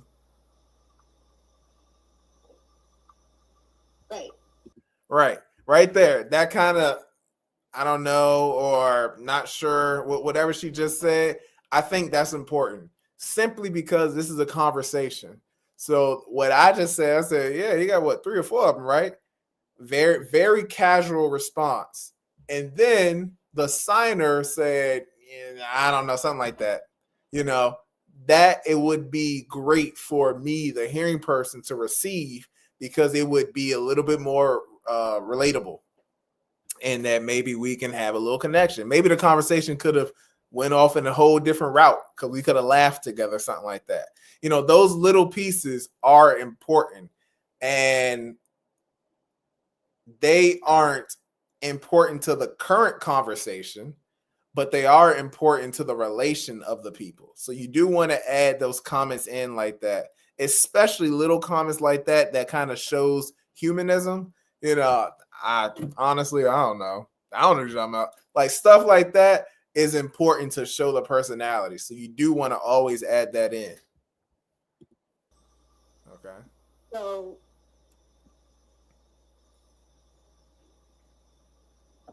So the point of that law is when an object is in motion, it will continue to stay in motion. So that's what my son's learning right now. So you can imagine. Okay. All right. Is he just in love with science? I know we're supposed to be talking about food, but is he in love with science, or is great role shift right there? Great role shift. Science like extra stimulating for his brain, or because I'm thinking about how does a 3-year-old even know to talk about? Okay.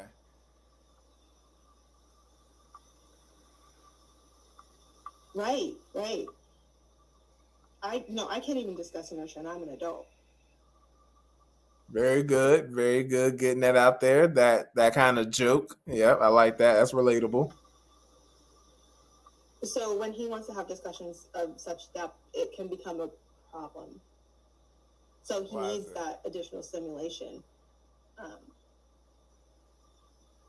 And he has to learn how to control himself. So it can be a problem. So when his younger brother is crying, that is something that will set him off and be overstimulating. He'll push another child, or he'll have a negative interaction with another child. So the science, like he'll push another child. Okay, I think we're still going through the conversation, so I'm gonna leave it. I'm gonna see how the conversation plays out. Does the science help him kind of calm down, not go? I don't know. I don't know how to even say it. Okay, it does help. All right then. Mm-hmm. Interesting. Okay, so it looked like the conversation worked out. Look, sometimes as interpreters, because I guarantee Imani, even if Imani was feeling a little doubtful in the interpretation, she felt confident enough to say, I think I got enough details, so I'm going to say something. And a natural part of the conversation is where the hearing person was like, wait a minute, it's really not clicking. And then it ended up working out through the interpreter. Not every time when we are making mistakes. First, I guess when we're making a mistake, we do want to say it. Every time we make a mistake and we know we made a mistake, yes, say something because you don't want to derail the conversation like that. However, if you are making a mistake unknowingly, right? You're unknowingly, like Imani was kind of like, I think I'm following. Because she did not say, hold on. Because she didn't do that, the conversation worked itself out. Now, that's a great thing. And a lot of times that can happen. You have to be able to figure out where is the time for me to say, wait, I'm the problem, or the conversation is just derailing. One way to confirm you're not the problem, especially when it comes to voicing, one way to do that is for your deaf person to make sure you're giving them that visual feedback. I always, as I'm voicing, I'll do a couple thumbs up, just especially on finger spelling. When deaf person finger spell, I'll always give a thumbs up just to let them know I got it. Just a couple ways like that, just to show like, hey, I'm tracking what you're saying. But I do enjoy that she didn't really butt into the conversation and it worked itself out. We used to do the two families, no problem. But my mom. Sorry, I do see Jacqueline. Two weddings. So first, we eloped. Elope, okay. Eloped. Yes, we did. And then, like, with the I'm not sure how to sign it. The wedding house. Anyway, there was the wedding there, and then in June. That was in June, the 22nd actually of June. Oh, and then we had a party with our close family. Okay. To celebrate that. Then the second, and so we called that kind of like our second wedding because it was with. Okay, all right. I've always heard this word, envelope. I I don't even know what it is. What is envelope?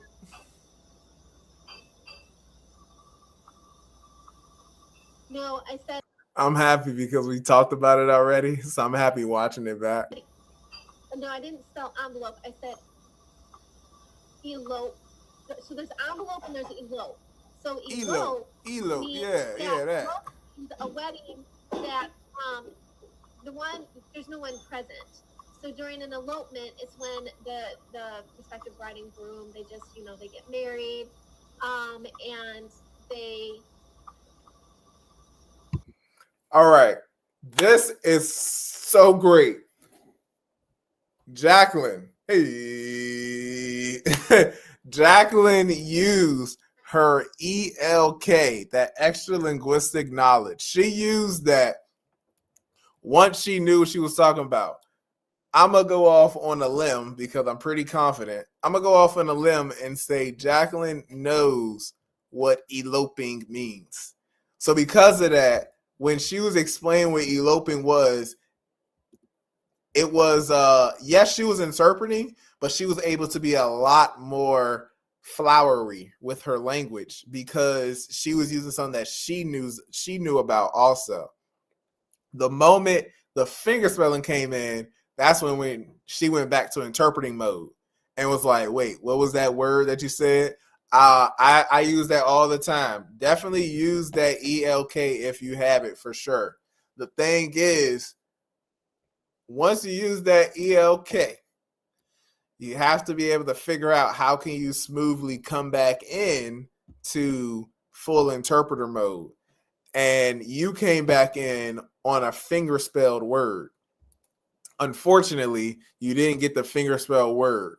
What you can do, because you have that ELK, you can just expand a little bit more on what eloping is, a little bit more on the fact that not many people there, it's just two people. And again, very small ceremony, and you're kind of reiterating the same point, then you can try to get the finger spelling so that you can, of course, be able to go ahead and interpret it correctly. But I do see the difference in when you're talking versus when you're interpreting. I see the difference. Envelope. I don't even know what it is. no, I said no, I didn't spell envelope. I said elope. So there's envelope and there's elope. So Elope. Elope. means Yeah, that. elope means a wedding that the one there's no one present. So during an elopement, it's when the prospective bride and groom they just they get married, and they they will be married. Right here. When you're grabbing clarification, you have to let me know what's going on as your other client, the hearing person. Let me know. Oh, you're grabbing clarification. Interpreters grab clarification 1 minute. Just clarifying 1 minute. Or sometimes I'll say, I want to make sure I'm interpreting this correctly. Just 1 minute. If you're going to do it, you want to let me know what's going on. When someone knows sign language, it's less of a problem. Like me, I I see what you guys are saying to each other, so it's fine. But most times we're interpreting for people who don't know sign language. So if you just stop in the middle of the discussion, you open it up for me to say something, which then both of them talking at the same time, which would have ruined your process. You might have got more overwhelmed. So to avoid that, make sure that you are clear on what's going on because you just transition from talking to just stopping. So I might just be like, oh, okay, well, yeah. So about Thanksgiving, like if I would just moved on and you still was in the previous point, I would have caused a clash.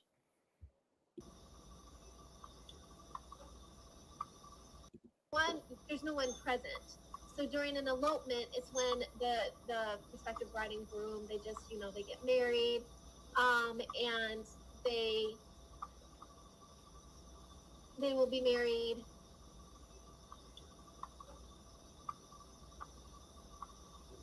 They'll be married. Officiated. It's an officiation.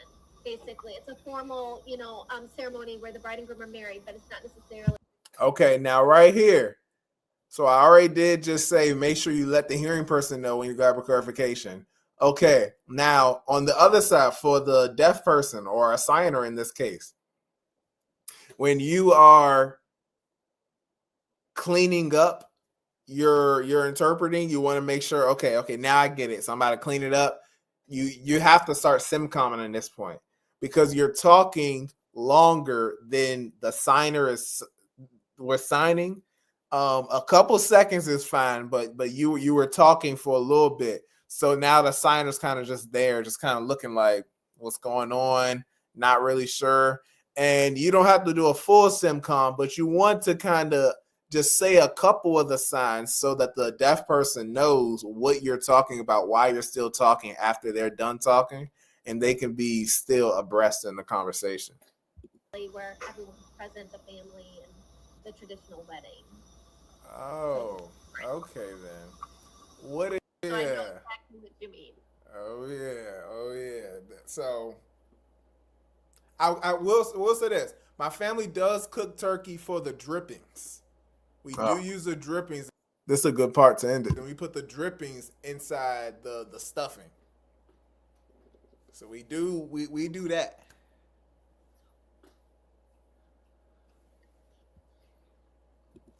You know what I'm talking about?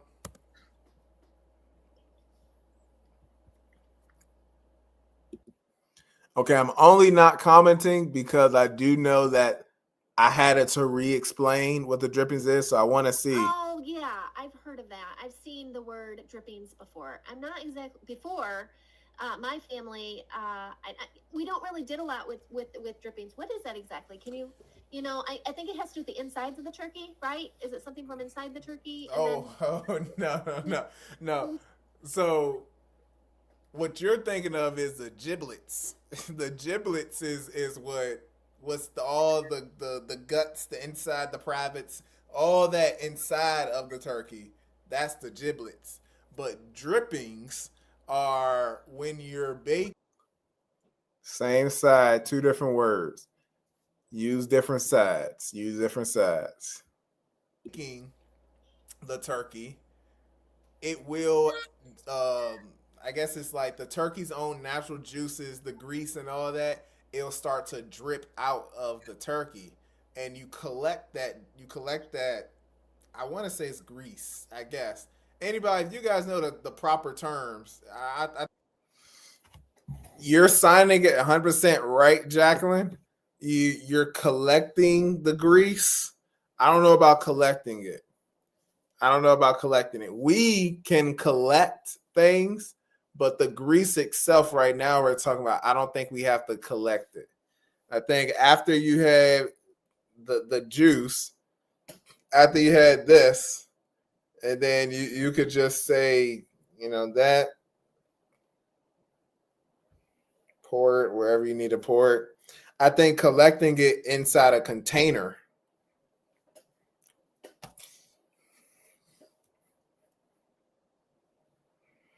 Something. But you want it to make sure that it's in this container. We don't exactly want to collect it. It's more of just allow it to accumulate. I think the proper term is grease. But you get that grease, and then that grease we put inside for a good extra flavoring inside of our dressing or our stuffing.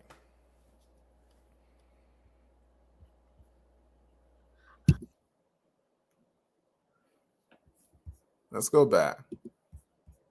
Anybody, if you guys know the proper terms, I think the proper term is grease.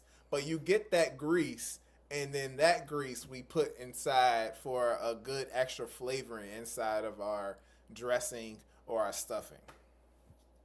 Okay. All right. Right there, you had your grease. I think you did this. Make a visualization. Make the visualization. You know what I'm going to do? I'm going to do a practice that I always do a lot to help me on my linking verbs. And the practice is before and after. You see a before picture and an after picture, and we make up how it happened. I do that all the time, that practice. I can show that for sure. But let's say working out, all right? You got me. Well, I'm going to do the opposite, actually. I'm going to do the opposite, not working out. I'm going to do getting fat. So you got, let's say, me as a 15-year-old stud. I'm talking about rocked up. Stud. And then you got me, 45-year-old potato wedge. All right. I look like a dang hush puppy. Okay. Round and just eating more. How do I go from this rocked up stud to this really flabby, round hush puppy? How does that happen? That's what we do as interpreters. So I ate, I didn't work out, didn't walk, it's not active.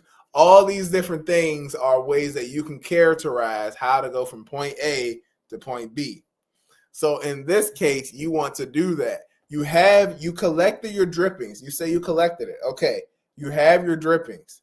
You know, I said it's like grease. Because you spelled juice, so you know what it looks like if you're thinking. If you're just interpreting and it's not coming up here, it'll be hard for you to depict it in your hands. When you're listening to it, have an image of what I'm talking about. You know it's juice. You know it's grease. You know you collected it. And then I said that goes into the stuffing. So you can add it to the stuffing. That is just surface level, though. We want to get deeper than surface level. So if you have your juice, you can just say you poured it into and then make it up so you can go ahead and bake your stuffing, because that's exactly how we do it. We put the juice in there. But you want to be able to visualize, how do I make both of these things make sense? That's important.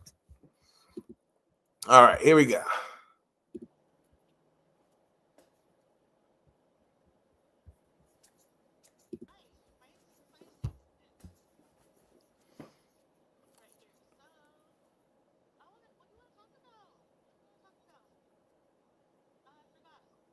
I had thought that Amani thought that I had made the mistake. Hey, so I get what you mean, but yeah, I did that on purpose. Interpreter, because they might, but I had that you're through that, and knowing that I did it on purpose. How could you go through that experience but still maintain like, no, I did my job, they just misunderstood or something? How could you make sure that happens? It's a good strategy. If I truly felt that if I had thought that Amani thought that I had made the mistake. Thank you so much, Jacqueline. Thank you so much for coming. Of course, I'm doing this. I'm at my last person. I am at the end, but thank you so much for sticking it out for these 4+ hours. Goodness gracious. This is my first one now, so it's all right. I think my very first one I did on Facebook was like 10 hours too, something like that. So it don't matter, but thank you so much. I will see you on the next time. I'm going to go ahead and finish up myself. Pointed at you and been like, envelope. I said and spell what I said so they know, because I have done that. I have not quite to the extent that what happened tonight, but I have had where. So this is your warm up. I don't want to judge your warm up. Unfortunately, though, it seems like when I'm signing, the voicing is going to be very low. So unfortunate, but let's try it.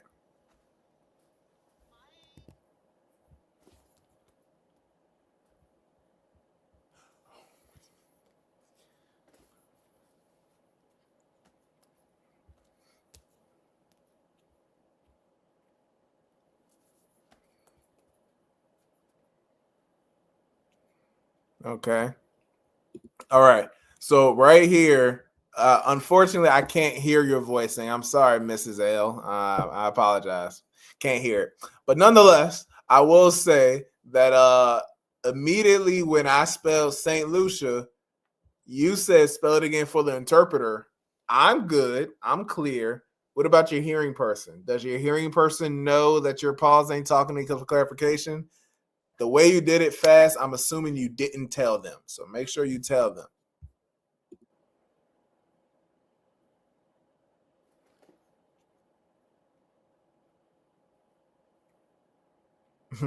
I'm spelling wrong. LCU. Hey, whatever.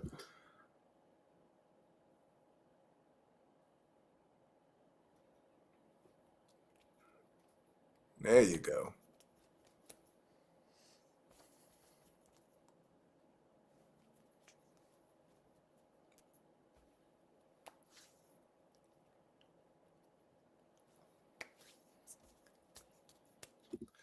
I believe you missed the word I spelled. Let me see if I catch it.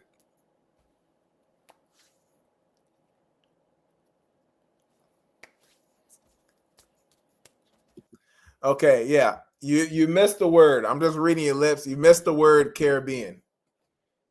Caribbean. Caribbean. How you say the word? Well, that's probably why you missed it. I ain't know how you say it. Caribbean. Caribbean. All of them. I don't know.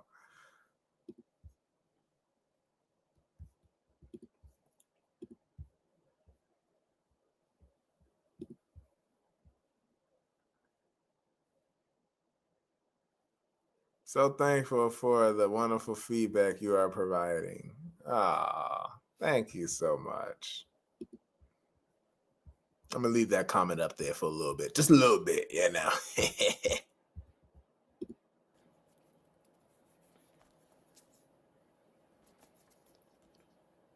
I will say though, Mrs. L, the way you are looking, again, unfortunately, I can't hear you, but I'm reading your lips, and the way you're looking, it does sound like you're matching me. Definitely, you, the way you're kind of moving as you're voicing looks very pleasant, which is great. It is really great. I'm not a deaf person, so I don't exactly look at the interpreter. You know, I don't really have that kind of perspective. But I do know deaf people look at their interpreters while they are interpreting for them, and they're evaluating us. This is really good posture. I have a lot of confidence. You're saying what I'm saying, just simply the way you look. You look very pleasant. You look in control. You look like you're telling a nice story, and I'm telling a nice story. So definitely make sure that we are aware how we look while we are interpreting, because that tells a lot too.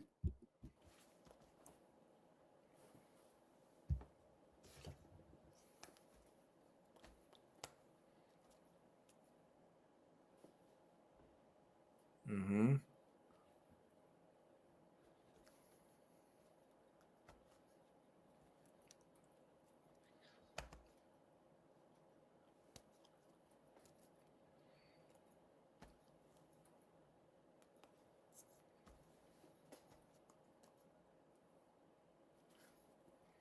Okay, I really wish I heard what you said. I really wish I heard, because that's an important part. I know you said Africa. I just don't know how you said it. Let me see if I can read your lips.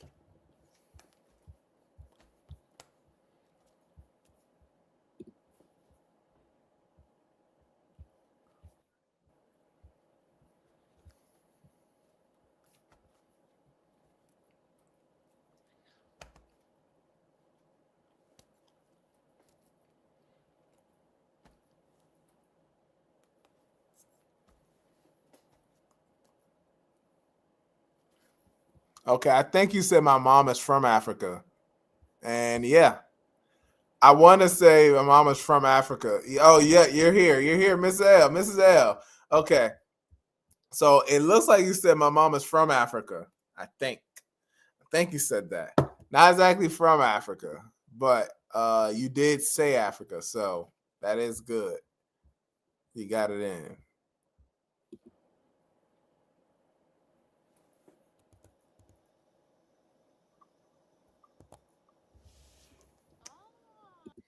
So yeah, I think I was recognizing that the computer wouldn't pick up your voice. So now I got a little bit of voice.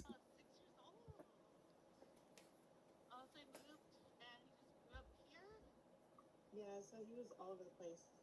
Atlanta, Georgia, New York.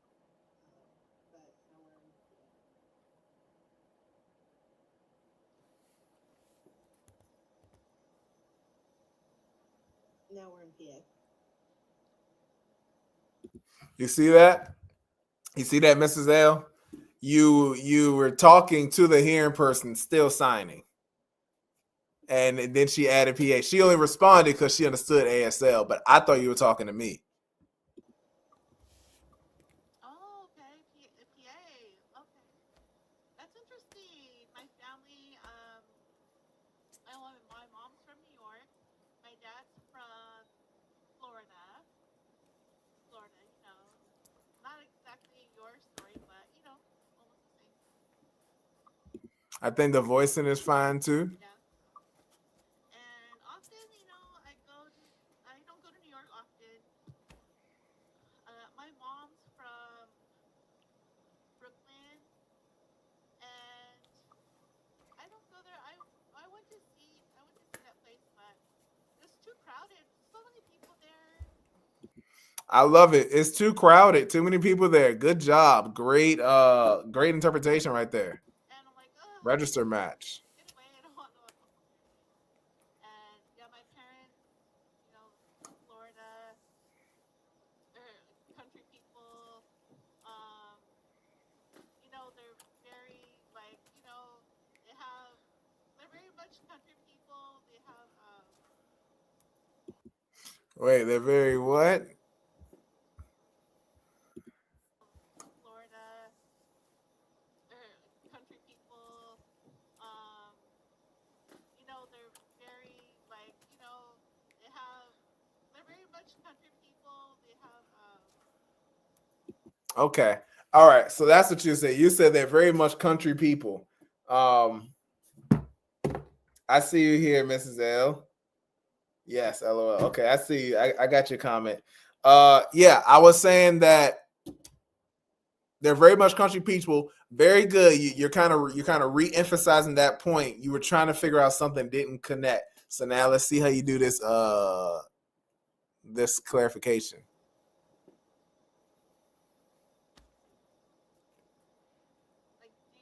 deep dip. My family uses dip where they put it in their cheek. They put it in their cheek and they chew on it. It's called dip. They're like, "What's up, cousin? What's up, cousin?" So they use dip and chew on that. Hey, I'm happy for you, Mrs. L. Even though you might have felt uncomfortable saying, "What's up, cousin? What's up, cousin?" That's exactly what I was saying. Exactly what I was saying. Now, trust me, you may feel uncomfortable because you truly don't say it like that, So that part is one part. But nonetheless, you caught exactly what I was saying. You characterized it. You told a story out of it. You did the best you could do with what you got. That's good work in my book. So it's really black and thick and it's awful. And all the time they spit it out and I see it like spit out everywhere. I'm like, ew, I hate it. But Very good. You got some really good affect. my family, I can't deny it. I can't deny it. Right. That's true. That's cool. But your trip to St. Lucia, do you have any excursions planned?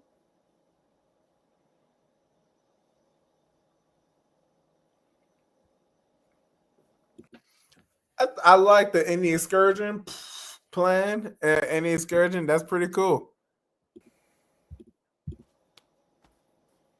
When I get there, my plans. Well, first, the food.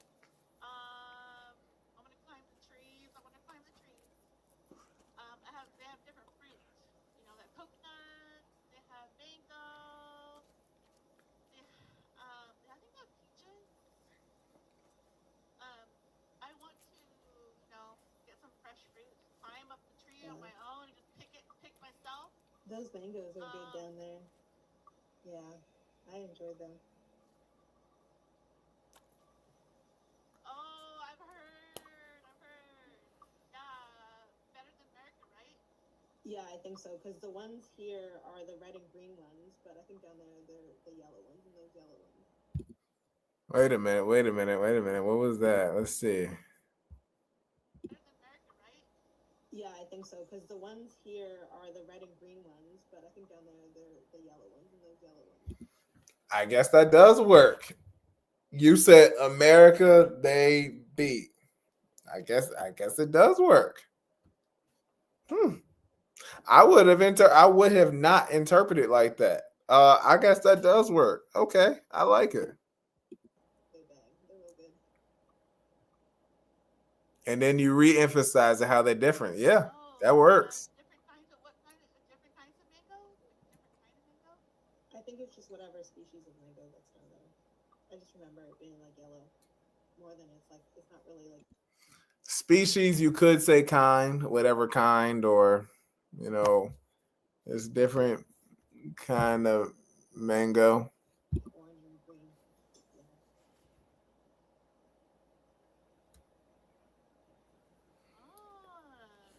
Okay. Well, definitely. I'll definitely go ahead and taste that. So one thing I'm not excited to try, but I'll try it. It's coconut. I'm willing to try coconut. But I refuse. It's gross. Coconut. But people tell me. Wait a minute. Right then, I think this would be a good spot to pause it. One thing I'm not excited to try, but I'll I like where you're at. I'm not excited to try, but okay, I'm willing. That's fine. coconut. I'm willing to try coconut. Very good. But I refuse. It's gross. Coconut. So right now, you missed the part where I said, right now, I refuse. That was the transition right there. Right now, refusing. Ugh, disgusting. But people tell me in St. Lucia that it's really delicious. Go ahead and try it. I'm like, oh, okay, fine. I'm willing to try.